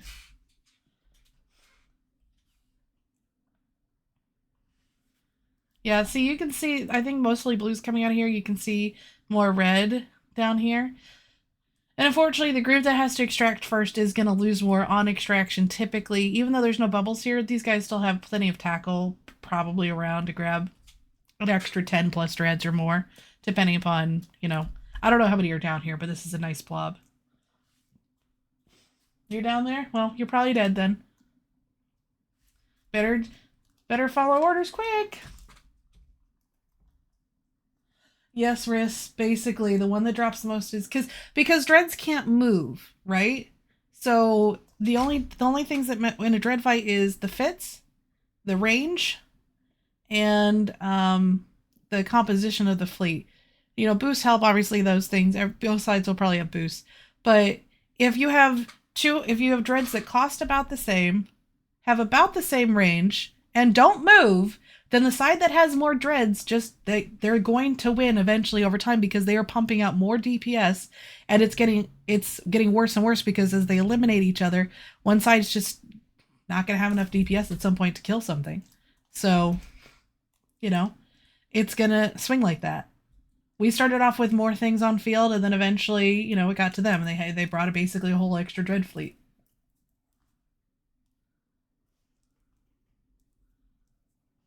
I mean, Horde, if they were cool, could stop shooting it to leave it there and then reinforce it again, and then we could have another fight over it. That could be fun.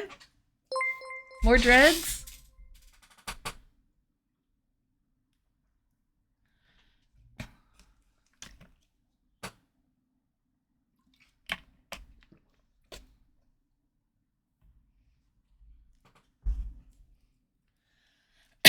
I think we're down to 3,800 now in things. So I'm gonna come down, look down here, see if I can get a good view. I don't know who I zoomed in on, but this poor Zernitra over here is not having a good time. Who's dying? Let's see. Archbishop, good luck to you, good sir. You better jump out if you can, but I don't think he can. I think he's tackled.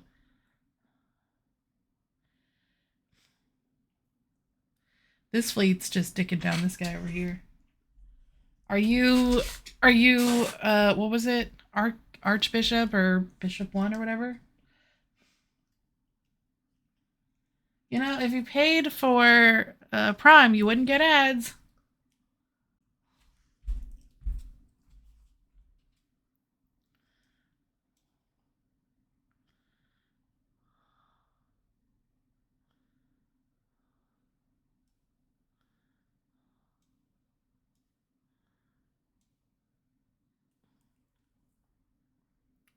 To be a millionaire, so freaking bad.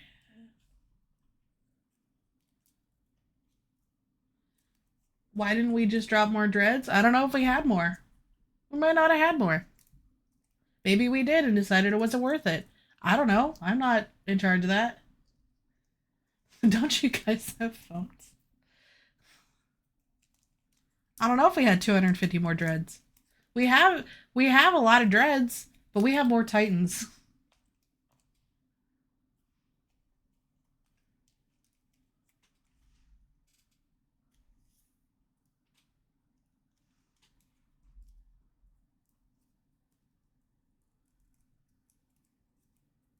Choices were made and traps were triggered.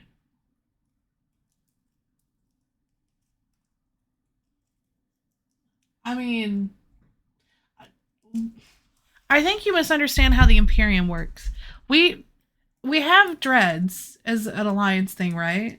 But most dreads are just people's personal dreads. And then we hand out things as SRP, but we don't have, typically we're not rocking around, 400 dreads just sitting somewhere. Most dreads are people like me who have just 4 dreads, or they have 6 dread alts, so they have, maybe 10 dreads. Yeah, and Jay stole some of them. That's probably part of it too.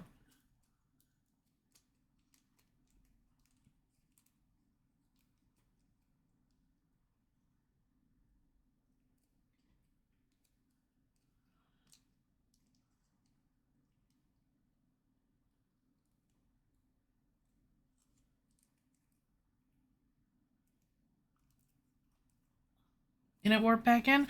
Oh, yeah, the subcat fight is gonna go on right here, guys. And here comes a fax, but it's fine. Yeah, so I told you the subcat fight was gonna happen once the dreads were starting to clear off, right? So it's we're not going down without a fight, motherfuckers.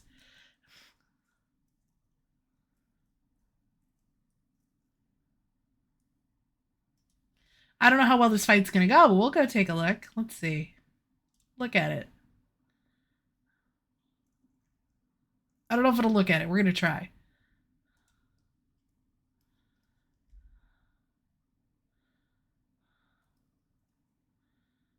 Oh, yeah, let's just look at Dark Shines. That sounds good. Look at... There we go. He's not moving. Move, sir, move. Oh, look at all these little dreads over here. What are they gonna fight? Are those the nightmares? Ravens. Okay. Yeah, they can shoot the ravens. They do good at that. They'll do okay at that. Okay, we're not moving good.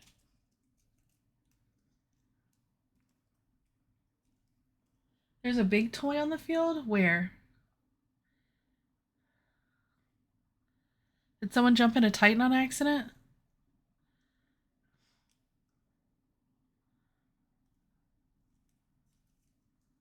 Yeah, well, what's the point of having these shoot and kill one of these when you can maybe kill half of this? Just saying.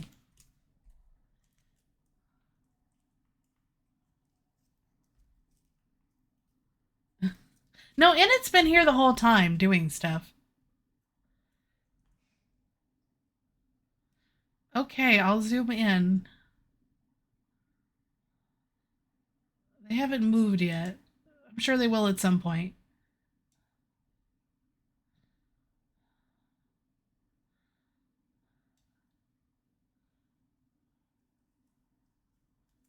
There's a rook on the field? Well, yeah, it's going to pick up the, it's going to try to pick up the core.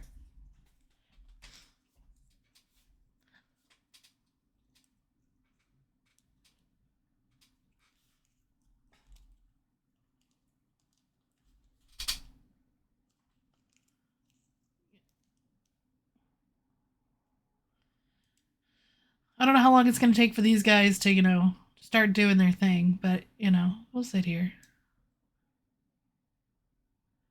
They're still close enough they could shoot one of the dreads. They haven't shot anything yet. They haven't made a decision yet. Is Jay around? Who fucking knows? You can check his Zkill to see his activity.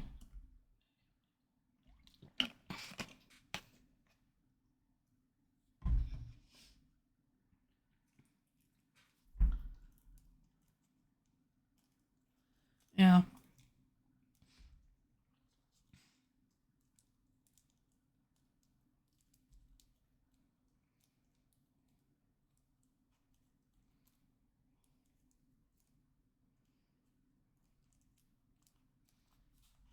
Let's see.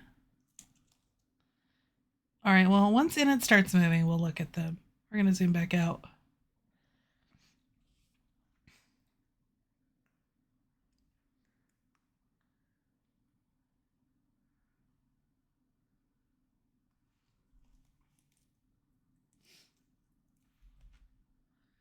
Yeah, that's not how that went a man met, but okay. For Titan to get better, probably another 300 or 400. Just because of the amount of shooting that's going on, we're probably not going to see much change in tie-dye for a while.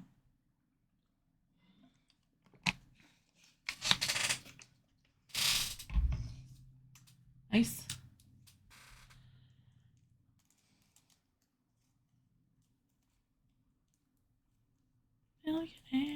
So...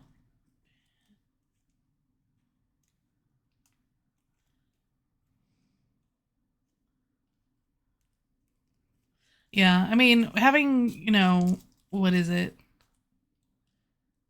About 500 people leave is definitely helping. I'm sure calls are going to go through a bit faster because, like, the Init fleet just got their boosts up, so they're going to start brawling over here.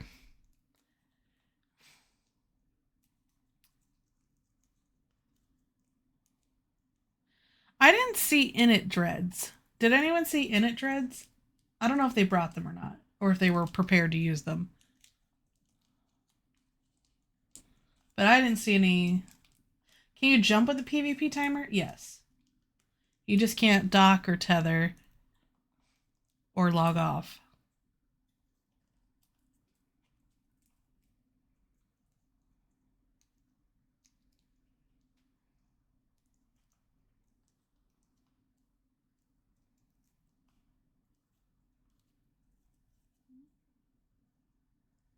Yeah. See, there were just, I couldn't tell. There's so much blue and red on the screen. You know, I know that they're a different shade of blue, but it gets mixed in so easily. I wasn't sure. Okay. I figured they probably had some out there, but I don't know.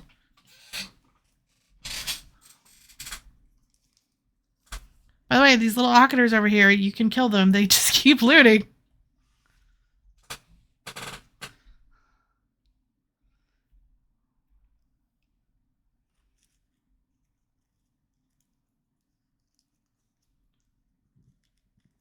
Yeah, I know, right? It's just been dread. But that's why I was like, there's some really good subcaps here. Like, we're going to have a subcap fight at some point.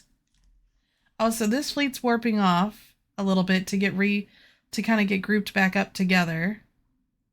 So FRT's moving over there.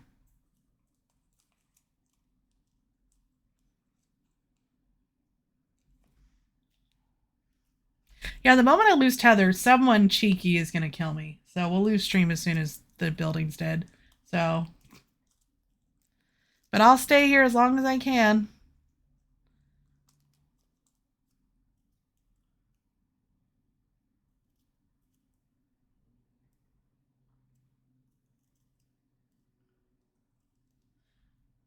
I could. Now that the server's not so shitty. Where's the Spectre Fleet fort? What's it called? Is it just called Spectre Fleet? Which one? Oh, HQ? I assume I'd have tethering rights there. Alright. Alright, I'll go over there when this thing's about to die. Hello? Heyo. How's it going? I'm jetting off because it's 4:30 in the morning and I have work this morning. Okay. Now, But you know there's yeah, a fun subcap fight, right? Like, we're gonna have that, right? Oh, really? Really? Yeah. We only had a dread fight. Now it's I never noticed from my FC position of the main fleet. No, I'm saying, like, we already had our dread fight now. What about second fight? The subcap fight? Yeah, well, I've given my fleet to Klexus, so I need to get to sleep. Yeah, fun fight. You win some, you lose some.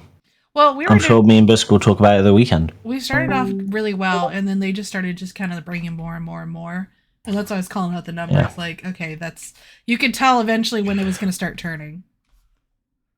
But at the beginning, we were doing great. Yeah. So. And we're really not that bad still. It could be a lot worse. At the end of the day, this fort has survived 9 attacks, has killed way more than it's worth, and been a good little fort. It's done its job of, entertainment. It's a 10 bill fort. We've just killed over 1 trillion ISK of their stuff. They've killed over 1 trillion ISK of our stuff. People had 2 trillion of our stuff now. People had fun. And at the end of the day, the job of a fleet commander is to give everybody fun. Apparently, I'm supposed to tell you, good job. According to chat. So Thank you. Good job. Anyway, I'm going to head off. Don't forget, guys, check out Meta Show this weekend. Check out Dawn streams on Wednesdays. Garrick is not live tonight because we've been doing this. Garrick is normally live on Thursdays.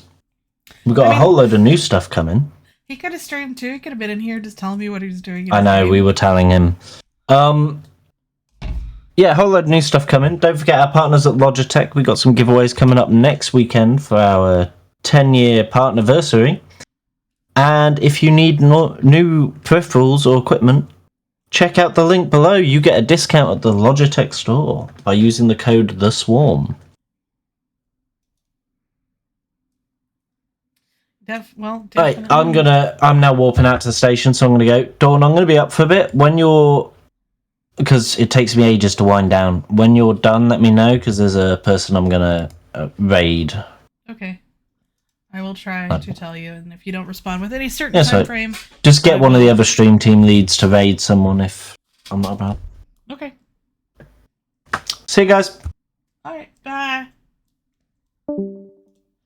You need a DBRB screaming at everybody? I mean, I guess I could try. Alright, I did tell myself to warp. We'll see if I warp, guys. No, because I'm going to try to go over to the Spectre Fleet Fort. So that way I can not die immediately upon this building exploding. But we'll see. I don't know if I'm going to warp or not. We'll find out. Well, you better jump out then. Or whatever the FC's telling you to do. I don't know. He is busy with his children. Which, as he should be.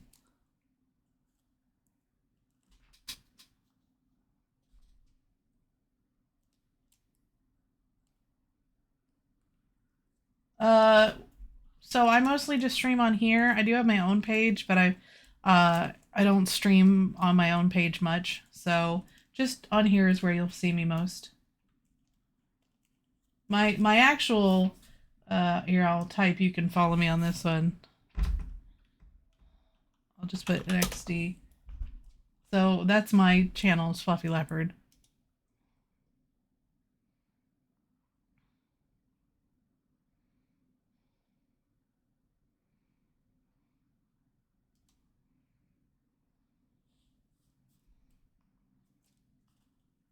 Oh, okay, we are warping. Yay. Yeah, he's got twins, I'm pretty sure. Appearance on Trash Talk Tuesday again? What's the point? All you get is Nada Red being a fucking dick, and then the rest of them talking about nonsense that nobody gives a shit about, so...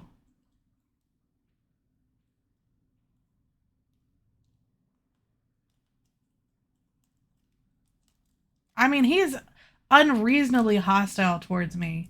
And I don't know if it's just because he doesn't like me calling him out on bullshit. He has a complex of, you know, just in general. I'm not sure. All right, let's see if I can get over to this fort safely. We might die right now. We'll find out.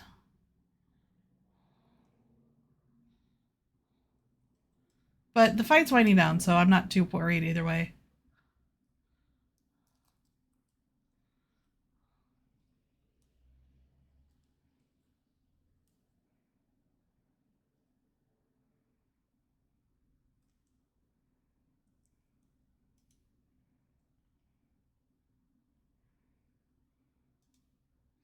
You guys can still see the blob back there. It's fine.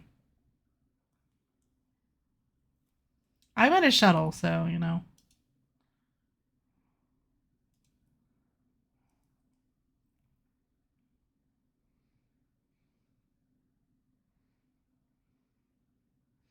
I probably should have just sat on this fort this whole time, but it's fine. Can you stop warping, please? Thank you.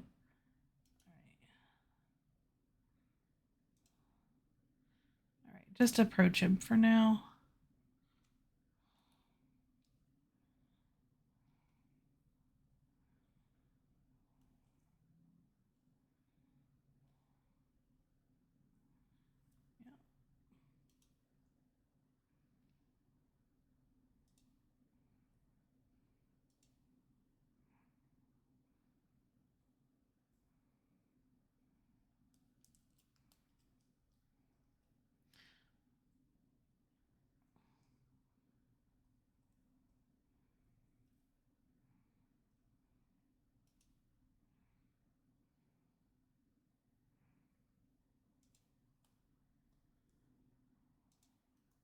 See if anything wants to cooperate. All right, well, whatever.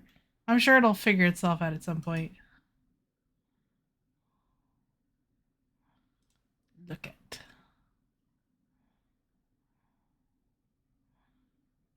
Zoom out. Okay, there we go. So yeah, I think most of the blue dreads that can get out are getting out.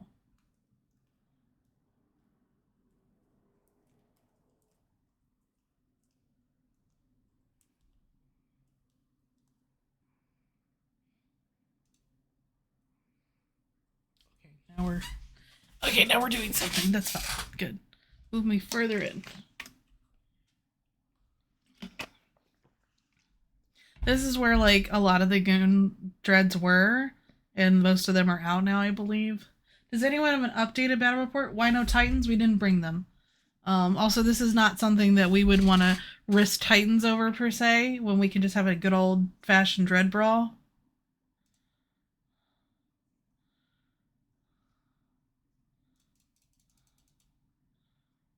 We're just going to stop.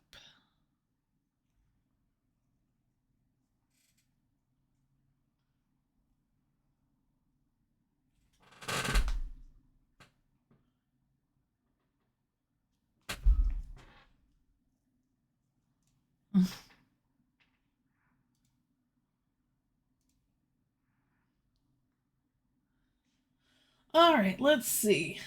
So 2.1 trillion to 1.5 trillion. Let me see.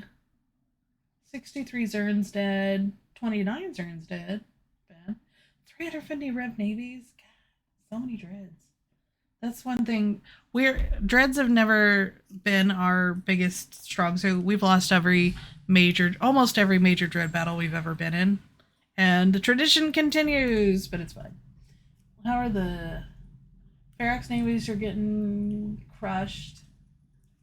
I don't see any other big subcap losses yet.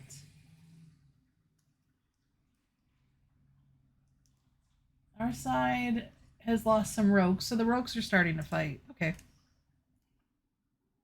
More things are jumping in. What could be jumping in? I mean, we've been pushing for more dreads because we know that we needed to catch up in numbers.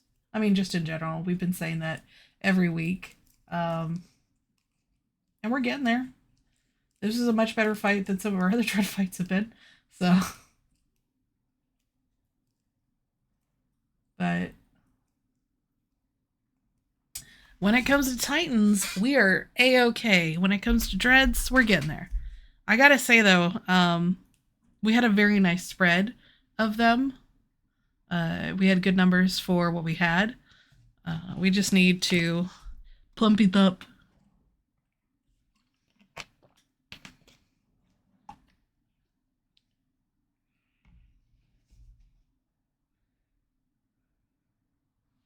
A morale hit? We got a good fight. Who cares? If you think this is a morale hit, you are sadly wrong.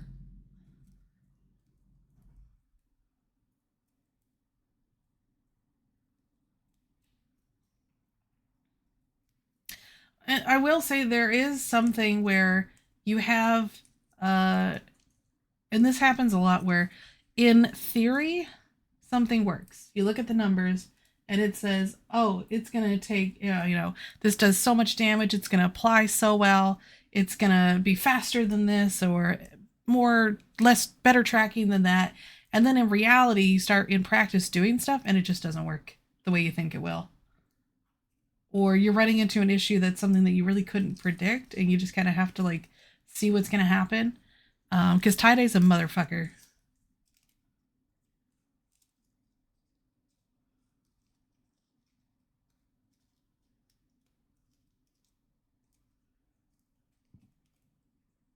I don't know. I don't lose dreads. I mean, I do, I guess, but I usually get them paid back for. I think a fully insured dread's a couple $100 million.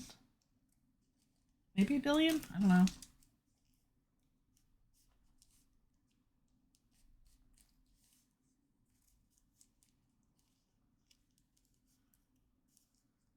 Okay, so Laszlo, I will let you know that Horde does not have any PNIs.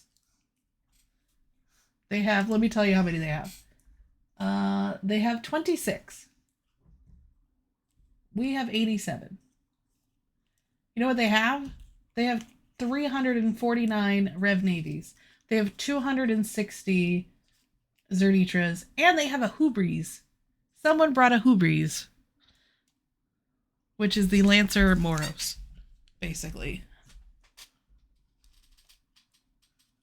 What's the HP on the fort, Tiny? It's probably in the 20s. As once Tie-Dye starts getting better, it's going to go down faster.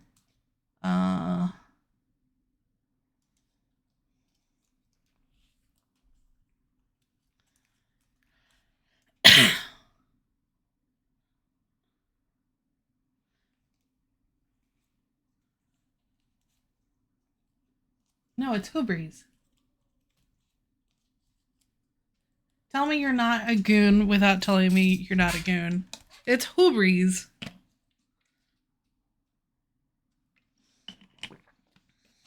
It's how Asher says it. Hubris. He says Hubris.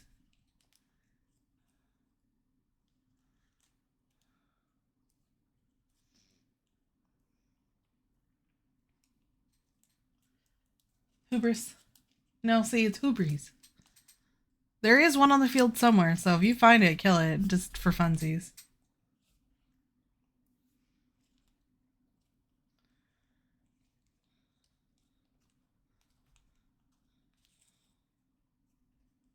It died?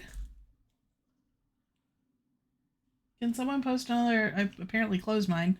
Can someone post a new battle report?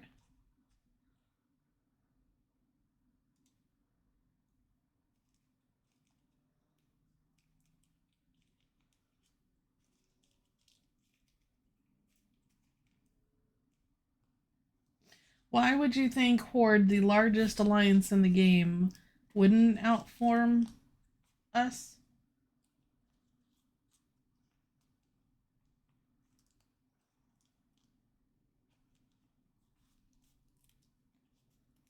Well, that's always fun. Mama cakes. Thank you.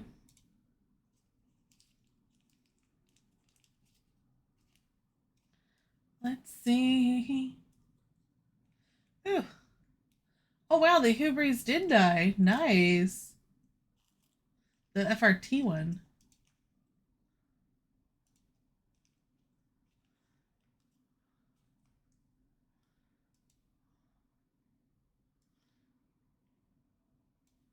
What I want to know is...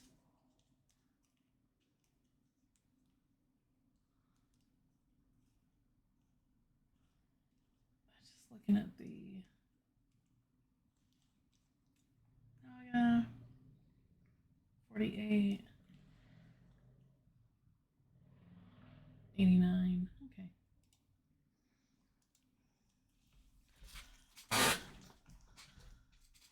Yes, they are. Yeah, Frat really is the one that brought the most numbers. They brought a lot. They brought like 2.5, 3 fleets worth. But Horde did have a lot of dread numbers. Yes. I have a battle report. Thank you. I appreciate it.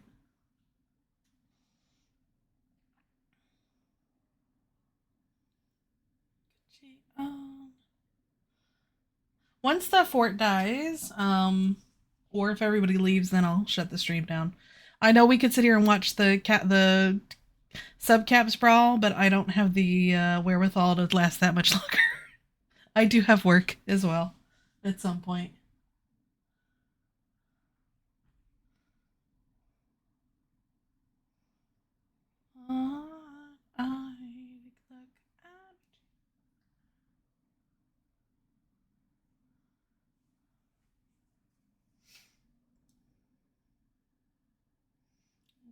Turn this.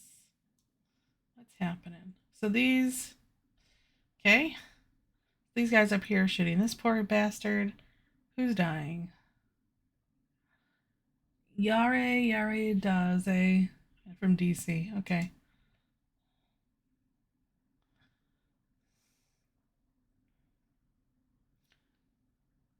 There's Brave, and they're in Ravens.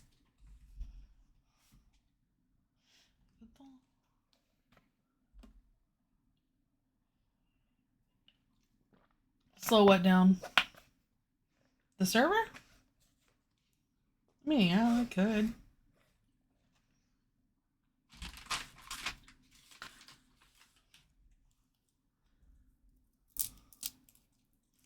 So,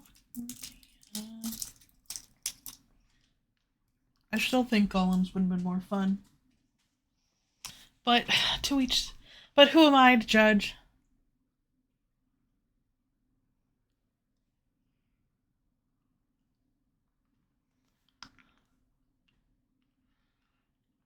I wonder how many drones it takes to kill a dread.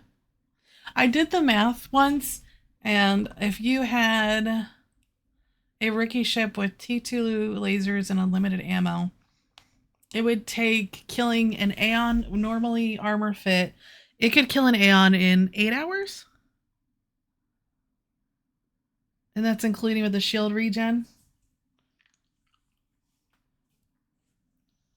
Just a little bit of trivia for you there.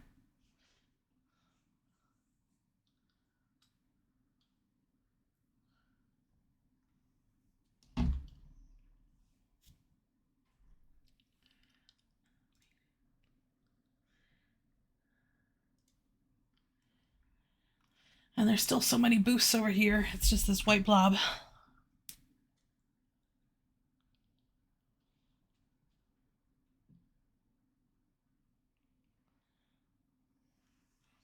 I think this whole dread ball has been just shooting at the fort the whole time.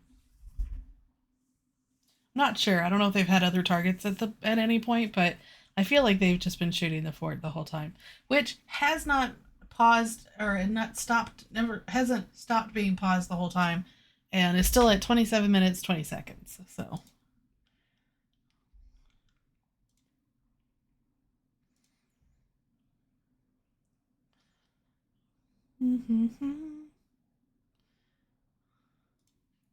Millionaire, so bad.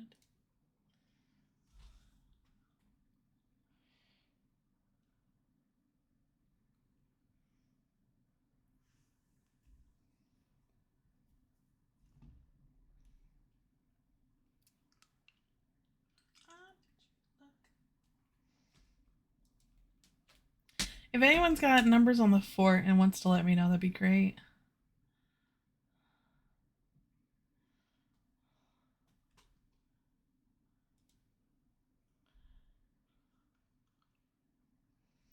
I will say that difference in dread numbers in reality is low sec people.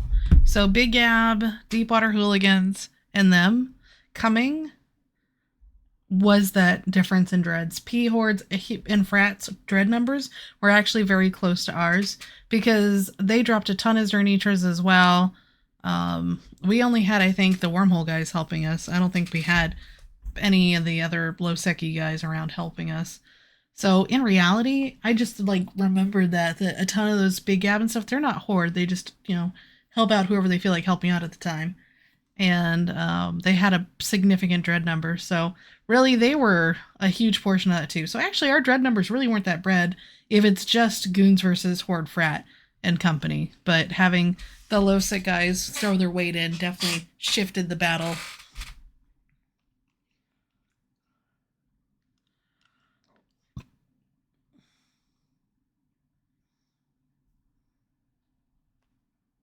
What bread? Is it down the fort? No. It's getting there. It's almost there, but it's not dead yet.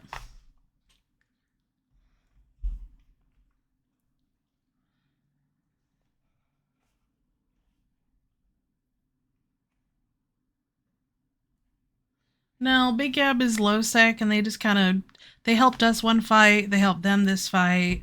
I don't know if they just decided they didn't like helping us, or if they thought if Horde propositioned them and gave them money.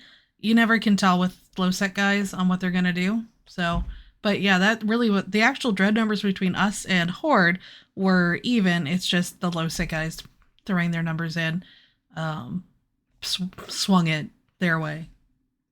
But that happened for us the other time when we dropped the previous big fight that we had. So, c'est la vie.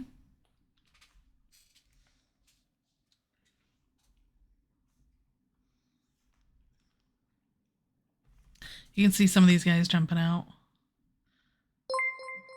Thank you for following. Yep, everyone will get SRP, unless you were really badly fit. So, try to get your dread out, and if you can't, oh well. I'm sure all of the producers are salivating at the losses they're seeing. Hashtag replaced. Or not used, because I didn't bring mine. Because I knew that I was probably going to be streaming and not be able to do it. Hello? Oh, hello.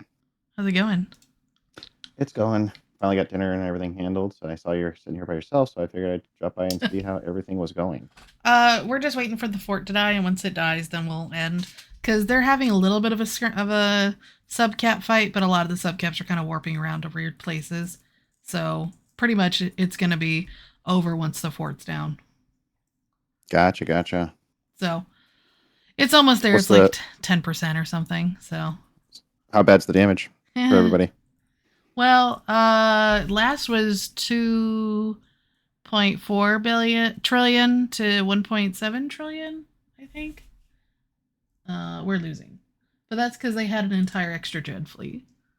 So you know, it's just what was going to happen at some point. Hey, so they at least they brought it. You know, you gotta accommodate them for getting at least stuff out there. Yeah. How many times have we been blue balled lately, and it's been that bad? Yeah. The difference was the low set guys. Big Ab joined their side, and so that was the main there. Then they brought probably a significant portion because they dropped like in 2 to 3 different places. So I would say they probably had 150 dreads or more with Big Ab, and the difference ended up being near the end about 250.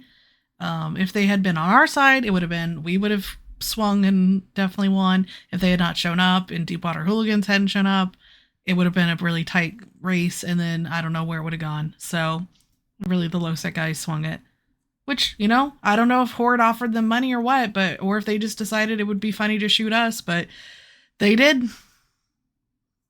Hey, I mean, more power to them, I guess, for just bringing it out there. Like I said, and it's the only thing that's one of the few things that keeps Eve alive and the way it is now is actually bringing out these fights that everybody can see. I'm kind of just rooting for the players, regardless of what side at this point, just because it's the thing that kind of brings everybody to watch and sees what happened. Everybody picks their sides and does their thing, but it brings out that liveliness in the game. This is what people want to see, right? Is the big fleet battles, regardless of who's fighting. They're like, hey, I just want to go and root for a side and let's do this. Just want to watch some sides, pound each other in the face. Yeah, I mean, it's kind of like football. Like, everybody makes it to the Super Bowl every year, but not everybody likes the teams that are in there. They're just going to pick one side and just roll with it based on whatever their preference is, right? I would like to point out to Eric here, 200 to 250 in a regular to subcap fight is not that really big of a difference. You can mitigate that with maneuvering and positioning. In a dread fight, it is insane because you are stationary. It's 100% based on your fits, your compositions, and obviously your position on where you sinoed in at. But if everyone's at basically fucking 0, having 250 extra at 0 is a huge difference. Oh, yeah. So, yes, having Big Gab there was the big swing. Because I was like, everyone's like, oh, why don't Imperium have enough dread numbers? And I'm like, well, I know we've been pushing on it. And then in thinking about it, then later I'm thinking about it, I'm like, wait a minute. If Big Gab hadn't been there, Horde and Imperium numbers were maybe 50 off, not 250 off. That's still, a number, but it was pretty close. I mean, you'd be surprised. Yeah, there's a lot of stuff that you could do in terms of the fleet composition, or even just like you said, the maneuvering that can dynamically change the fight. I mean, there's been fights that I've been in that we were outnumbered at almost 2-1 in some cases, and we've came out victorious. Yeah, it really just depends. Your comp is also going to affect it, but also if you always are good at positioning to keep one fleet out of range of shooting yours, you've mitigated that damage. But with a dread fight, you drop, siege, and shoot. And the only thing that's going to change that is if you dropped in a really shitty spot, and everybody's dropping. You're siege on sieging, and then you're moving. Yeah, then everyone dropped about 50 kilometers or off of each other at some point. So it's except for this cluster over here shooting the fort. So, that's where those numbers come in. So I don't know if we had anybody we could have paid to come in more or not, but. And then Init was, I believe, in it as well, right? In this fight. Yeah, Init was here. They had a nice big zealot fleet, and then I guess they had some dreads mixed in with ours. I didn't notice them as much, but that's because there's so many colors on screen. So, but I don't think they had their own huge fleet of dreads. I think they were mostly subcat focused. When loot explodes out of a stage thing, it's a pretty wide sphere, unfortunate, but you're not going to get any loot out of the station. because it wasn't abandoned. It's going to go, everything in the station is going to go to the NPC stations in system. Yep, asset safety. All asset safety. So the only thing that's going to drop is the core and some salvage modules and stuff off of the structure. That's it. So you won't be able to get it. That's what those work rules are for that are on grid. They're going to snatch it up. I think somebody earlier posted a battle report. Let's see if this is still current. Yeah. I don't know how accurate this one's still right now.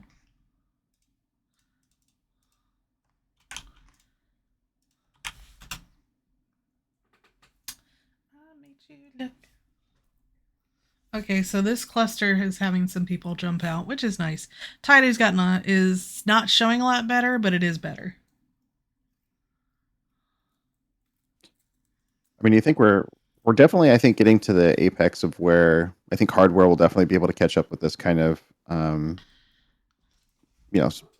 load basically. It held on. At this point, it's not really. I don't think as much as hardware as it used to be. I think more now. It's more network code. Yeah. Net code now. No, this one did pretty well. And no, like the other were people crashing, basically kind of capped out at 4,300, where it really didn't want to have more than that many people in system. And so people would come in and you watch someone else disconnect and, get logged out. So it did a decent job getting up to pretty high numbers. I think there were more people that could have gotten in if the server was willing to cooperate, but it was she was tight. Let's just say that. She was not letting anybody else in. Yeah. And then, it's definitely... Oh, sorry, go ahead. I was going to say, people were saying calls were getting to 3, 4, 5 minutes. So it was definitely starting to chunk. The hamsters were dying. Oh, yeah. Now, on a side topic unrelated to the fight itself, how do you feel in playing and whatnot lately? How do you feel like the player numbers and like environment and all that kind of stuff has been, like our economy and whatnot? Well, I haven't really played much lately, other than whining on weekends occasionally. Just I've logged in for a couple fleets here and there, but I think most people are happy. Like I do see a lot of miners mining, at least for where I'm at. But the thing is or the struggle is what's the point for me, like my level, right? I have pretty much anything I want other than faction capitals. I can buy any ship. I have, 250, 300 billion liquid. Like, I could, if I need something, I can get it. I don't have the motivate, and like mining is so, it has gone from a nice relaxing activity to a lot more effort than it used to be. It's kind of like, do I really need to go through that? I've already got enough money to buy whatever I really need. Yes, I'd really love to get an Azerial or a Vanquisher or anything like that, or finally build my Vendetta. But I don't really need to. There's no rush. I don't need to have it. Well, then the other challenges is like, keeping it safe, doing the things. When do you want to take it out? It's just another thing to. I'm never going to get to use it. Yeah, I'm never going to get to use it. I have a Titan with Officer Smart Bomb and an Officer Newt. And I plan on probably putting on more Officer items as they come up. It's not something I like seek, but like if someone says they've got one, I'm like, oh, I'll take it. But like, what then? Right? What's the point? You get it, I use my Titan once every year and a half. If I'm lucky. I mean, it's the same. I've got supers, and I'm like, I've only used my super maybe twice ever, and I'm just like, it just collects dust otherwise. Yeah, and so then you're just using, battleships and such, which is fine, but you know how many battleships I can buy with a couple 100 billion? Yeah, a decent amount. I kind of strive, like I know everybody, there's a lot of people on the different spectrums of where people want the economy to be in terms of EVE, especially when it comes to supers and whatnot. I was on the side of where I like to see it when it was cheaper, because then it promoted people to want to go out and just lose shit, and it actually like made fights interesting, I think, in that regard. Now when you make them so much more sacred, which is kind of the original idea, I think, back when they released them. Yeah, but the cat's out of the bag on that. Yeah, it's the cat's out of the bag, and like now they want to make them more sacred again, where you have to spend extra time and money and effort and everything to put them together and do all this. But then for what? Like people people aren't going to bring them out as much when they're going to have negative numbers on their battle report if they go and lose a bunch of them, right? Well, it's not the same as it was before. Well, with fleet fights too, like people are asking me, oh, what would it take to bring supers to this type of fight? I'm like, nothing. There's no point. Bringing a super out here isn't going to do anything. Like, well, especially low sec. Like 1 or 2, I might have froze. Okay, we're good. I was like, really? After 1,300 people leave system, you want to crash? No.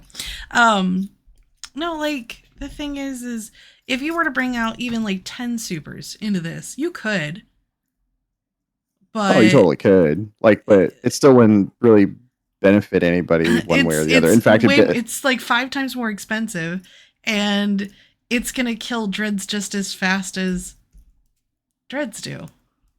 Mm-hmm. So why not just get more dreads for a part of the cost? Like, oh yeah. Well, I mean, same thing when you think back there. The last time I think I really went out and lost a bunch of dreads. No, it's still there. What was the last big fight that we were just like basically punting dreads every like 10 seconds or something towards that 2-star? Yeah, FWST, and that was a lot of fun. I'm like, oh yeah, I'll just go lose a couple dreads. Like, fuck it, whatever. I got a bunch in my hangar. I don't need them. Oh yeah, I was running over in whatever I could find to try. I would say so. FWST was like what, 8 hours long, 9 hours long, might have been 12.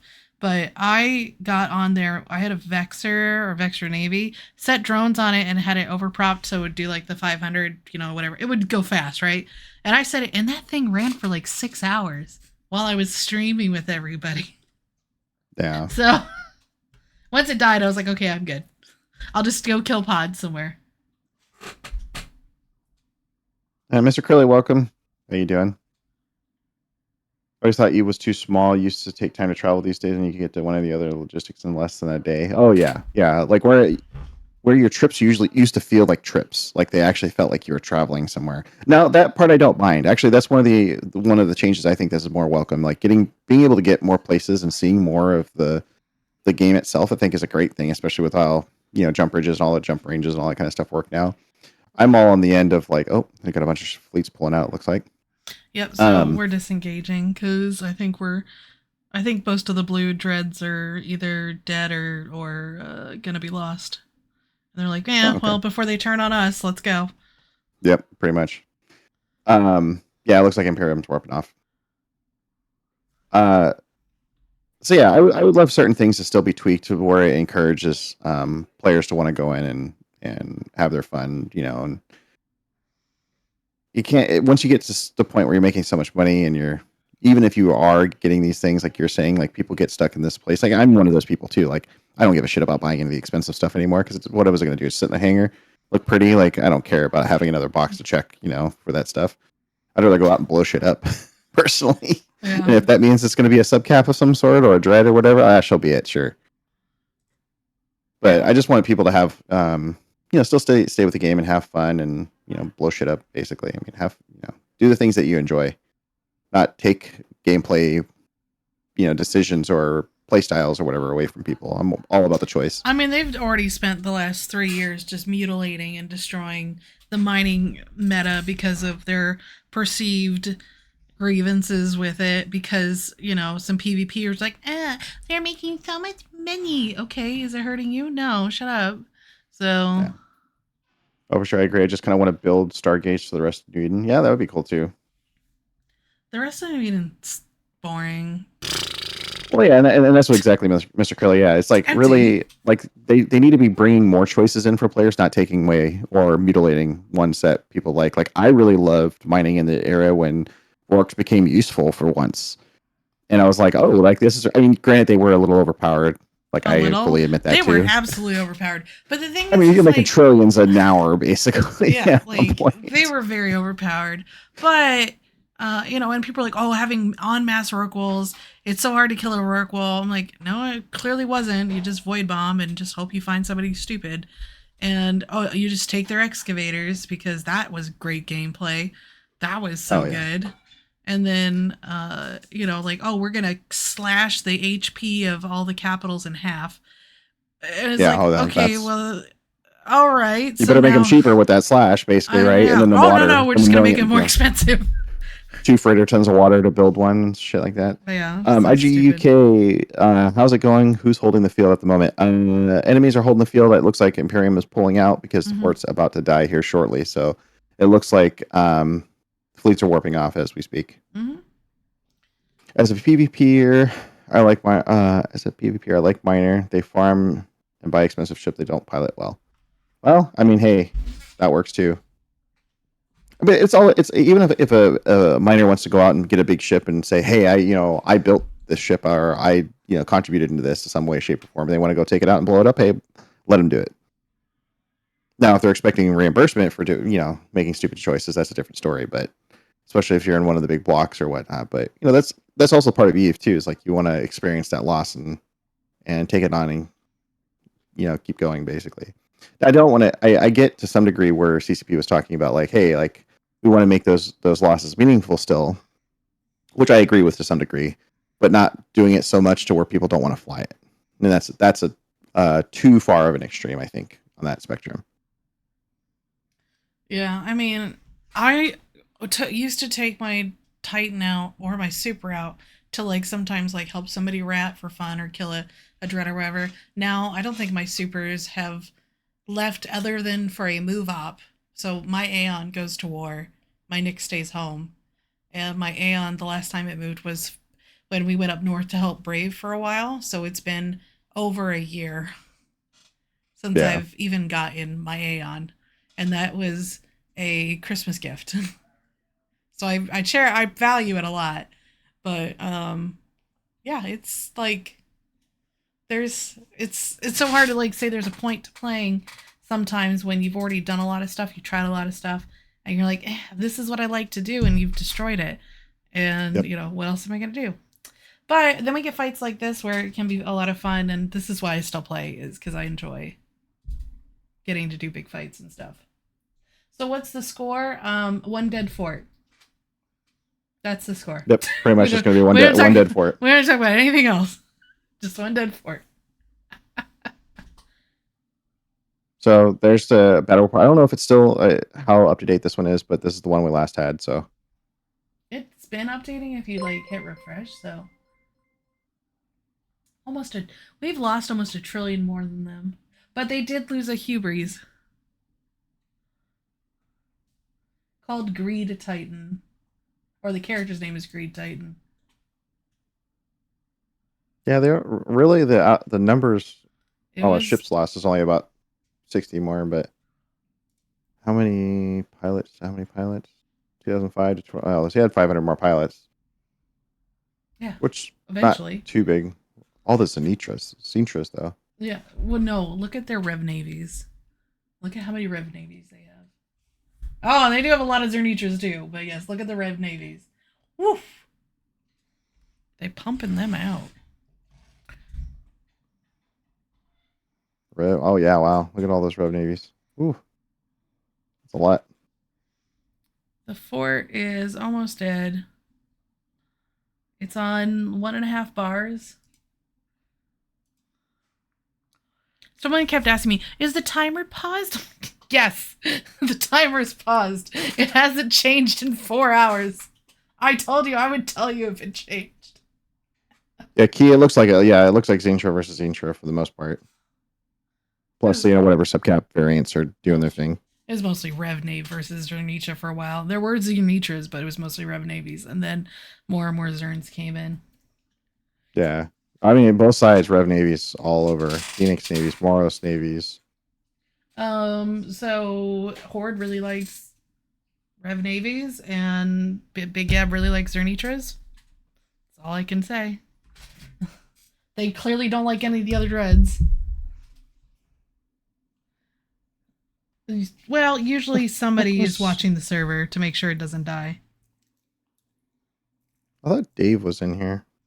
Dave is going to sleep. Well, no. I mean, I was looking at him in the battle report. I don't see him in the battle report either. He didn't die. He's in a monitor. Well, no, he didn't have to die. Like everybody else that's in the monitor is still showing up as part of the battle report. Is what I'm talking about. Maybe he didn't target paint anything. I don't know. Maybe. He might not have interacted with anything enough to count. That lazy son of a... That I know, right? I'm like, I have to give him shit about that. I was like, I don't see any subcaps. He's like, we're killing the Ferox navies. I'm like, okay, 36 And? of them. Thank you. What else? What else you got? What else you got? It's like you couldn't pick something else to shoot. I don't know. But no, the subcaps were everything was practically just dread into dread. Like very little subcap fighting. I'm like, I don't even know why these were here. Should have just done dreads. No subcaps. I'd be interested to see how they do that. I need to investigate tech stack. CCP has more storage capacity in the system. Battle occurs to keep the game going. They basically Going is in quotes. They basically will. So this is a reinforced node because they knew this fight was going to happen. So what they do is they shift before at downtime. They basically move which node is taking care of this system, and so they put a stronger node on whenever there's going to be a big fight. Or additional support nodes or whatever have you. Mm-hmm.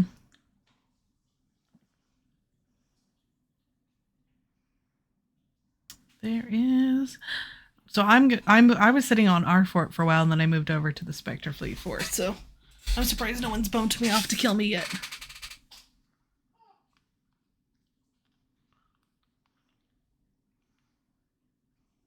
I don't know what it's all left here. Atrons. I don't know if there's much Imperium left over here. Some Rokes. Oh, some one person's cluster of Rokes. Sir, you might want to get off the Fortizar. Oh yeah. I'm interested in the tech stack. There's a tethered dread. Sir, please, for the love of God, jump out. Crazy evil. Please jump away. He's got to be AFK. He's got to be. He could have been a there's no way warp. that would not be. Yeah. So that one, and then we have, who do we have here? Dark Star Rider. If you know these two people in fleets, and this one over here, Mr. Stock, tell them to fucking go. They're running out of time. These guys are just sitting there chomping like, oh, we're going to get him. We're going to get him. Like, look, these guys are sitting right next to him, ready to go.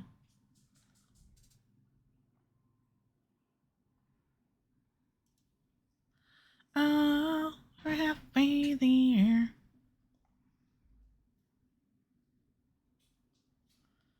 I don't know what these guys are moving over here for, but oh, for this dread over here. All right, so changing topics a little bit. I'm going to put a poll up in the chat. Tell me, out of these items, what's here?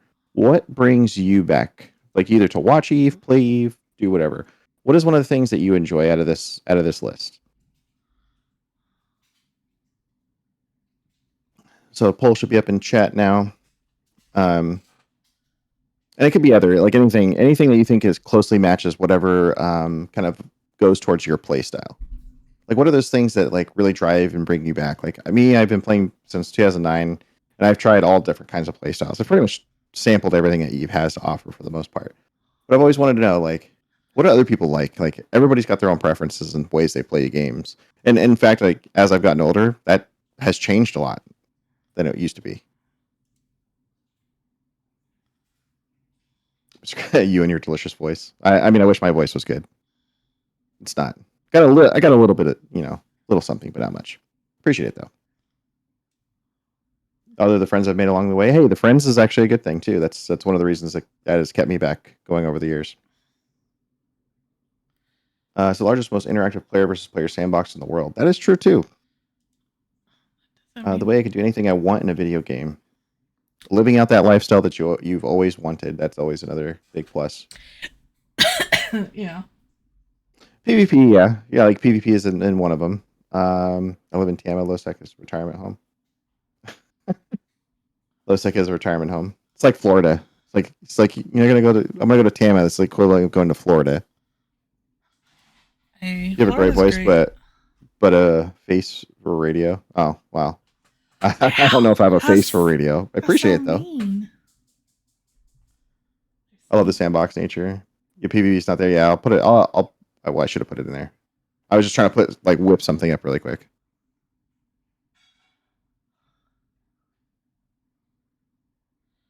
Yeah, I think our two friends, at least these two dreads here, I think one of the ones I was looking at finally warped out or jumped out, but these two are Dark Star Rider. He's living on the edge, man. And so is Crazy Evil. Good luck Oh, to you too. I got to imagine they're sitting there trying to bump him off, No, they're or not. just waiting. They're just waiting. They're just waiting. There's a little venture here, just hanging out.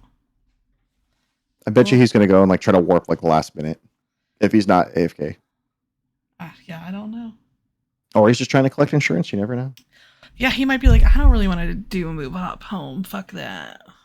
Yeah, he's just like, yeah, fuck this shit. Tie-dye's still 10%. Basically, it's going to need to drop down pretty low for it to finally smooth down. Because it didn't hit 10% until like there were over 3,000 something people in system. But once it hits 10%, it's probably not going to actually calm down till a lot of this shooting and stuff is done. Oh, yeah, it'll be a while. Lirio TTV, thank you so much for the follow. Appreciate it. Welcome to the team. Honestly, in depth, what you can create of and what you can build materials and alliance on space. That is probably one of the best parts of it, for sure, hands down. I kind of wish that they had leaned into that more versus like trying to dig too much into the nitty gritty of all the resources and whatnot and how they were trying to change that up. Some of the changes, I get it, they made sense, but then there's some, like I said, some spaces where they go a little too far in one way or the other, I think, was the challenge. Book a poll where the rules don't give the option for bring big deeps. I hate this shit.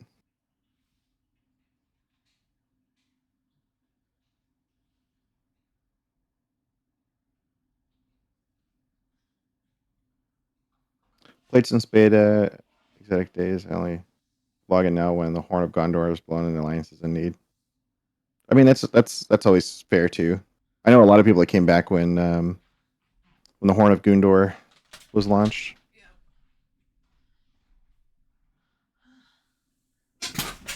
Yeah, interaction with other players is definitely one of the most unique experiences in EVE as a whole. Yeah, except for when people get really butthurt about nothing. But it sometimes leads to interesting things, but mostly it's just a bunch of people crying.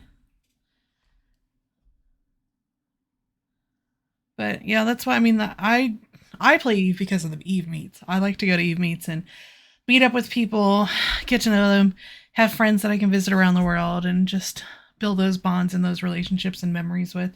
You know, I've been to EVE Vegas 5 times at least, and I've been to Rampage's DC meetup 3 times, and I'm gonna go to their Vegas meetup because DC's busy that week. So it's going to Vegas this January. So I'm going to be doing that. So nice. It'll be cold in January in Vegas. That's fine. Fine with me. I'll wear pants. There's a lot more I'd like to see the missions for making ISK and moving tourists around systems, more like PI solar farms on stars. Being able to set up a colony on planets where you have to bring supplies, making ISK free of taxes. It's about finding that line is difficult, which is why we have these changes going from one extreme to the other. Yeah, and that's one of the challenges too, I think, with it. It's they've gone to too many of the extremes, not enough of like smaller tweaks, like, you know, dialing the knobs and essentially not just going, all right, cool, let's just going to pull the lever, Kronk. You know, it's it's not one way or the other. Oh, one of our Dread friends jumped out, but we still have Dark Star Rider and then this guy down here, VGDS Sheckelstein. I don't think these are going anywhere, so I'm gonna look at these guys. I wish I could check out some of the sites in EVE, but nothing but a dozen gankers from warp 0 to 100 cam. Yeah. And Mr. Stock. But it's just a Phoenix, though. Who cares about that? Biggest locals, it's like 50 in January, sweatshirt, and you're good. Yeah, that's true too. It's the wind that's usually the challenge when it's really cold. I don't mind the cold. I love the cold. Everybody tells me I live in the wrong climate. I live in Southern California and it's warm here and I like the cold. Yeah, you'd probably enjoy DC Eve meetup because in DC in January it's cold and snowy. I was the one who was the last one to make it home from the DC meetup this year. Out of the people that were supposed to leave on Monday, I was the last one. I had to leave. I had to end up staying overnight and then take the same exact flight the next day back because my flight crew timed out. When they finally got the plane there, because it took hours for the plane to get there. The flight crew was unavailable. They couldn't get anybody else at 9 o'clock at night in the middle of a snowstorm to, fly our plane. So and then they gave me a hotel voucher for a hotel that was full. So it was just a whole rigmarole around. I ended up sharing a room with one of the other guys stuck. And then he flew out in the morning early and I flew out in the afternoon. Oh, okay. Then one of the questions here, without revealing OPSEC, do you expect more fights with these numbers? We have no idea. We're not the people to ask those kind of questions. I mean, probably. I mean, I could see him happening if there's something worth fighting over. And I think this one was really just something fun to fight over. I don't think anybody gave a shit about this Fortizar, to be honest. And it was really good information to get to see what are people's real numbers that we're working with here. Like, how many more dreads do they have than us? Do we have more dreads? How are our subcap numbers? What comps do they bring? So even if you if a fight's even or doesn't go your way, you can still learn a lot for the next one. Also, we're always happy to take a fight as long as we're going to get some good kills out of it. And we did. We got a lot of good kills. So. Oh, absolutely. Yes, Abby Gator, it is over. Cold, I would say my cold is probably around 0. I'm still comfortable in the 20s, 30s, like a lot of people are. Devil worship. Too cold. Yeah, I went to Boston in early March, and it was still in the 30s there, and it was great. He probably means 0 Fahrenheit. Sorry, Fahrenheit.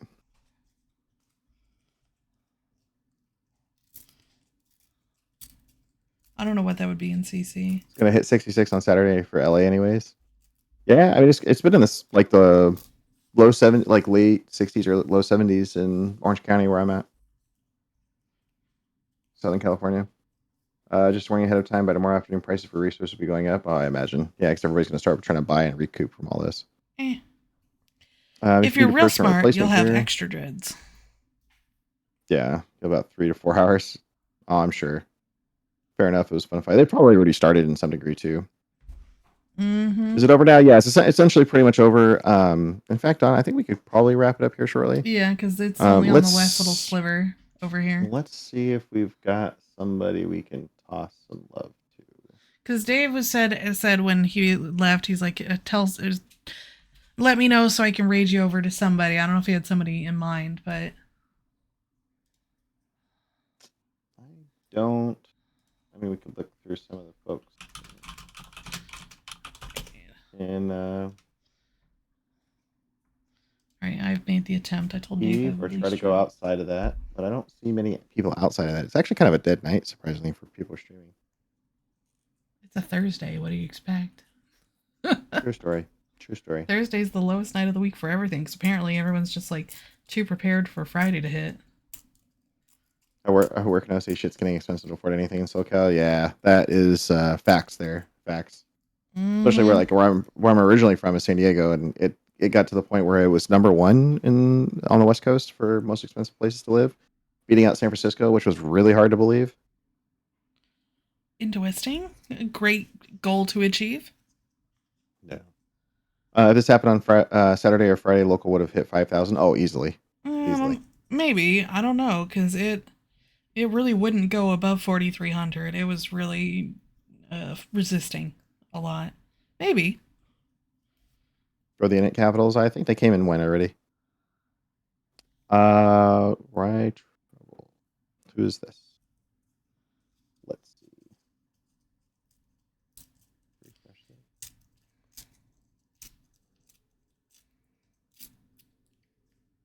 Yeah, we're seeing some of the red fleets warp off or jump out, so they're getting wound down too.